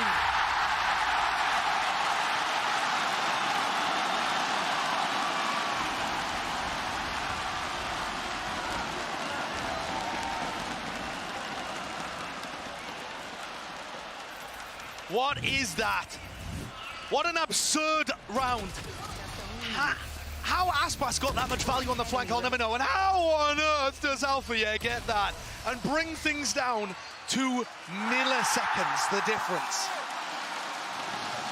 That's how close that was.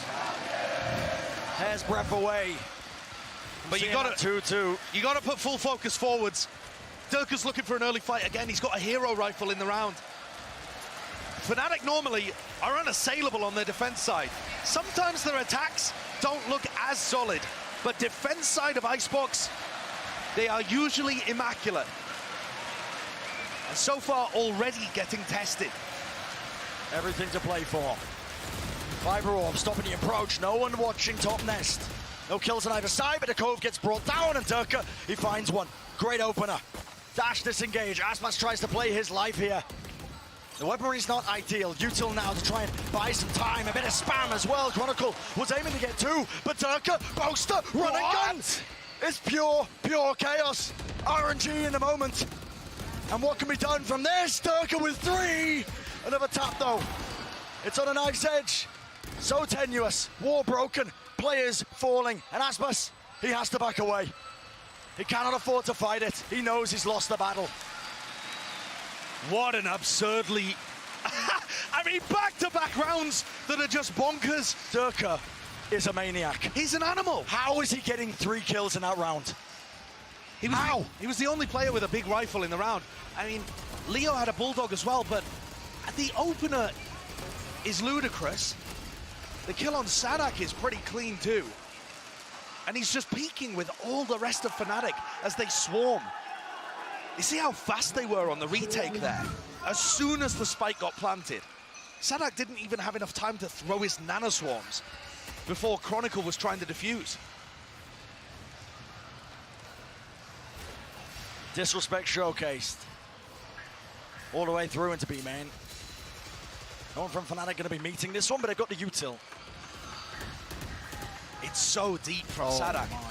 Push all the way up, knives. Surely positioning's known. Sadak, does this get cleared? It has to, surely. Leo, half clearance, off angle. And he's doing enough damage, he's buying enough time. Reckoning, that's gonna assist. Plant will fall. Will this go down? Dart in the back, great to supplement. Durka, this guy's unleashed. Nothing to tether him back. Dash, still active. And he wants to make the most of it. Rez gonna be committed, brings it back up. Player advantage for them. A dodge, a skip around, wall up in their faces in the cloud burst. It's getting dangerous and it's getting more than that. Looking like the round win.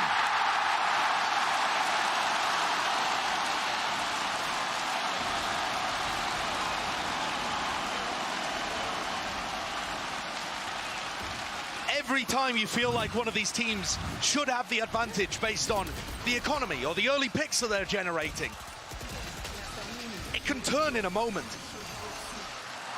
Les once again proving his stability on this roster. He has stepped up along with Aspas. Aspas has been so quiet in this series and now bringing it to Durka. It's Durka putting out that challenge. The title of the King of Icebox. He wants to hold it down. Of course, Loud happy to contend, happy to bring the fight to them. Boaster, close angle here, held with the Viper's Pit. Might be looking to use it. Kawanzin taps the plant, waiting for a reaction, baits in Alpha, yeah, and they punish.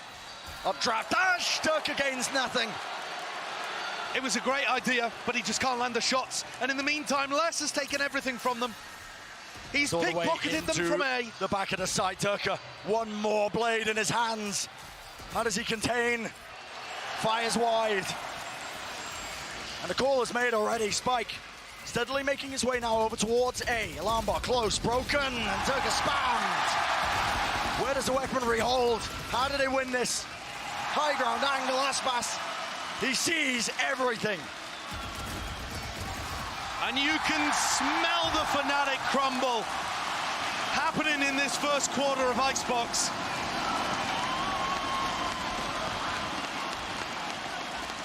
And for these fans in the arena, they are fully feeling it for Loud.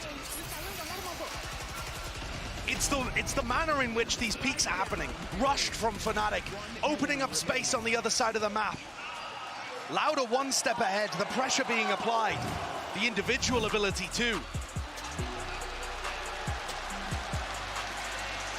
At this point in the series, no more questioning of Loud's resilience, of their grit, determination to take it all the way.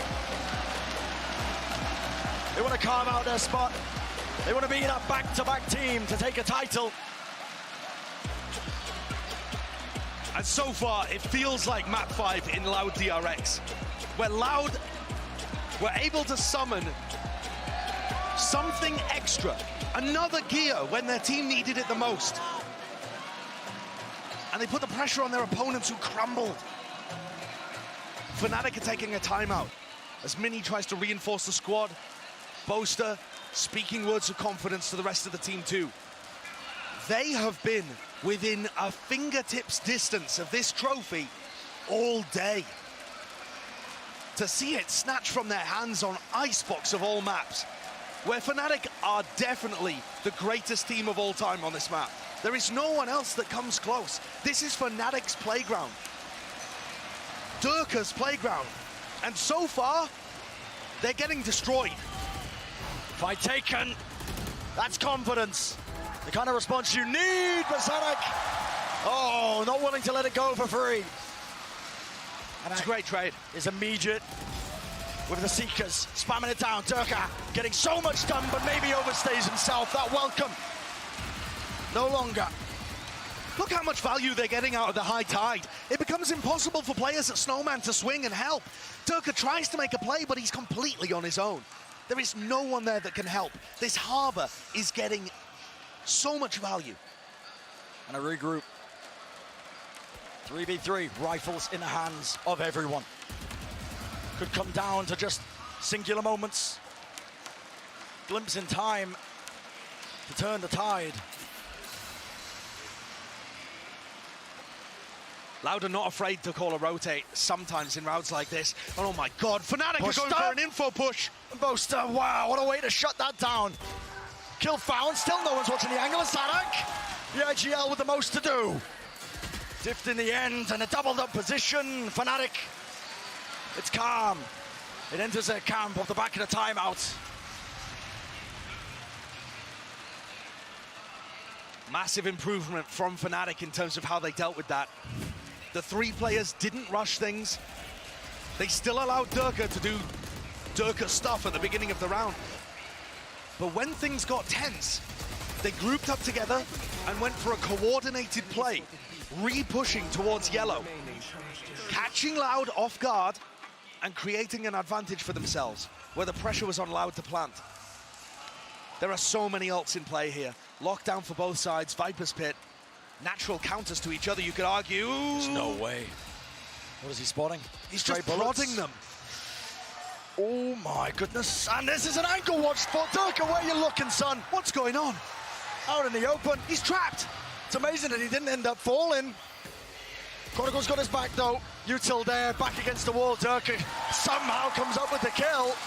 How did Fnatic go 2-2 there? Leo, Hunter's Fury rips its way through. Aspas and less. Fnatic have answered back. We will not go down easily. Not into that distance, Knight, and we will not let these opportunities slip away from us. Viper's Pit though, less. Does Althea really have time to invest his ult here? I don't think so. Okay, they go for it anyway, the lockdown. But surely you can't wait another 6 seconds before you even start getting into the pit. Try and clear this. Pressure on them. Lockdown destroyed. Counter spam. Is it there? No. And the pit remains up. Boaster falls. Lurk plays. Leo moves forwards, but he just doesn't have the right angle. Less than Aspas pulling this one back from the brink. Can you expect anything less? Rookies turn veterans.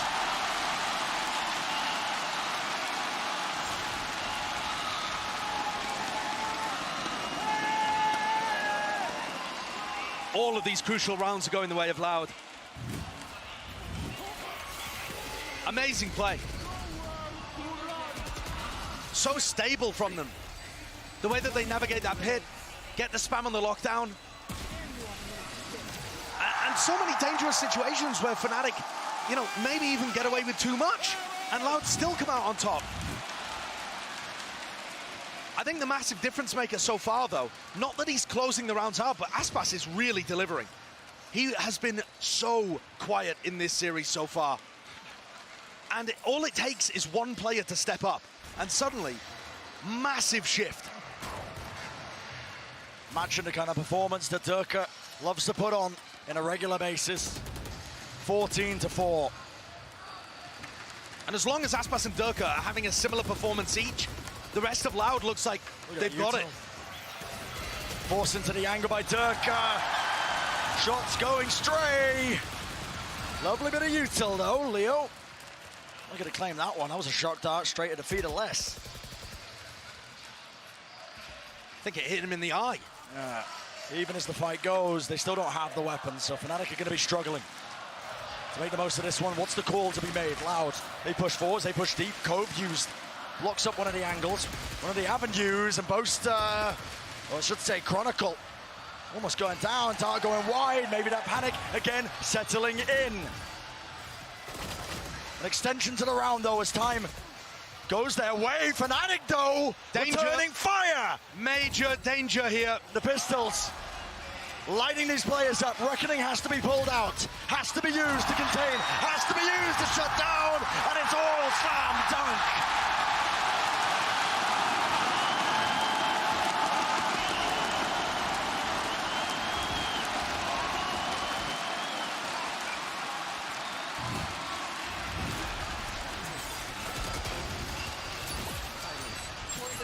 Loud 7-3 up.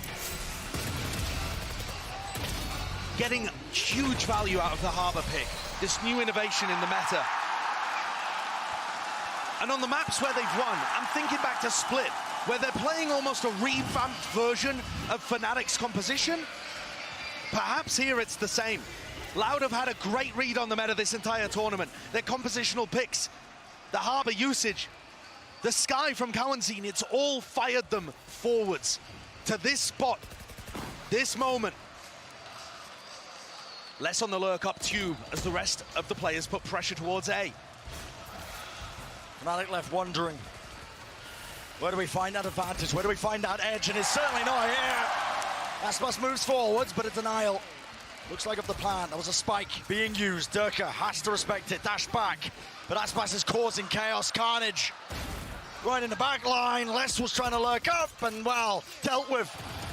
But Aspas, oh my goodness! Down to Alpha here. It's scrappy. It's all over the place. But it's all in Loud's favor. 8th round claimed.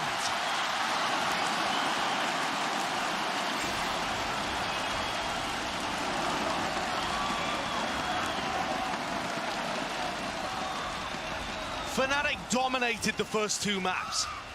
Loud looked like they were completely out. But this battle back has been supreme. And they are now in commanding control of the 5th and final map, the decider in the grand finals. Fnatic have had so many heartbreaking moments over the course of this team's history, with Boaster and Durka together. For them to lose this, it might shatter them. A risk by Durka. A swing up in their faces, but he's met with a lockdown. Respect has to be shown. Still, he overstays it. Gets the one before eventually traded. Cove, a safe plant and an ult online. Kawazin has the Seekers, and it's time to let them loose. Corralling, finding their targets, pushing forwards. Kawazin, nothing left unsaid, nothing left untold. And it's just a collapse. Inexorable is the feeling. Loud with a 9-3 lead.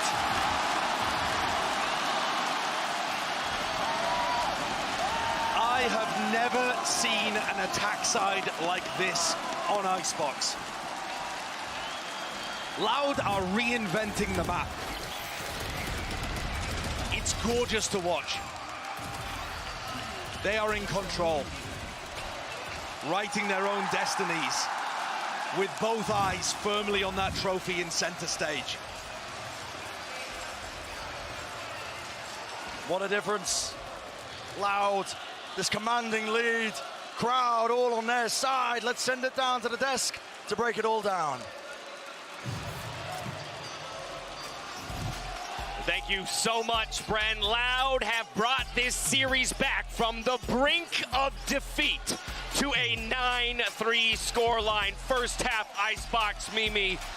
It's all but one. It is truly incredible what Loud has been able to achieve here. In front of their home crowd, they have made a run back that no one else has been able to do. And for Fnatic, under that pressure, we were waiting. Will Fnatic choke? Will they have that moment where they crumble? And under Loud's pressure, it's happening.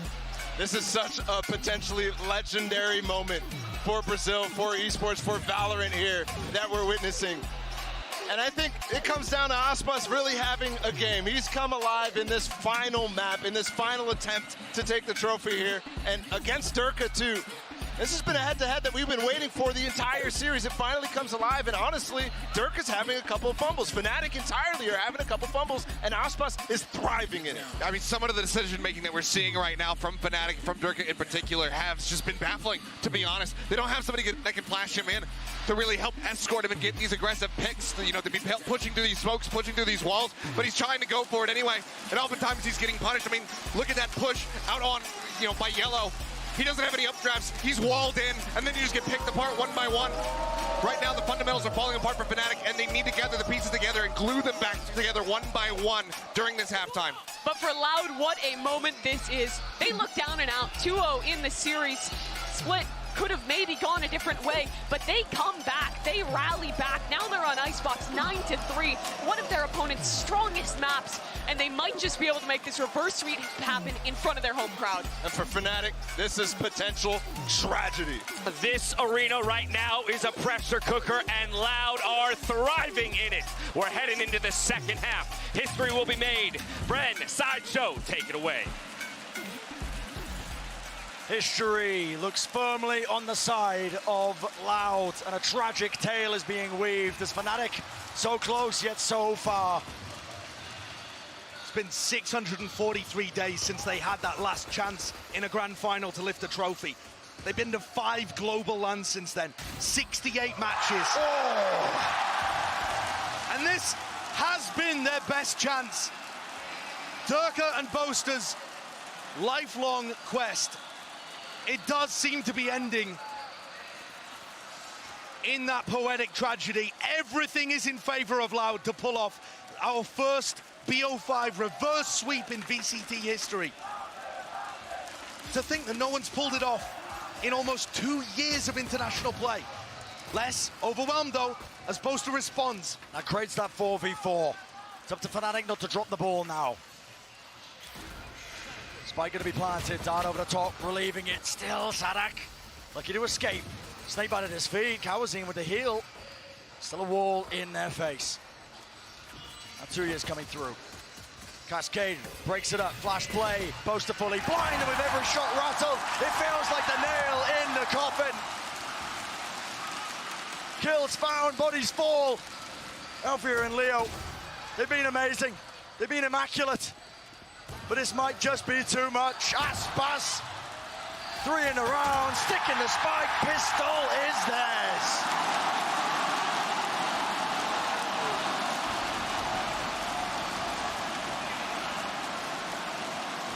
The difference of the feel of this series, from opening to close, there could not be a bigger contrast. Loud look on fire. Aspas 21-5. Les and Sadak right there as well. But Aspas and Sadak have woken up. They've remembered why they're here and what they need to do for their team. Fnatic are forced to force. They must invest into this one. 7-round deficit. They need a miracle. They can feel it. Kind of pressure that most players will only experience maybe once in their life.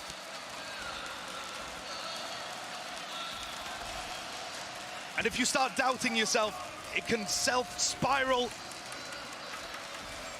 into a self-fulfilling prophecy here. And it may be too late for Fnatic. Loud are applying the pressure. And a full rotation. Happy to commit the bodies to it. Spectre Bullets going wild, going wide.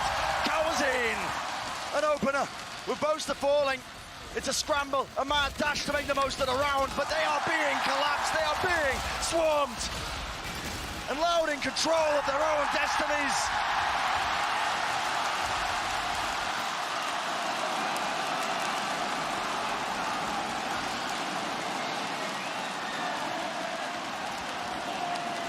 The second iteration of this Brazilian super team is on track to be just as good as the first. For this core of Aspas, Les and Sadak, I said it before, I'll say it again, they've only ever lost to 2 squads. And it does not look like Fnatic are going to join that elite group. Loud have only lost 4 series ever, all time in the history of this team. 34-4, looking to make it 35-4. 3 grand finals in the last 12 months. And the slight shake of the head from Boaster says everything you could possibly need to know. The roar of the crowd, the reverberations and echoes and vibrations, they take a heavy toll, even amongst the best in the world. This Fnatic super team is definitely going to have other chances. But Lockin was looking primed to be theirs. And in a manner that we have never seen before. At the global VCT events, on the eve of the 2023 season, Loud looked to have ripped it from their hands. Possibly paved their way brick by brick to the start of a dynasty. What a way to begin 2023. Claiming accolade after accolade. And with every player that falls, it just feels so damn difficult for Fnatic. A flash play, Les getting confident. Has to be punished, he gets out alive. He's going to receive the heal as well. Cowanzine taking a bit of damage for it. Wall forwards, close fight taken, trades are there. Alfier, so much to do, reset of the Spectre. Down to that 2v2. Can Fnatic survive? Pop flash is good, Cowanzine low. Taking a fight out in the open, this is unconventional. Usually, I'd be talking about how, you know, the newer players like Cowanzine to the team need to be slowing down in those moments and not allowing the weight and the gravitas of everything to get to them. But with the 8-round lead that they have,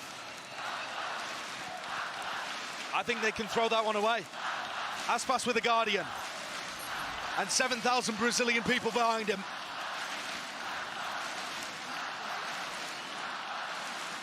Spike planted, extends the round out, adds a couple of stray seconds. Fast updraft play, triggers the alarm bot, doesn't know where the players are. It's that crossfire, looking to clear as much as possible. Dash fade, still high ground taken. He's given a hop across and just guesses incorrectly. So, it's Fnatic that survive. If they are going to pull off the impossible, it has to be 1 round at a time. Usually we would ask the question, right, Brent, at what point do we start to believe in the comeback? But I think the more important question really here is, at what point do Fnatic start to believe in any form of comeback? There's such an uphill battle for them to get back in the game. And when you look at them down on the stage, such a battle for them to get back into it mentally as well, I think. Loud are going to go for this buy. A Spectre on Cowanzine, everybody else with rifles in hand. Dart will push him away from that forward approach. Drone on Fnatic. Looking to claim some space. The entirety of their team group. Unless winning out a fight. Once more, taking it straight to Alpha here.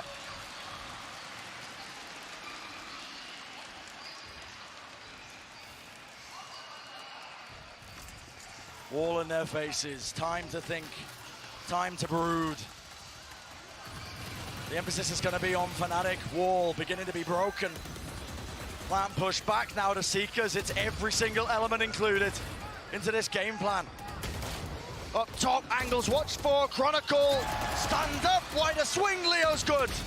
Half on the health, but still can't claim the kill. Down to that 2-on-2. The spike's still not planted. Same players left alive for Loud. One falling, Turka. Disengages, Spike in his clutches, and everything to play for. Durka's going to be able to get a free plant, and the question is where he repositions to. He's got his pick of the litter. He's never quite had a task like this ahead of him, Josh. No. It's been a long time since Durka's been outplayed like this as well. Normally dominates the Jet matchup.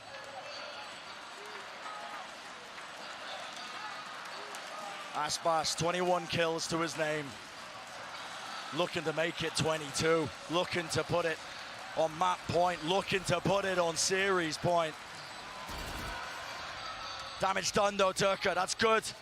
Biding his time. Aspas, a bit of spam will do it. Trying to reset the aim. Wide swing. Flick of the wrist. Durka shuts it down. Huge round for Durka to win. Another lifeline tossed to Fnatic. And Durka needs to be doing so much for this team if they have a hope. Because the team play is showing cracks. The mental is showing cracks. Fnatic still have a 6-round deficit to make up. Loud take a timeout, push down to the eco. They have 6 more attempts to be able to get a tournament point on the line.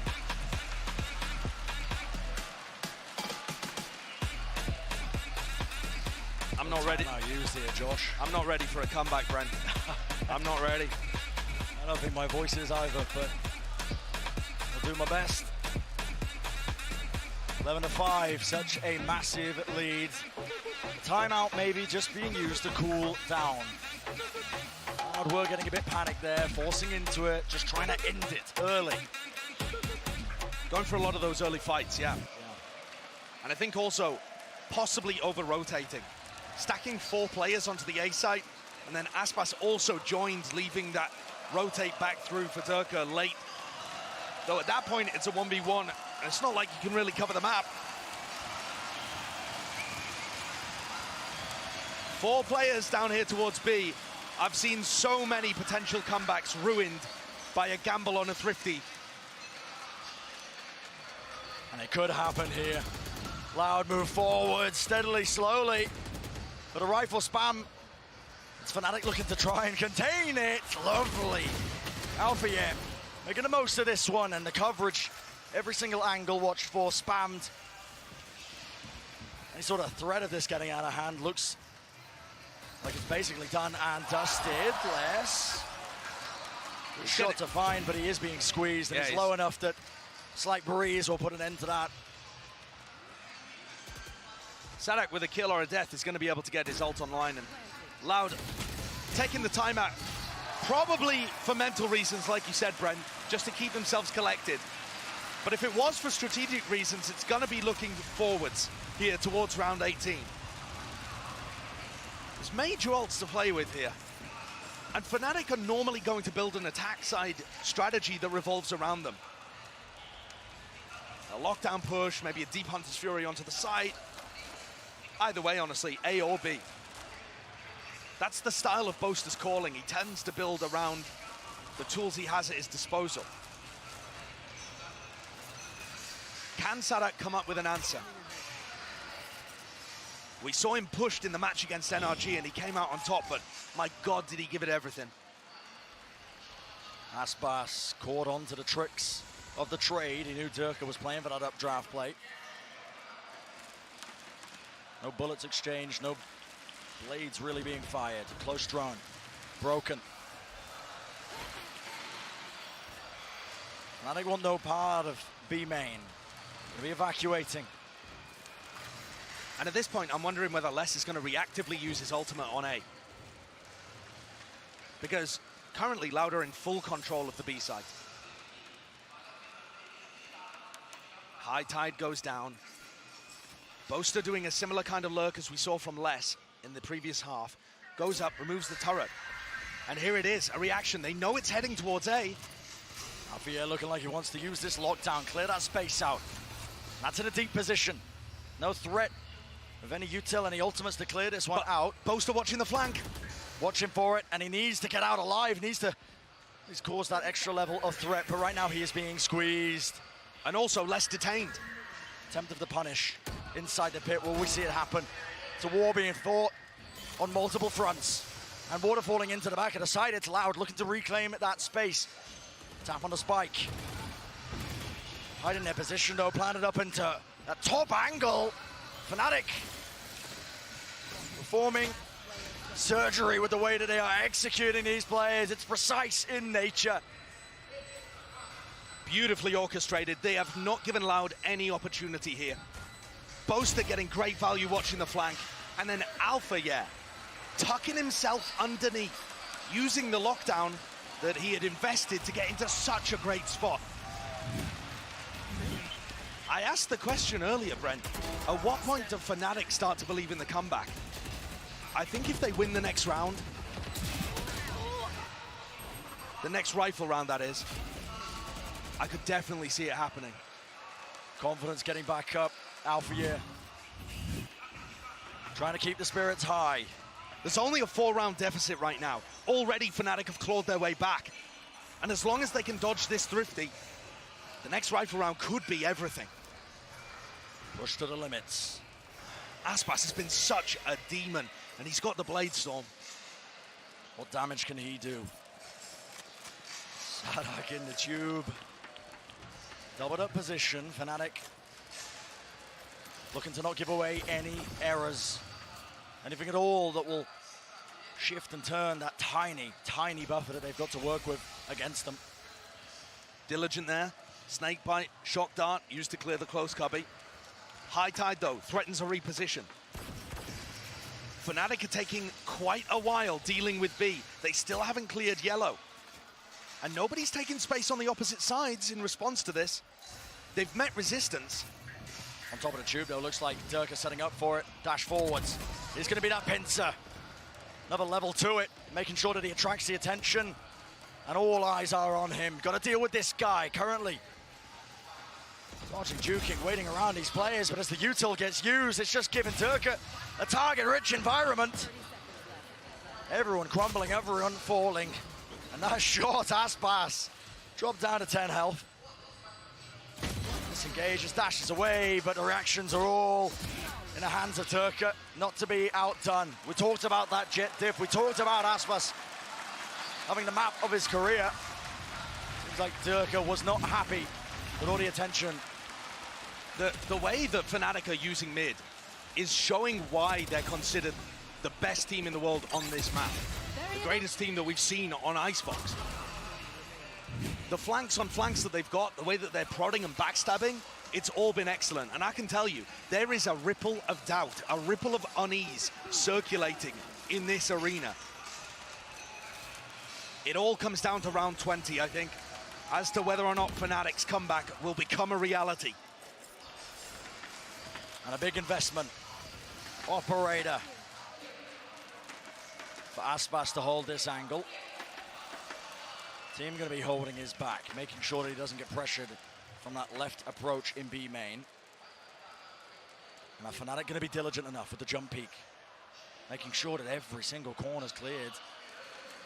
They have to win this round to try and make the most of it. Barely ahead, but the shot misses and goes wide. Aspas, not to be deterred, will still push and take that angle, still holding it, but it's a fast rotation. The call is made. They don't actually have any space over towards A. Alfie has been playing very passively, just controlling if there was a push. So they have to go and take this space. Leo has kept his drone alive, though. They're going to be able to put pressure on. What a timing for that lockdown. And the lurk. It stopped in its tracks. Boaster not getting away with murder, not this time. And Fnatic forced into a corner.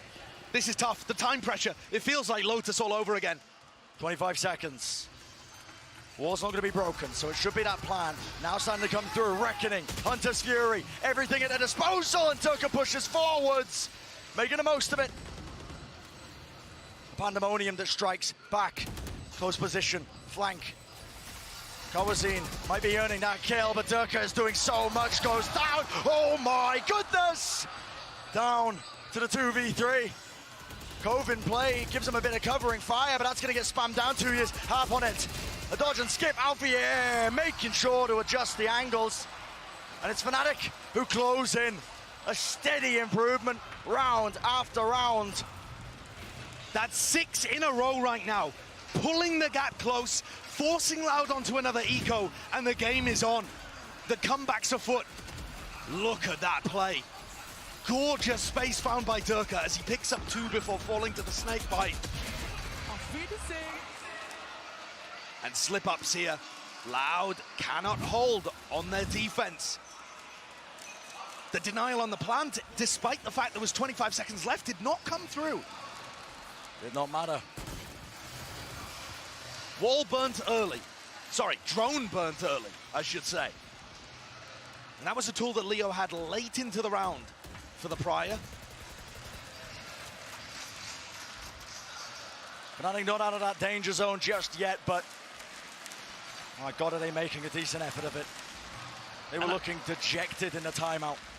And I think at this point, the players will truly believe. They've crossed that pivotal threshold where now you can see the horizon and it all becomes doable again. You've battled through the darkest times. And now just a hair's breadth away. Both teams going to be keeping an eye on center stage with that trophy, the title, to try and lay claim to it. Both teams giving it all they've got. It's a great high tide there from Tui's. You can see how much time he's put into this agent. Got some really solid ideas. Could this one get sticky? Does Loud have enough players around here stacking 5 on that even with bad weaponry, they could cause problems? Pushing forwards. It's a deeper play. Wall across. But still the fight. It rips through with bullets landing. Boaster, he has to plant. In the middle of all of this, he does. Extend the play, extend the round, but he gets his team in a much more winnable scenario. 4v3. There's always the safety of the pit if he chooses to invest it, but he would love to save that for round 22. Durka in a really precarious spot. As the walls fade away, Loud now make it even. 3 on 3, Viper's pit, drop down, off to the side, Leo! Right into the smoke. Blessed by RNG, it's divine intervention, and it might just come down to it or not. Fnatic. One round will stand between them, pulling off the impossible. It's an expensive one, though. The fact that Boaster felt pressured enough to have to invest the Viper's pit takes away a pretty crucial win condition for them in the next pivotal rifle round. We talked earlier about how important some of these eco swing rounds were, but now it feels like Loud are in their last chance. This map has been a mirrored microcosm of the series overall. Loud in absolute commanding form in the first half. Never a doubt that they were going to be able to win this. And Fnatic have clawed it back. In these players' careers, you're never quite going to be tested like this. It's a rarity. Pushed to the limit. Map 5 in a best of 5, everything to play for. Aspas spoke earlier in the interview saying that he wanted to set an example, wanted to become a legend. For all of these players, that opportunity is now. One big play, one clutch, one crucial entry could be all it takes.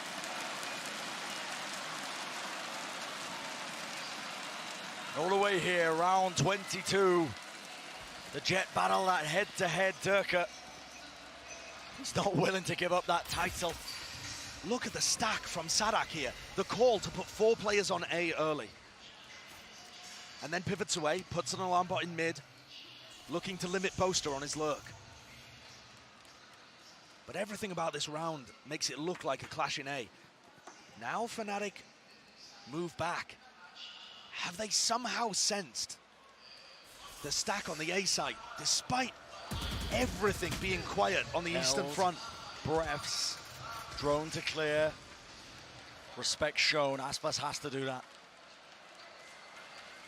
No, from Boaster, it's merely a feint back to B.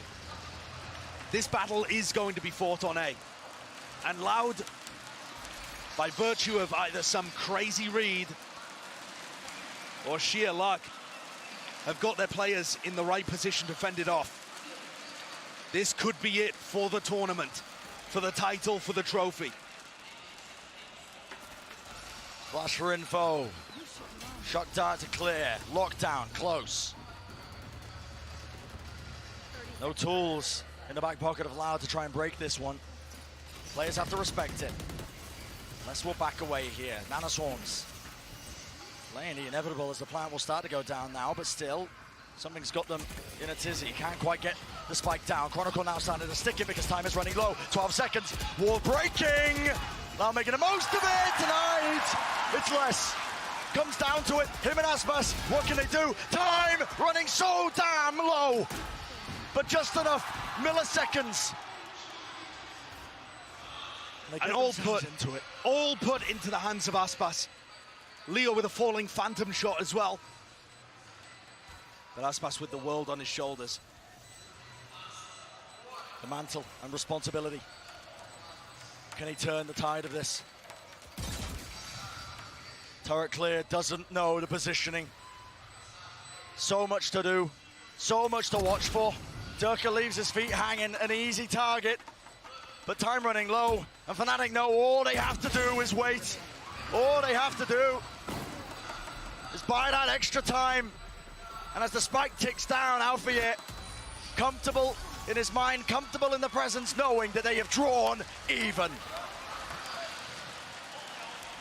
One of the greatest comebacks that I have seen on Icebox. Fnatic normally dominate their defense side. Loud barreled them over. But Fnatic's ability to work the map, run these backstabs, and set up post plants for each other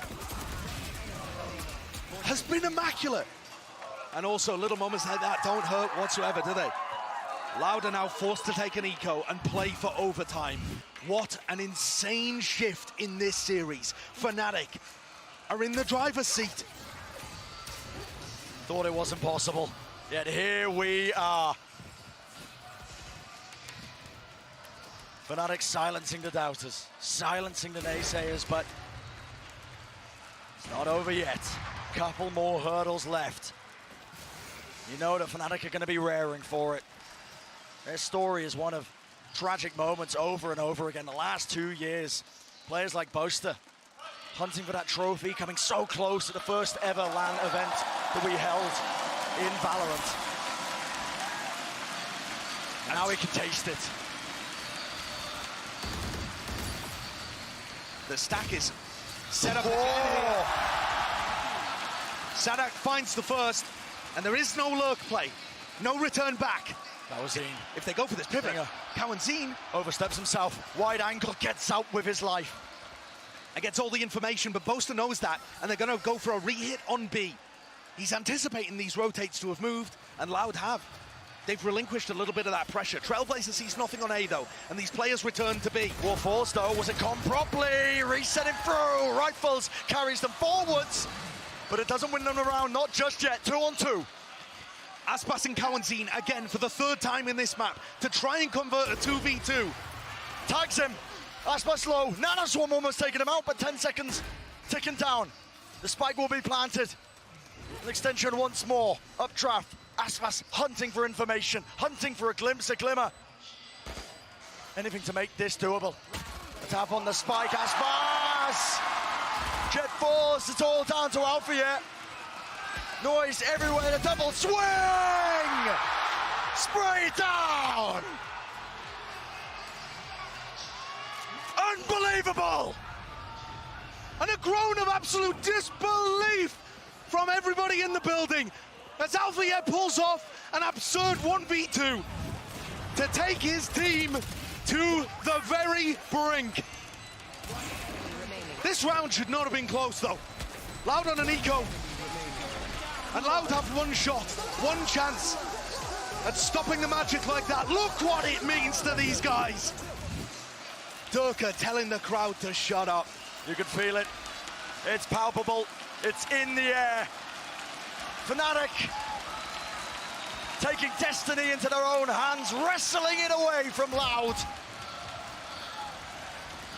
Tepid is the approach on Belt. Leo just backs away, taking a bit of a tickle of damage.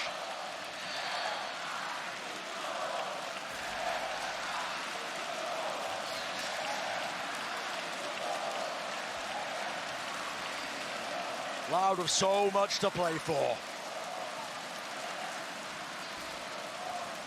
This round deciding so much to decide whether they're capable. Bringing it all the way if they've earned the right to get that back-to-back title. Fnatic looking to stop them. Attack side, dash active from Turka. This guy has been a maniac. Psychotic at times with the way he's been playing. The confidence in this moment. It's the same kind of round, actually, that Loud ran against them. Boaster's positioning. Surely this is too late. Surely it is. Everything on less. Alarm bot spotted. Right down the middle. Less is lined up and set up, yet still Chronicle lands the shot. Sadak stunned, and he's still no one watches. Spike to the side. Loud are doing it. Fnatic respond though, 10 seconds on the clock. And do they have time? Spike off to the side, picks it up, there's a gap in the play. And with the wall down, he gets the plant. Can't be denied, breaks a portion. And still it's down to Boaster, the IGL. Can he do it? All up to him, all down to this, and it's not gonna be the case.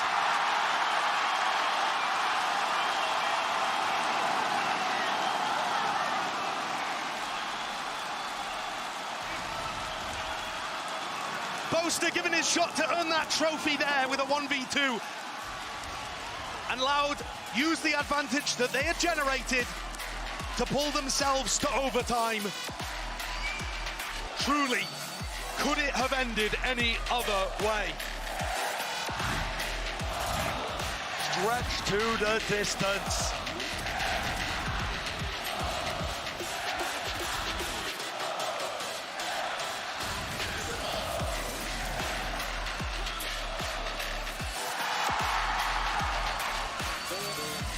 The crowd on their feet. A lifeline has been purchased as we head into OT. Loud looked absolutely impeccable on their attack side. That's where we're going to start things. Durka pushed away by the Cascade early. Fnatic had tried to generate early picks all throughout their defense half. None of them really worked. High Tide used though, and it's not an aggressive one. Does not purchase very much space on site.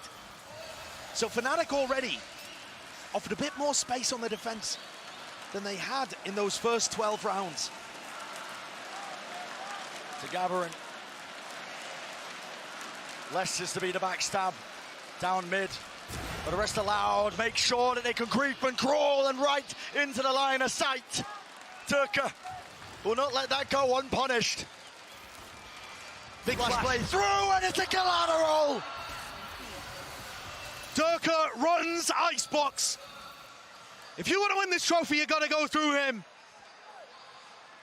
What a difference this round. An absolute shutdown, surely. Aspas cannot be allowed to do this one. 25 health. Dashes to the side, revealed. Positioning known, Spike out of reach. Moving forwards, Util out, but the shot does it. A 1-for-1 trade that Leo will be perfectly happy with. Oh my God.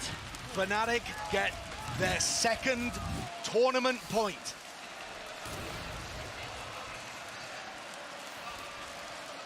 Last time they made it to a grand finals, they were nowhere near any tournament points. A 0-3 loss to Sentinels at Masters 2 Reykjavik all the way back. The dawn of time, essentially, in Valorant history. Well, here they are. They stand once more on the precipice, on the brink. One round. It's all it'll take. It stands between Fnatic and lifting that trophy. Long time coming for a lot of the players on this EMEA super team. And with that singular round, it'll be Chronicle who makes history. The first player to claim 2 titles. And Loud look to deny, look to scrap, scrape, push their way into the limits of OT. It's another well-timed cascade, actually, and Sadak's called a good rotation. In terms of getting the defenders in the right spot, Sadak has been doing his job as the IGL on defense. But they actually can't stop these backstab plays from coming through. And the post plants, that's where the nightmare's been had for Loud. Grouping up. A fight is inevitable. And so are Fnatic. Dash forwards to the side, slow warp, supplements. Dirk are able to take this fight, but it's a little bit labored, a little bit strained. Dart lining them up, swings down, spray down! And everyone falling, everyone collapsing. It's deafening, a gloom enters the arena. As Fnatic, they can feel it. Inexorable, inevitable, however you want to call it. With one player left to go, Fnatic have essentially got this one all tied up.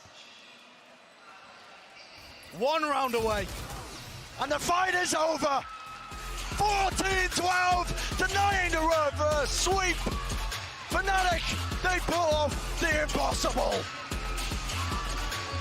What insane mental resilience from this squad.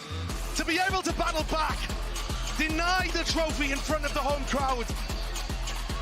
And as Boaster said earlier, a trophy was taken by Loud on Turkish soil, and so Alpha will respond. Boaster and Durka complete their long, winding journey towards a trophy, and Chronicle becomes the first player in the history of Valorant to have 2 titles. What a squad. What a story. And what limits they were pushed to. 32 teams whittled down to just these 2, and Loud, he sent home. Respectable effort. Fnatic, they had to work for it. I think that might be an understatement. Loud had so many chances, and they will be horribly disappointed that they let a lead, 11-3 was it, slip through their fingers. Absurd situation. An unreal comeback from Fnatic. But we will see Loud return. Perhaps not in Brazil. But this squad has certainly got more to give in the future. The winners today, though, much deserved. It's been 643 days since that loss to Sentinels, 68 matches, their 5th global LAN, and finally, Boaster and Durka can put their hands on a trophy.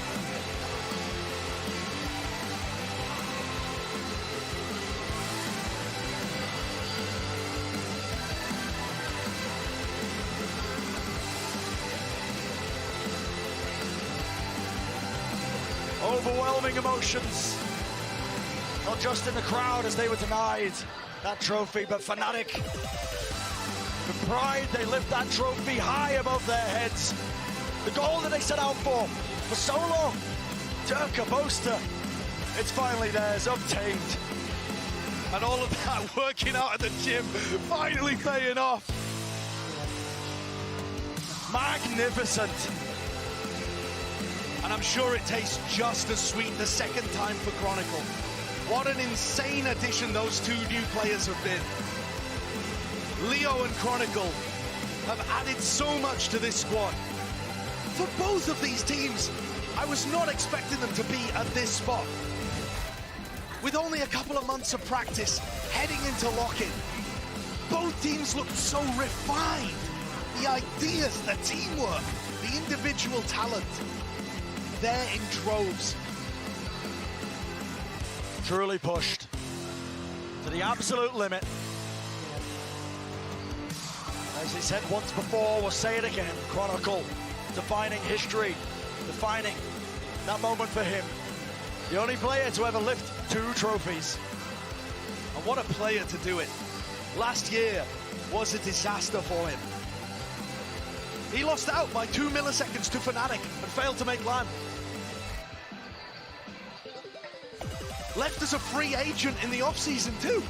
A player that at one point, at the end of 2021, had an argument for best player in the world. I don't know who the MVP of this tournament ends up being from the Fnatic side. I think Les had an insane game. Leo started out, the first two maps were completely dominated. And it was just incredible. I've never seen a man possess more than Durka. Took matters into his own hands, destiny. It was right for the taking for a team like Loud, but Durka, oh man, not to be outdone. And I think too, you have to give such credit to Boaster for finally overcoming those demons. You saw on his face the heartbreak and the feeling of inevitability that he had let another opportunity slip him by. You could see that written on his face during the timeout. And look at what they were able to achieve. His attack side calling was sublime. Sure, there were some moments where the clock ended up being his worst nightmare. But in general, that attack side was a masterclass. EMEA granted that additional spot at Masters Tokyo. Fnatic to cheer for that. The energy, look at that. The watch party, gotta be getting late. And remember that this is only the beginning. This isn't really, truly, part of the partnership league system that Valorant set up. This is a one-off spectacle, an unbelievable single elimination tournament from which Fnatic emerged victorious, not undefeated, though it looked like that in terms of their maps. But my God, they come out on top and set up for a wonderful series of stories to follow over the course of 2023. Yeah, I mean, the future is so bright for Valorant. It really is. If this is the stepping stone, my God, what does 2023 have in store for us? If we're treated to this as the beginning here of a long, hopefully quite cool circuit. Yeah. I am so looking forward to seeing Tokyo and Champs. I think this tournament has given us all of the tastes, the new super teams from Brazil, from Fnatic. It's been so good. Yeah, well, enough about us as well. I'm sure you're sick of hearing it. Let's send it down to the floor to hear directly from the winners.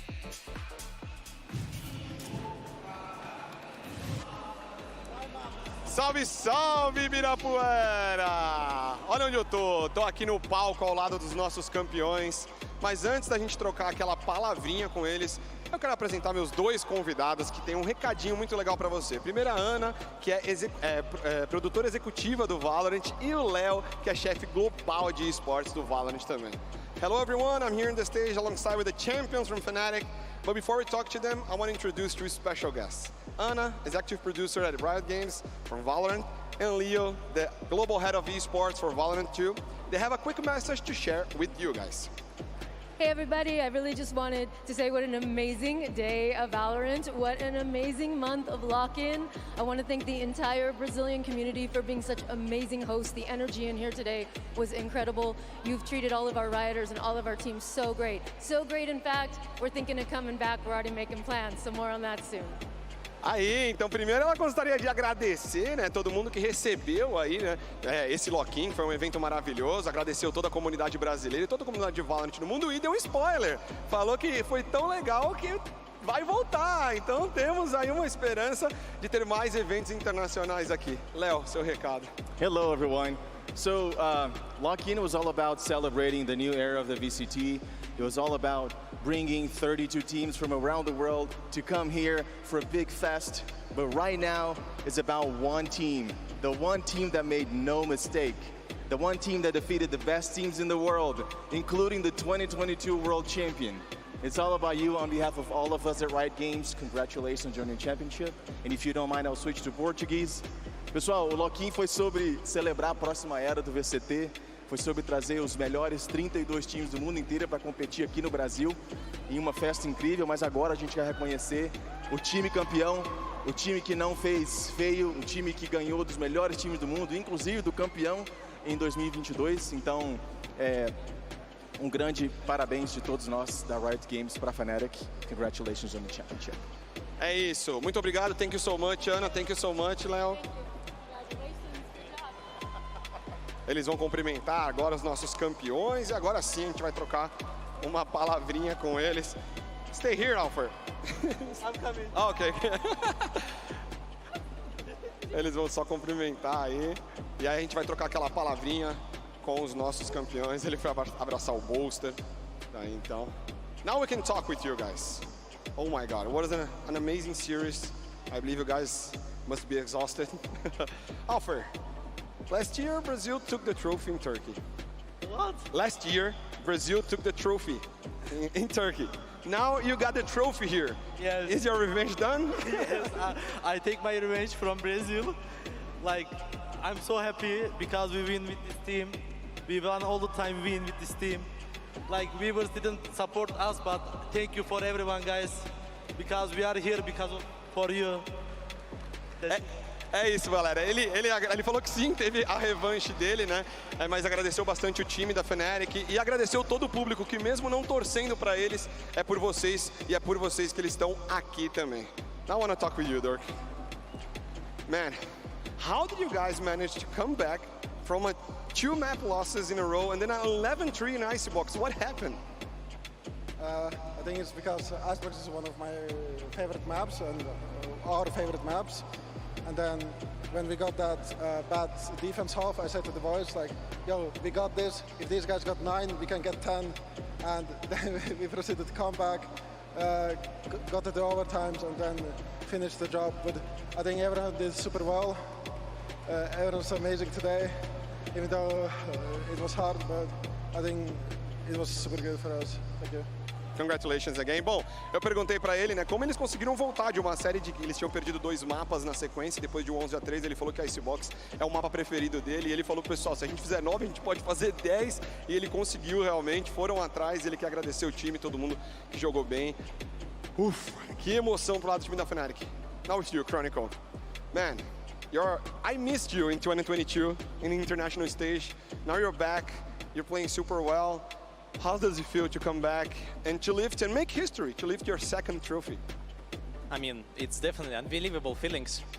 I can say that we put, as a team, a lot of work to be here on the stage, holding the trophy. And I can say that even though I didn't perform on this Grand Finals very well, for me, it's important that my light, my team, will stay alive and I will be their shadow.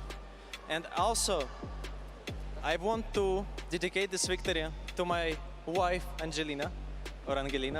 She's celebrating her birthday today.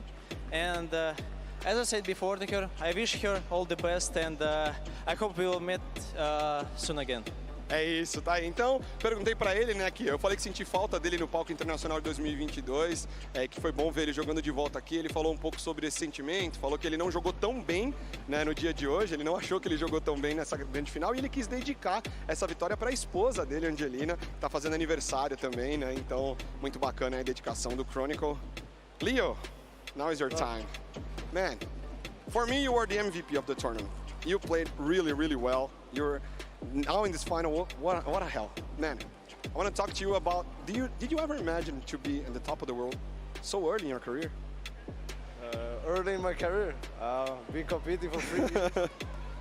But I guess I've been ready to compete in the international stage, I think, for a couple of years, and I'm glad I get the opportunity with this team.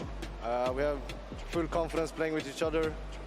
It's a great start, and I mean, we're gonna enjoy this victory tonight and then we're gonna go for the next one. Oh, tá aí, então eu perguntei pra ele, né, como é que foi chegar no topo aí do mundo, né, tão cedo também. Ele falou que já compete há 3 anos, né, que não achou tão cedo assim, mas tá dedicando a vitória pra todo mundo. Falou que hoje vai comemorar e depois amanhã já pensar no próximo jogo. Bolster. Hello. Hello. Man, the crowd. You have been a Fnatic since the beginning. You keep trying to get that trophy, and now you finally got the international trophy. What does this moment represent to you, man? Well, just half an hour ago we were 11-2 down or something, and I was thinking, oh no, I'm gonna go 2nd again. But my teammates are really good, and we somehow pulled rounds out of the bag. Sorry. Oh. I don't know why I'm crying. Little baby. No, I'm fine. Yeah, it was just a really good series. Yeah, love Valorant, mate. I'm gonna get grey hair in like 1 year, I think. Yeah. Aí então o Bolser chorou bastante, né? Falou que há 30 minutos atrás estava com aquele sentimento de ia perder de novo, né? Mas eles conseguiram virar. Ele ainda brincou falando que ia ficar com o cabelo cinza aí, né? Após esse jogo, se não for ficar careca. Mini, now we have to talk with you. You have been Fnatic so long as well. How did you manage to pull up this new team, to come here, to lose only 2 maps and do this amazing tournament? And what can we expect from you and from Fnatic in the rest of 2023?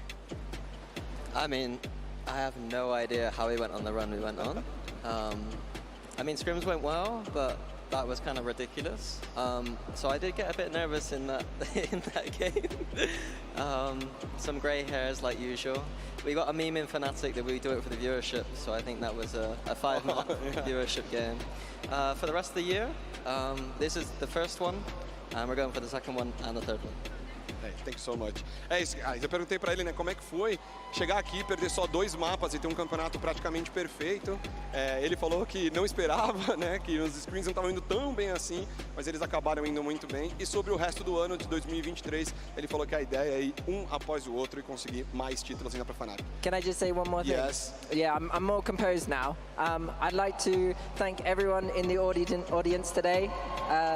Even though, like, we're the villains, I really appreciated everyone cheering and, like, I don't know, shouting and stuff. That was really hype. It was a really memorable experience for me when we are 11-2 down and I'm looking at the audience, everyone up there. I was like, honestly, it feels like an anime or something.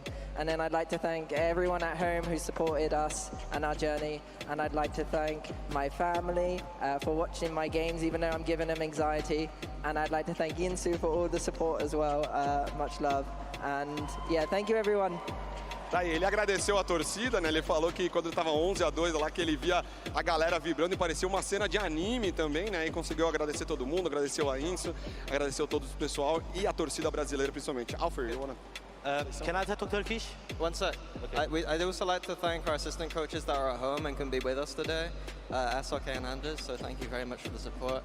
And all the people behind us that aren't on camera, team manager Colin, performance coach Ewan, and substitute Kamek. Ele agradeceu todo o staff, né, do time da Fnatic, todos os coaches, toda a galera que trabalha por trás do time aí para fazer o time dar certo. Tava muito legal. Aí o agradecimento do Mini. You wanna say Turkish? Can I talk Turkish? Yeah, I cannot translate, but yeah. Okay. Arkadaşlar ilk önce hepinize merhaba. Şimdi şöyle söylemek istiyorum. Ben buraya depremden geldim bir depremzede olarak. Benim depremden gelmeme rağmen beni momentum olarak güçlü tutan, hype tutan aileme çok teşekkür ederim.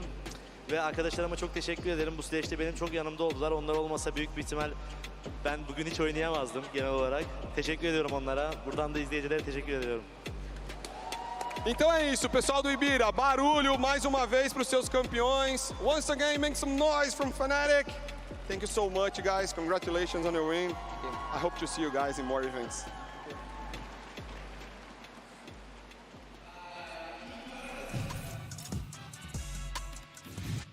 It was nearly 2 years in the making, but Fnatic, they make the most of their second chance in a grand final. 5 full maps, overtime in the decider.